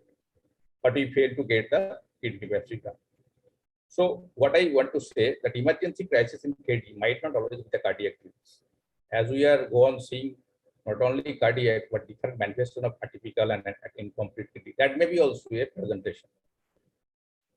So, and this case was also published in literature, and this was probably the first case of KD presented with AKI from India in 2010, so 10 years back. So, Kawasaki disease, the renal disease characteristically runs the benign course. Actually, but those reports were actually shown that Kawasaki disease, the renal disease, whatever seen, usually have a benign course, bearing a few incidents. And this study, one study by acute kidney injury patient with Kawasaki disease, what they have shown, the non-acute kidney injury cases are shown in white bar and AKI in black bar. This is more the acute kidney injury are more seen in smaller children. And this paper is showing that younger children usually have more of AKI-like features, but AKI as a presentation was quite unlikely. So other kidney and urinary tract involvement in Kawasaki disease are mentioned. They can have renal failure following tubulointestinal nephritis, HUS, immune complex mediated nephropathy, KDSS, etc. There are many things are there in the literature, but many times people said that probably TIN may be a cause, but bearing the kidney biopsy, it is difficult to say. And in most of the cases, actually, renal involvement or AKI improves with conservative management. So, although the precise pathogenesis underlying the development of kidney involvement in patients with KD is unclear, vascularitis of arteritis in kidney and immune complex mediated disease and T-cell immune regulated abnormalities may be other reasons. So, in Kawasaki disease, the renal disease runs a benign course, and management actually require treatment of KD and conservative approachment to AKI in most of the cases. So, what I want to say that learning point, whatever I have learned from this case is that when Kawasaki disease is heard of in 1990s, we look towards typical complete criteria, etc. But when we are dealing Kawasaki disease in 2020 onwards, 2010 onwards, when last decade, we look towards atypical, incomplete, non-cardiac organ involvement is also should be thought of, because it's a multi-organ involvement disease prototype disease like right now. So diagnostic and management by dilemma for those non-cardiac issues, probably we have to deal more. So increase KD, increase KDLS, increase incomplete or atypical KD, increase non-cardiac complication.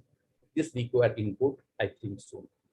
So I am this is one photograph who actually made many people to from Bhopal, who Dr. Raghuveer Singh Rajput, who made many people, many child to survive from burns. I know from the year. So thank you, and this is festival greetings. Thank you. Thank you, Dr. Rakesh. That was a very interesting case of atypical Kawasaki disease presenting with a rare complication, and compliments to your team for publishing this case report. So it is there in literature for further referral. Thank you very much. We now go on to the last speaker of this session, Dr. Chandrika Bhatt. She is our proud alumnus from Kasturba Medical College, Mangalore, where she did her MBBS. Further, she did her MD Pediatrics from Grant Medical College and Sir JJ Group of Hospitals, Mumbai, and then a fellowship in pediatric rheumatology at the Bristol Royal Children's Hospital, United Kingdom. Presently, Dr. Chandrika is consultant pediatric rheumatologist at Rainbow Children's Hospital, Bangalore, and is a visiting consultant at St. John's Medical College and Hospital and Vikram Hospital, Bangalore. Over to you, Dr. Chandrika. Thank you so much, ma'am. I hope I'm audible and my slide is visible. Yes, you are audible and your slides are visible. So thank you to the PGI team for having me over today. In the interest of time, I'll just quickly go through my slides. So this patient was interesting in that we had some challenges managing the case rather than with the diagnosis. So this is a 5.5-year-old girl who was previously well. She came to us with a history of fever for 6 days. And there was a rash that was noted on day 2 of fever, initially on the face and then spread to the trunk and the limbs. Pre-referral on day 3 of fever, she had some labs down, which was not very significant, but showed a low normal hemoglobin and platelet count.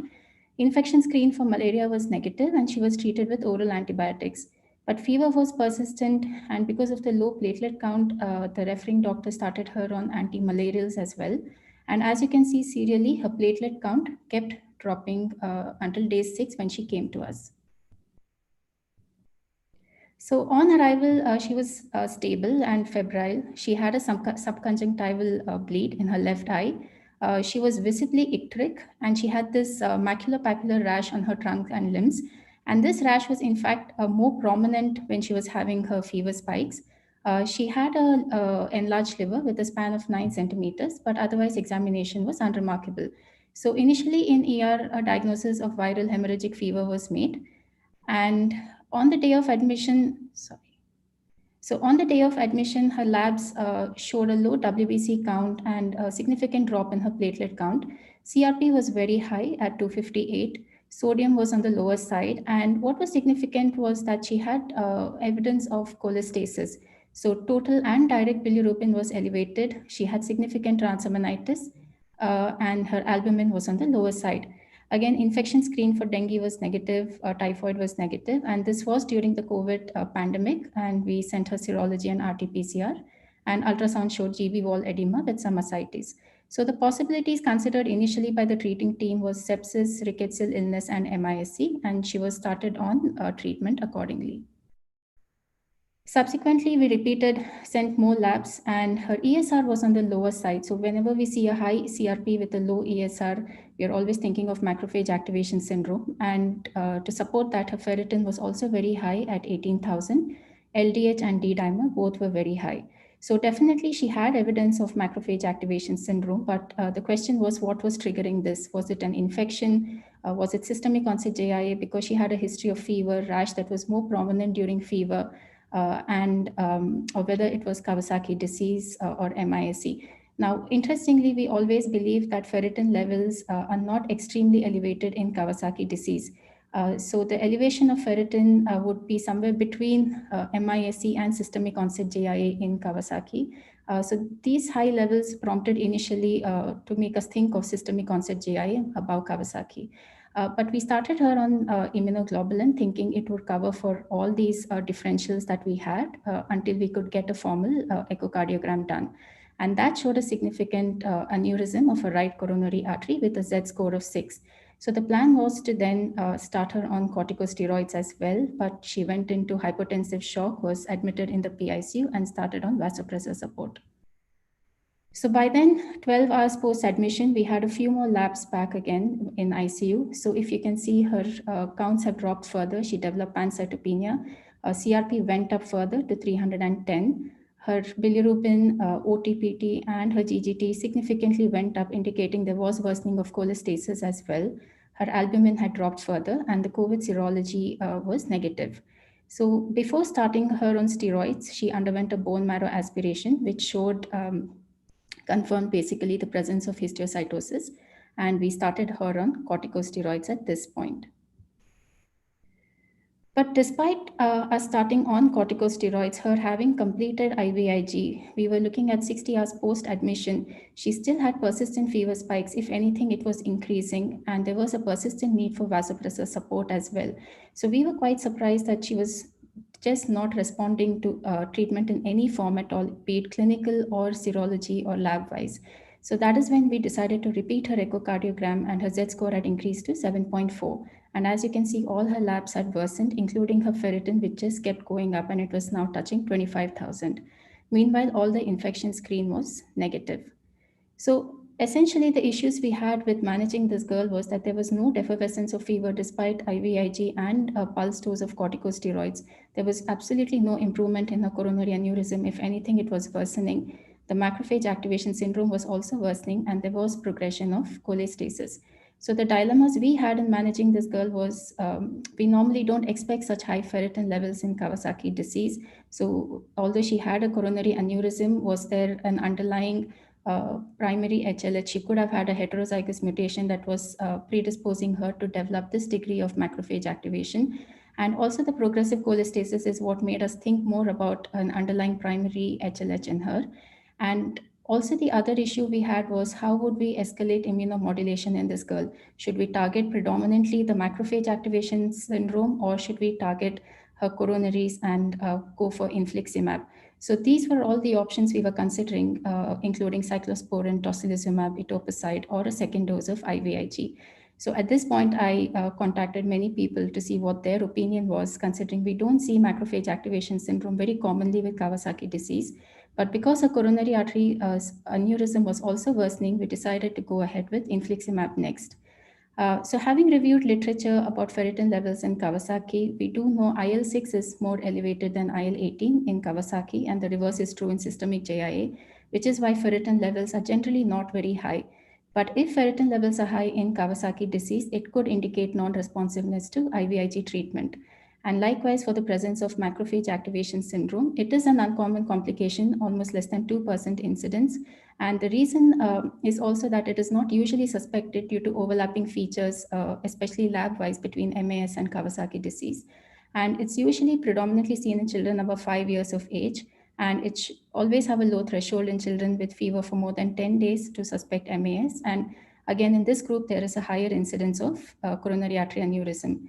There is no consensus guideline to say how we should manage MAS in this subgroup. People have tried TNF blockers, corticosteroids, IVIG, and even HLH 2004 protocol.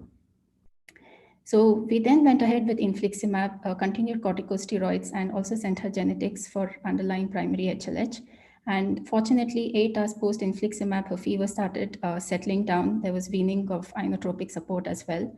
And 24 hours later, her platelet counts for the first time started holding on. They increased and ferritin levels started reducing. Coronary artery aneurysm was marginally better. And 60 hours post infliximab, we were in fact able to discharge her. And surprisingly, her coronary aneurysm literally shot down to 3.1. And we sent her home on a steroid taper and aspirin.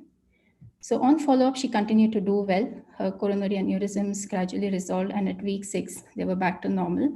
And by then, we also had her genetic results back, and she had a mutation in STXBP2, but it was a variant of unknown significance, which is seen in familial HLH type 5. So we've now decided to send functional assays to look at her granulocyte release assay to know if this is significant, and also screen her parents. So learning points for me from this case was that although uncommon high ferritin levels can be seen in Kawasaki, and it is a indicative of degree of inflammation, and probably these children are hence predisposed to developing coronary aneurysm, and we should have a low threshold to suspect MAS in children with Kawasaki disease, and more so in those with incomplete Kawasaki disease. And again, the presence of coronary aneurysm is more common in those who develop MAS. Thank you. Thank you, Dr. Chandrika, for this presentation. Very succinctly put, and you made it very short with extensive literature search. You have highlighted also the importance of serial investigations and the differential diagnosis of macrophage activation syndrome and its treatment. And as we have just heard Dr. Burns, probably infliximab upfront with IVIG is something which we should consider in such cases hereafter. Yes, absolutely. Yes, ma'am. Yes. Thanks to all the three speakers for their memorable cases of Kawasaki disease. I think it will be in the memory of all the delegates today as well. And thanks to the organizing team of Dr. Sujit, Dr. Saji, Dr. Philip, Dr. Ankur, Dr. Sagar, Dr. Rakesh, and Mondal, and Dr. Rakesh Pinalia for inviting me to chair this session. Thank you. Over to you, Dr. Ankur. Thank you, ma'am. Thank you for chairing the session, and thanks to all the speakers for presenting very interesting cases. So we move on to the last session of the day.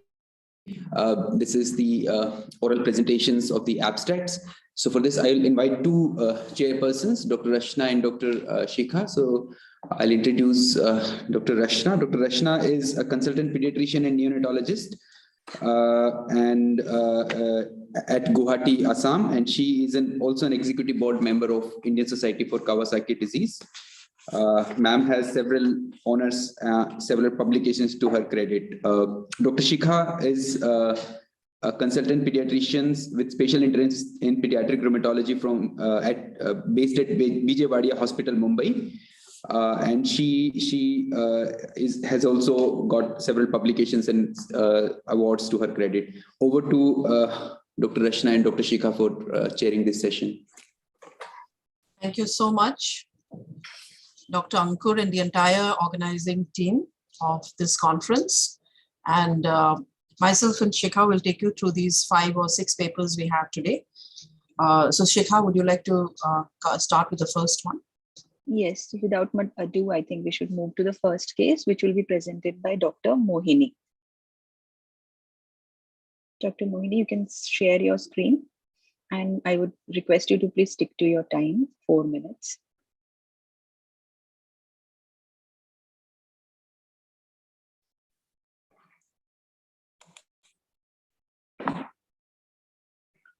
Dr. Mohini, are you there? Okay, I think she's there.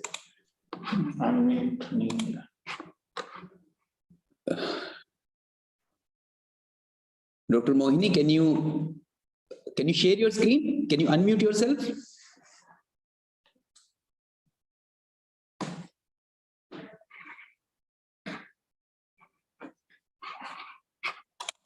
Yes, we can see your screen. Just make it full slide. Yeah, full you screen. can. You have to also unmute yourself.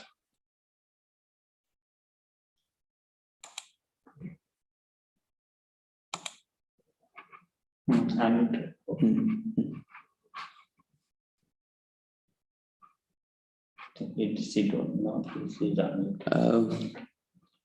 You have already unmuted yourself. Unmuted. I mean, you can speak now.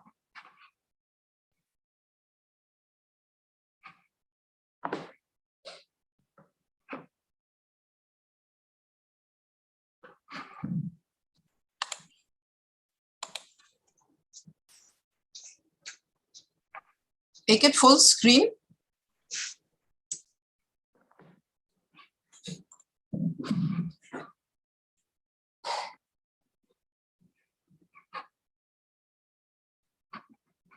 Shikha, while she's setting it up, should we go to the next one?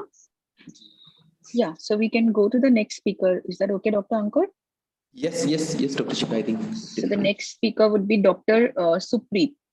Yeah, Supreet will be presenting from here only. In the meantime, Dr. Mohini, just try to get your system okay. Is my screen audible? Yes, you are audible. Okay. Good evening. Myself, Dr. Supreet Basu, DM Fellow, Pediatric Clinical Immunology and Hematology from Postgraduate Institute of Medical Education and Research, Chandigarh. We will be presenting my paper on anticoagulation in Kawasaki disease, our experience at Chandigarh. So Kawasaki disease is the leading cause of acquired heart disease in children. Coronary artery aneurysm is a common complication of Kawasaki disease, and giant coronary artery aneurysm are at substantial risk for thrombus formation and thrombosis and requires long-term anticoagulation therapy. Warfarin and low molecular heparin are the common anticoagulants used in these cases. But there is no randomized controlled trial of anticoagulation therapy in Kawasaki disease so far. So we aim to study the profile of patients with Kawasaki disease receiving anticoagulation therapy for coronary artery abnormalities and to study the safety and efficacy of anticoagulation therapy in patients with Kawasaki disease. We reviewed the records of 1,076 patients from 1994 to 2021, and the patients who had received anticoagulants in the form of either low molecular heparin and or warfarin were included in the study. The patient demographics, coronary artery abnormalities, anticoagulation profile, complications, and outcome were noted. Out of 1,076 patients, 38 had received anticoagulation therapy. The median age of diagnosis was 18 months. 26.3% of the patients were infants. The mean interval between onset of fever and diagnosis of Kawasaki disease was 17 days. 21% of our cases had incomplete Kawasaki disease. 35 out of 38 cases had giant coronary artery aneurysm and 3 had multiple or complex aneurysm. The most common coronary artery that was involved was the left main coronary artery, followed by the right coronary artery and the left anterior descending. 50% of our patients received only low molecular heparin, 23.7% received only warfarin, and in 26.3% of cases, low molecular heparin was followed by warfarin. The median duration of low molecular heparin therapy was 14 months, whereas that of warfarin was 42 months. we had given second antiplatelet agent in the form of clopidogrel in 5 cases. We monitored the low molecular heparin therapy by factor 10A activity in 18 out of the 29 cases, and the median 10A activity was 0.46 international unit per ml. In all cases, those who received warfarin, we monitored it by INR, and the median INR in our study was 1.55. We followed up the patients for 14 patient months, and there was 8 minor bleeding episodes noted, and 1 patient had excessive bleeding following trauma. None of the patients developed thrombosis or symptomatic stenosis during follow-up, and serial 2D echography in follow-up showed remodeling of coronary arteries in all the patients. American Heart Association 2017 guidelines recommends a target INR of 2 to 3 in patients of Kawasaki disease receiving anticoagulant therapy. Sugahara et al. Maintained their patients of Kawasaki disease on anticoagulation on an INR of 1.5 to 2.5. In our study, our results showed that a much lower INR may also be adequate for management of children with Kawasaki disease and significant coronary artery abnormalities. Thank you. A very nice study, Dr. Supreet, and a nice presentation, briefed up presentation. So was there any comparison also done between the use of low molecular weight heparin versus use of warfarin, or your study was just based on the INR? Ma'am, basically we retrieved the records and we compared, we are on the study, we are comparing the outcome of coronary artery abnormalities with both low molecular heparin and warfarin. But no head-to-head comparison between low molecular heparin and warfarin was done, because with the 2004 guidelines, with the 2017 guidelines, the recommendation has changed. And low molecular heparin that is now easily available and its cost, the cost is also less now. That was not the case a few years back. When in infants or young children, now we start with low molecular heparin. But previously, due to due to the higher cost of low molecular heparin, we had to start with warfarin. So that type of comparison study is difficult. And also there is, when we reviewed the literature also, this comparison study is very less because this problem is throughout worldwide. Okay, got your point. Ma'am, do you want to ask anything? Yeah. So since factor 10A will probably not be clinically done by all of us across different work areas, so is the monitoring of the INR just enough for any of these drugs? For warfarin, ma'am, INR is okay, but for low molecular heparin, INR is not good. And so we have to do factor 10 activity. As we showed that out of the 29 cases, only 18 cases we could do factor 10 activity, because it was the long time period from 27 years, this time period. So initially also we could not do this factor 10 activity, but as time has progressed, now we are routinely doing factor 10 activity for the patients who are receiving low molecular heparin. Okay, thank you, Dr. Ankur. Sorry, Dr. Supreet. We'll go to the next. Dr. Mohini, are you ready now? Yes, ma'am. Yeah, please share your screen.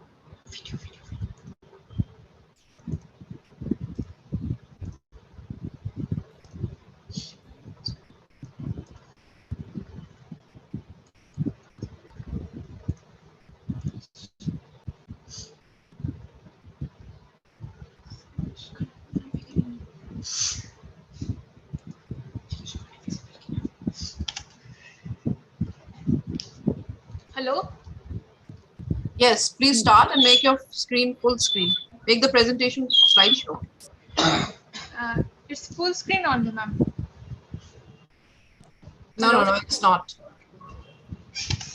You please resume slideshow.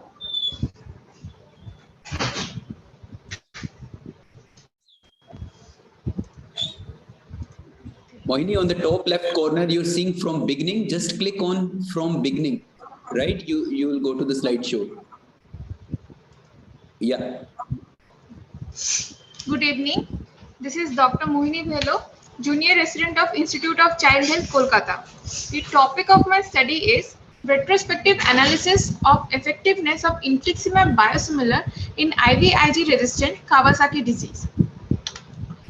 Infliximab has been in usage in Kawasaki disease over the last 10 years, and its effectiveness in IVIG resistant Kawasaki disease has been established. Dr. Mohini, Dr. Mohini, since yes, ma'am. We cannot see your slides moving. So for each of the slide, please press on the slide that you're talking about, okay? Just press your introduction slide so that we can view it. And you have to do that for no. Yeah, so you keep on pressing the slide you're presenting, okay? Okay.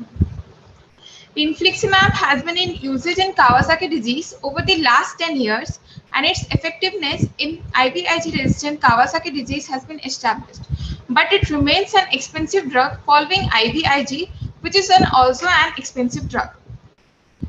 Nowadays, biosimilar of infliximab are easily available. It is a cheaper alternative available almost at 1/3 of price of infliximab.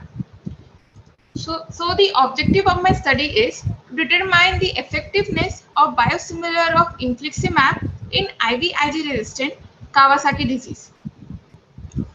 Materials and method. This is a single center retrospective observational study conducted at the IPD of Institute of Child Health, Kolkata from June 2020 to June 2021.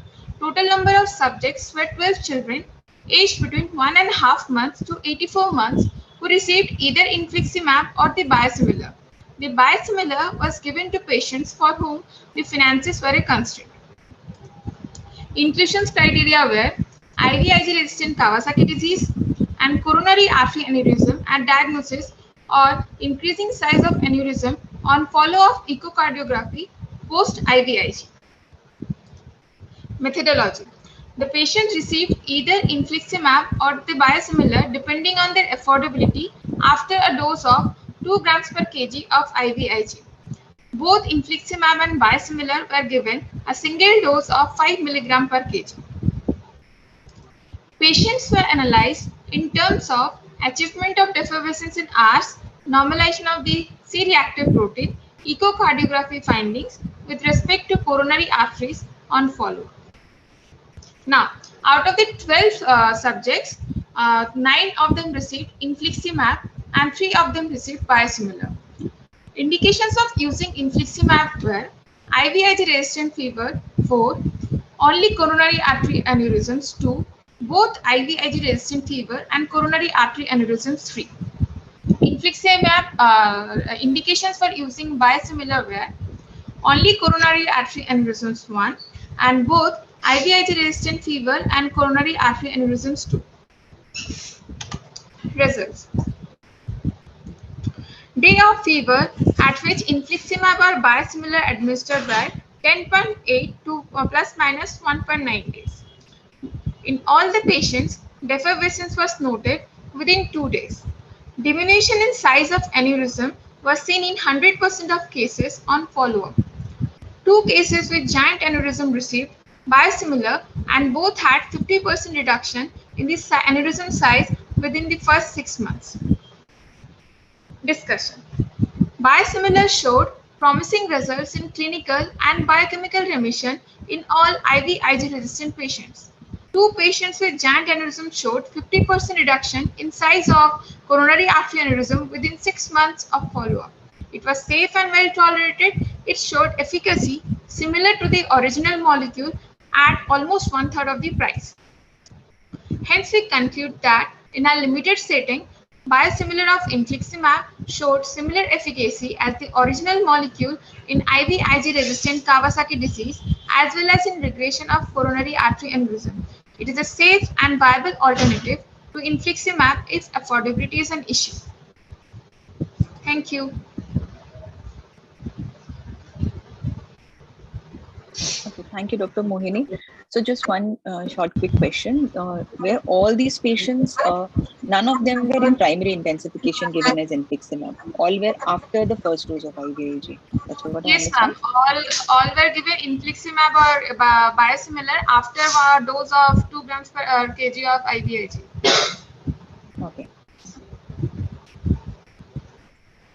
And you want to ask So anything? what do you think is the drawback of your study? Ma'am, it was a very small number of patients were there. Only 3 received biosimilar, and it was fully based on the affordability issue of the patient party. Okay, thank you. Thank you, ma'am. So we'll move to the third presenter today, Dr. Debopama from Kolkata.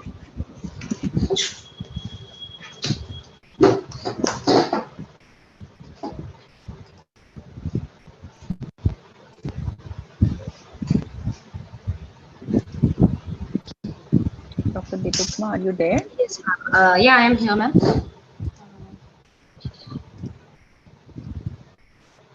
Just one second. Ma'am, is the screen visible? Yes, you are. And if you can make it slideshow. Ma'am, I did it. Is it not visible? So you will also have to click on each of the slides while moving. Ma'am, is it now visible? Yes, it is. The slides are visible. Are they moving? Are the No, so slides it's not a moving? full screen. It's not a full screen. You'll have to click on each slide while you're presenting. Okay, ma'am. Okay. Shall I start? Yes, please. Good evening, everyone. I am Dr. Debopama, a postgraduate trainee here at Institute of Child Health, Kolkata. So today I'm going to present the findings of my study, which was based on the effectiveness of the use of infliximab following an IVIG infusion on the reduction of coronary artery aneurysms. So as we know, infliximab is an anti-TNF alpha agent, and it emerged as a novel therapy in IVIG resistant KD about 10 years back. And we use it at a dose of 5 mg per kg single dose. After the KitKat trial, the superiority of infliximab has been well established over a second dose of IVIG. Although we use it at 5 mg per kg single dose, there are certain recommendations by population PK models that suggest that if it is given post IVIG, we should give it at a dose of around 10 mg per kg because there is around 50% reduction in the tissue availability of the same. So, keeping in mind that TNF alpha is the main agent causing vascular damage in Kawasaki, the objective of my study was to determine the effectiveness of the same on regression of existing aneurysms at diagnosis or newly developing ones, or the ones previously diagnosed which were increasing in size post IVIG infusion. It was a single center prospective observational study held at Institute of Child Health, Kolkata over a period of around 3 years from January 2016 to December 2019. And we had a total population, total study population consisting of 15 children aged between 6 weeks to 84 months with a mean age of 24.9 months who received the infliximab. The inclusion criteria was that all the patients were treated with infliximab for aneurysms on day 2 to 14 following an IVIG infusion. So at our center, we used infliximab at a dose of 5 mg per kg, which was given within 24 to 48 hours of completion of the IVIG infusion. And 3 children received infliximab almost a week after IVIG infusion because of different reasons. I'll come to it. And since all the KD patients were initially screened for presence of any infection, no separate screening for the same was done prior to infliximab infusion, and none of the patients were screened for TB. The patients with giant or complex aneurysms also received a concurrent therapy with anticoagulants, low molecular weight heparin. So the patients who received infliximab infusion, they were subjected to follow-up echocardiography. They were followed up every week for 4 weeks, then monthly for the next 3 months, and then 3 to 6 monthly. And all the echoes were performed by a trained pediatric cardiologist. So actually the study initially consisted of 33 children, out of which 15 of them received it for coronary artery aneurysm, and the rest of them received it for the disease being IVIG refractory. Out of the 15, around 7 of the patients were both IVIG resistant and had coronary artery aneurysms. So coming to our study population, we had the youngest patient of 6 weeks who had 2 giant aneurysms within 48 hours of IVIG, and our study population mostly consisted of male patients. Out of the 15 who received infliximab, 8 received it because they had new or enlarging coronary artery aneurysms post the IVIG infusion, and the rest of the 7 had multiple or giant coronary aneurysm at presentation only. Out of that, 4 had giant aneurysms, and all the 4 patients were infants. So according to our study, a whopping 80%, that is 12 out of the 15 patients, had showed diminution in size over the next 18 months following infliximab infusion. The 3 patients who did not respond had received infliximab 7 days after IVIG infusion. In fact, one of them was a 2-month-old child who received it at day 21 of illness and was diagnosed at a late stage also. He presented at 18 days of fever. And these 3 patients continued to have medium to giant aneurysms despite the infliximab infusion. Out of those who responded, that is out of the 12 patients, 3 showed increase in existing coronary artery dilatation immediately post infliximab, but they were transient. In fact, 2 of the 3 even showed regression by more than 50% in size within the 6 months of follow-up. Around 9 out of 12 showed 50% reduction in size within the first 6 months of administration, and the rest showed results within 18 months. So on concluding this study, we saw that infliximab showed promising result in aneurysm regression in 80% of the cases. Better results were observed, especially when it was given within 24 to 48 hours post IVIG, and it was safe and well tolerated with no evidence of any tubercular flare-up on follow-up. So these were the references for my study. Thank you. Okay, nice presentation, Dr. Dabupma. So, do you indicate that 20% of your population did not respond to infliximab as expected? Yes, ma'am. There were certain other confounding factors as well. Like some of the children we received at a later stage as well. Yes, for them the infliximab did not show promising results.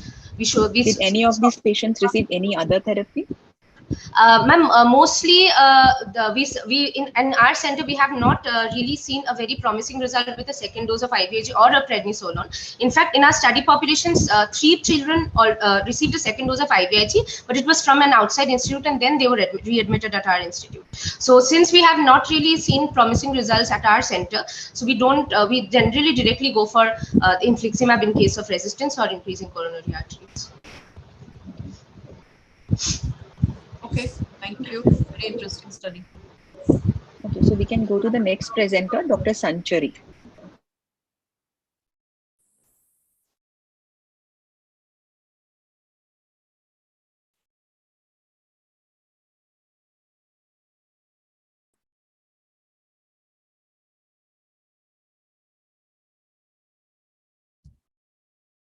Am I audible?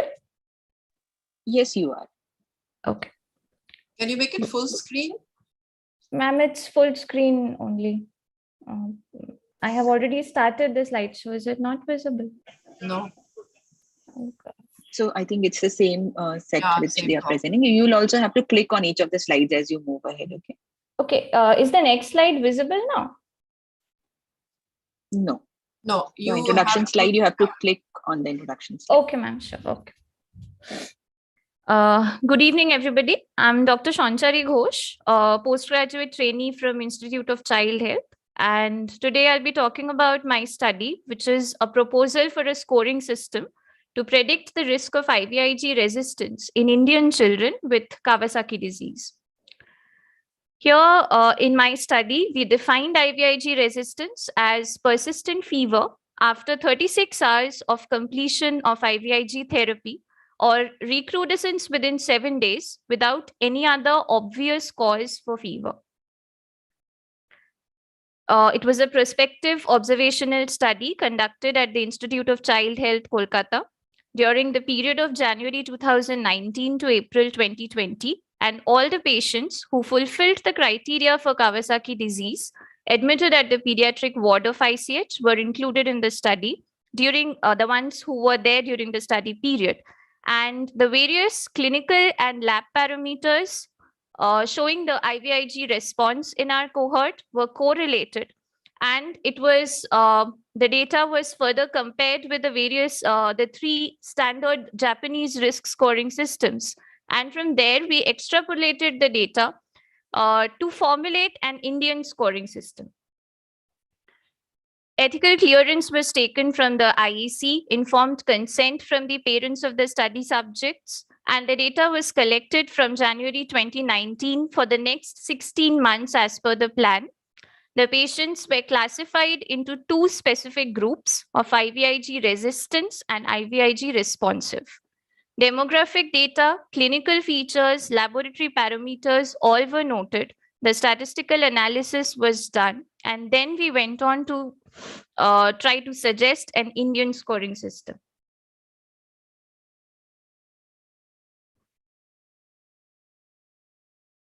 So our results included the following. The study actually included 70 children with Kawasaki disease that were admitted during the study period.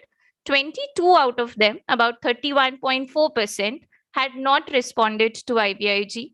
And skin rash was found to be the most significantly associated with IVIG resistant KD with a p-value of 0.04.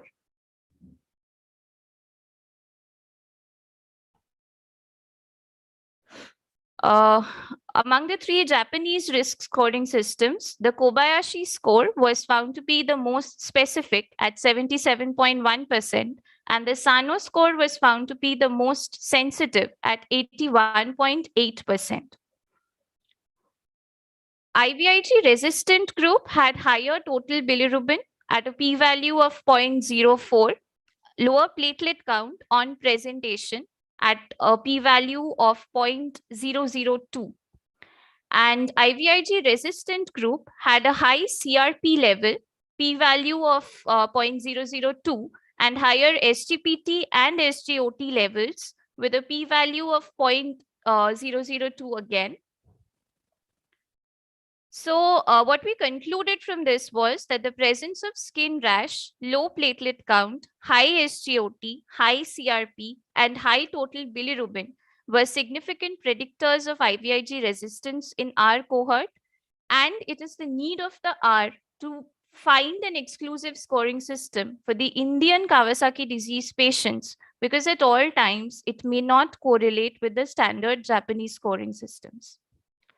So the proposed Indian scoring system that we would like to suggest is an age of less than equal to 12 months correlating with a score of 1, a platelet count of less than 3 lakhs per cubic millimeter correlating with a score of 2, total bilirubin of more than equal to 0.9 milligrams per DL, score of 2, CRP more than equal to 70 milligrams per liter with a score of 1, and AST more than equal to 200 international units per liter with a score of 2.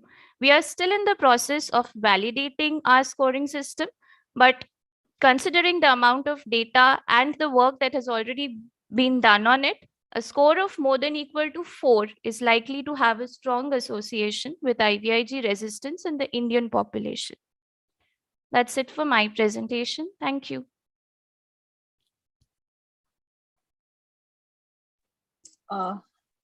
Good presentation, Dr.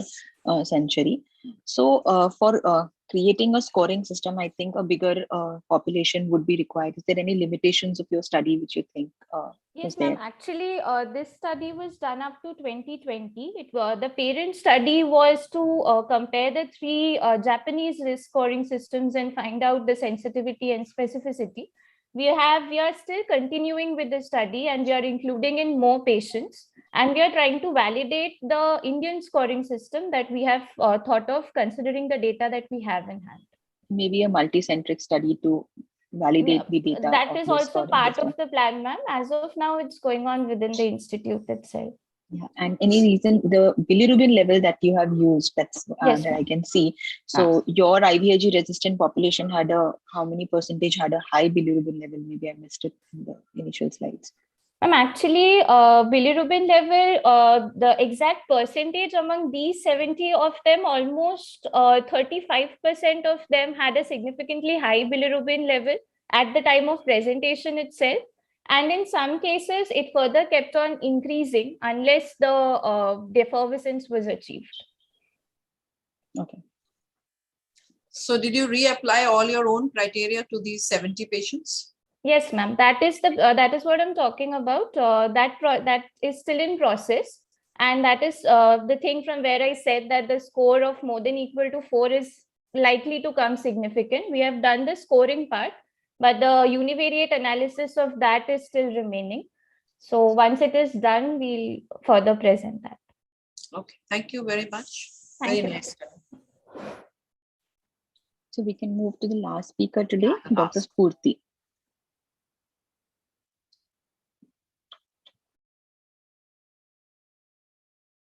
Hello. Good evening.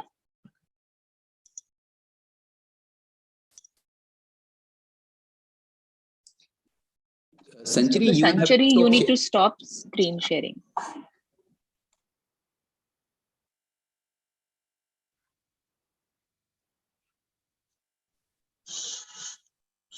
Dr. Sanchari.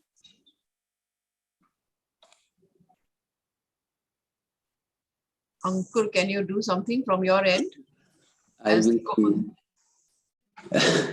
Sweta, are you there? Can you do something? You'll have to this screen sharing from Century. Is it possible?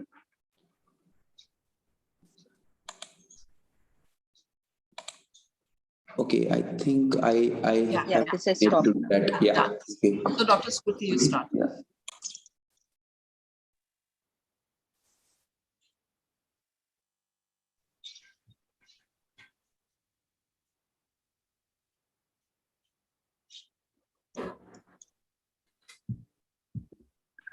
Good evening. Myself, Dr. Spurti. Today, I'll be presenting 3 cases of MISE who actually went on to have a high degree AV block, and 1 succumbing to death and 2 requiring permanent pacing support. These 2 cases are from Amrita Institute of Medical Sciences, Cochin, and 1 case is from WIMS, Kolkata. As we all know, this MISE is a hyperinflammatory state following a COVID infection, and the cardiac complications are well known in this, like myocarditis, significant LV dysfunction, and coronary aneurysms. However, following a thorough literature search, high degree AV blocks at presentation going on for permanency, requiring permanent pacemaker implantation has not been reported so far. That's why we thought we'll be presenting these 3 cases. The first child was a 3-year-old female. She had exposure to COVID in the form of the grandfather had turned COVID positive 2 weeks ago. Later, with this child started developing symptoms. The child initially presented with the fever, vomiting, and subsequently on home monitoring, mother found out that the child was becoming more lethargic, the heart rate was dropping. At that time, she was taken to a local hospital where the child was found to have a type 2 AV block and desaturation as well. So, considering the temporal COVID link, the child was initiated on IVIG and metilprednisolone and adrenaline. But in view of, as the hemodynamics was worsening rapidly, the child was referred to us for emergency cardiac intervention. When we saw the hemodynamics of the child was very poor, with heart rate of only 40, desaturation with cold periphery. And immediately the child was taken up for temporary pacing and initiated on IVIG and methylprednisolone pulse and supported with inotropes, anticoagulation, and assisted ventilation. However, the child went on to have refractory shock, went on to have metabolic complications like hypoglycemia, hypocalcemia, and severe metabolic acidosis, went on to have seizures and cardiac arrest, and the child couldn't be revived. These were her labs. The child was found to have high leukocyte count with neutrophilic predominance, thrombocytosis. However, interestingly, the CRP was only marginally elevated, just 3.32, had high ferritin values of 635 and D-dimer of 2.68. And on the cardiac biomarkers, the NT-proBNP was significantly elevated, 33,000, high LDH and TROP-T. And on the echo, the child was found to have severe LV dysfunction and also had mild renal dysfunction and transaminitis. And this was a ECG at presentation showing complete heart block. The second child was a 3-year-old female child again, who had exposure to COVID 4 weeks back. following which the child started developing fever. That was only 1 day history of fever. The child went on to have 2 episodes of GTCS and bradycardia. This child was actually being treated as meningitis, and raised ICT was thought of as a cause for bradycardia. But as the bradycardia worsened, causing hemodynamic instability, that's the time they started the child on adrenaline infusion and transcutaneous pacing, and they refer the child to us for the emergency cardiac intervention.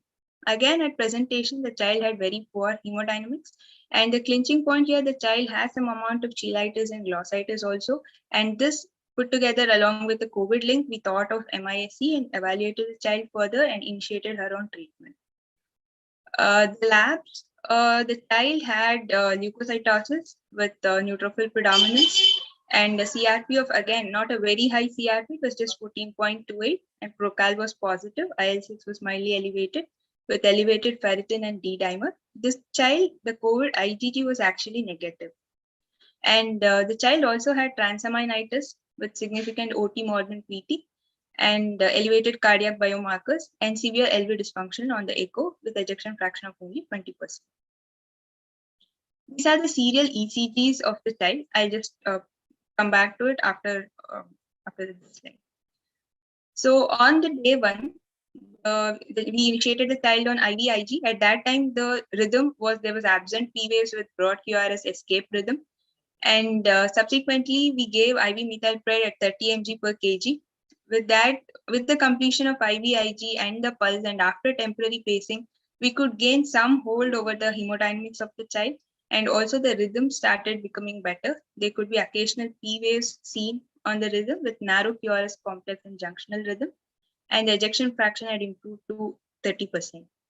And subsequently, the child's hemodynamics actually improved, and we could taper down all the inotropes by day 4, and we could extubate the child by day 5, and the temporary pacing was put off at day 7.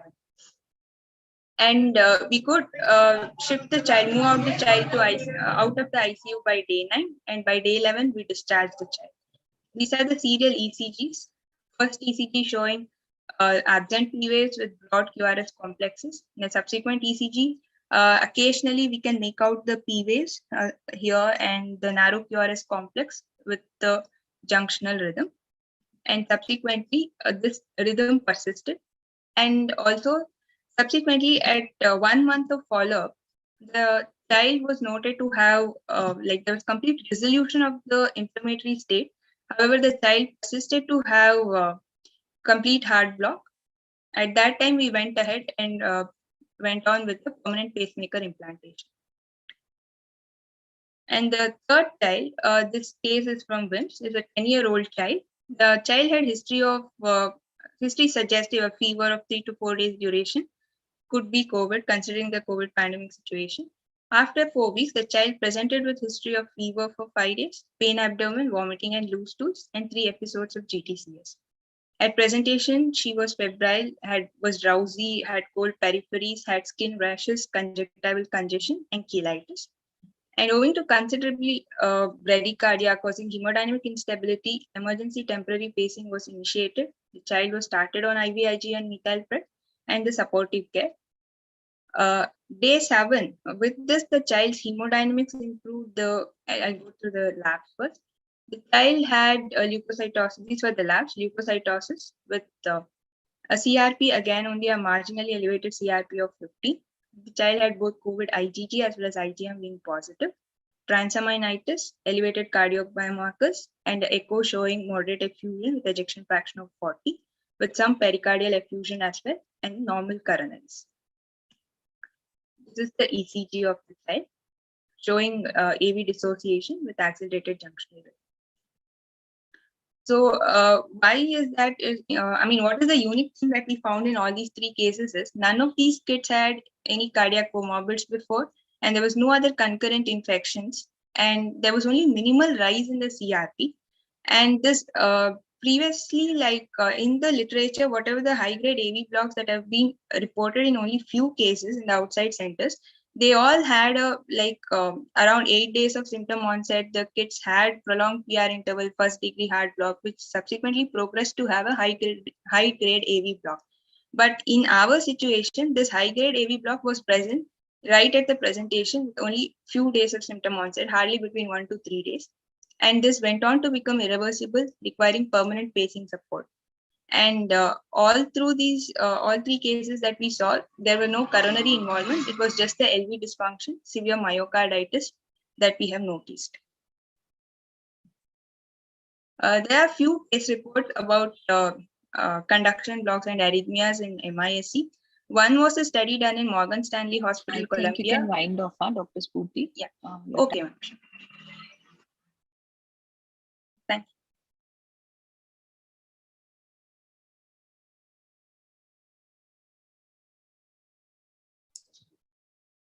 Do you have any questions, ma'am? It's all from my Yeah, this is very interesting to note that all of the three patients had very low, not very remarkable CRP. So, mostly it was the NT-pro BNP, which was high, which is expected.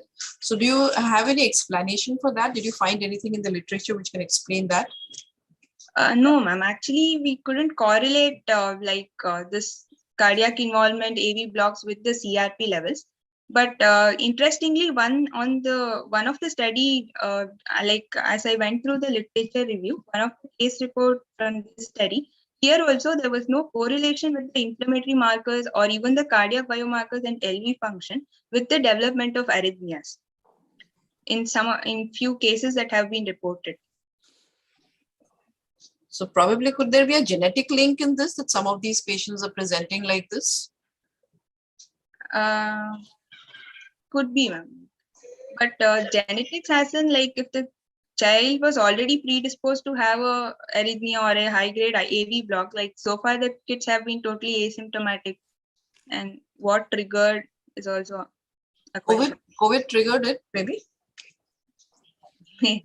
That's food for thought. Shikha, you have any last comments, and then we'll wind up. Really good cases presented by everyone. And I would just like to thank the organizers for giving us this opportunity. We'll announce the results in a bit. So over to you, Ankur. Yeah. Okay, thank you, ma'am, for moderating this session, and thank you all the speakers for excellent presentation. So in the meantime, when Dr. Rashna and Dr. Shikha will be preparing the results and the two best oral presentations, I'll take this opportunity to give concluding remarks. We are running very late, so I'll be very quick.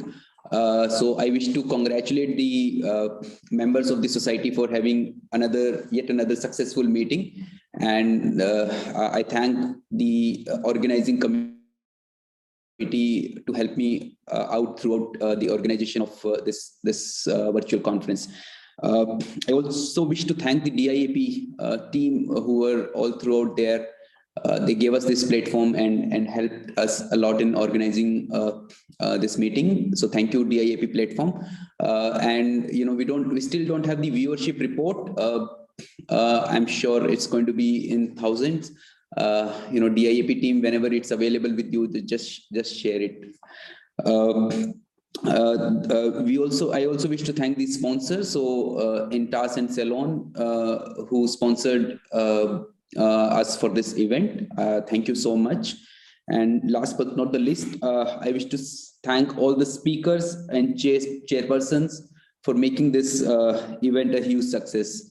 So thank you so much, all of you, and thank you so much. And I think if the results are ready, I think we can request Dr. Rashna and Dr. Shikha to announce the results. Thank you so much. Meantime, the conclusion remark from our president, Yes. Dr. Sujit Singh, is here. Yeah, thank you, Dr. Saji. I think this is the last time we'll ever hold this meeting on a virtual platform, and next year we hope to meet physically. And I think the society has taken good shape, and even on as esoteric a topic as Kawasaki disease, the numbers are growing, the interest is growing, and we hope that in the years to come we'll be able to meet the objectives of the society and spread the word around. Thank you.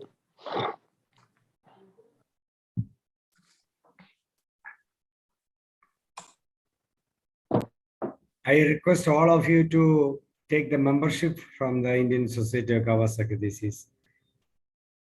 And I'm so happy that this time many good research results come out. So many are taken with interest in even in the molecular level of research people are doing. It's really appreciating everyone. Thank you.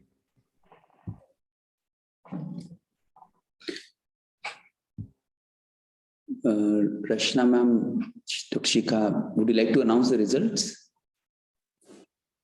Yes, so I think it was a difficult decision for both ma'am and me to decide because all the presentations were very good. But since we have to select two, so I would announce the first runner-up and ma'am would announce the first final, the first prize. The first runner-up is Dr. Supreet, the data on anticoagulation from PJ Chandigarh. Congratulations, Supreet. As Shikha said, it was very difficult, but I think we both decided to give Sanchari with the new scoring system for Kawasaki disease from Kolkata the first prize. The reason being that I think this is something which they have, they're very brave to suggest a new scoring system, and I hope that it becomes a multicentric study very soon. We can apply that and see how it works in our Indian setting. Thank you very much, Ankur, Sujit Singh sir, and all the entire team for giving us the opportunity. It was really an interesting session. Thank you so much, everyone. Yeah, congratulations to both the winners for today. Thank you, sir. Yeah, can we see your face?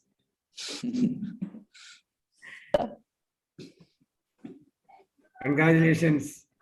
Thank you, sir. Thanks a lot. Congrats, Sanchari. Thank you, sir. The anchor is all smiles. Sir is the actual mind behind everything that we do. So, Ankur, what are we giving them? The prize, the prizes? So you will be getting a cash prize and a free membership of the society and a certificate. Thank you, sir.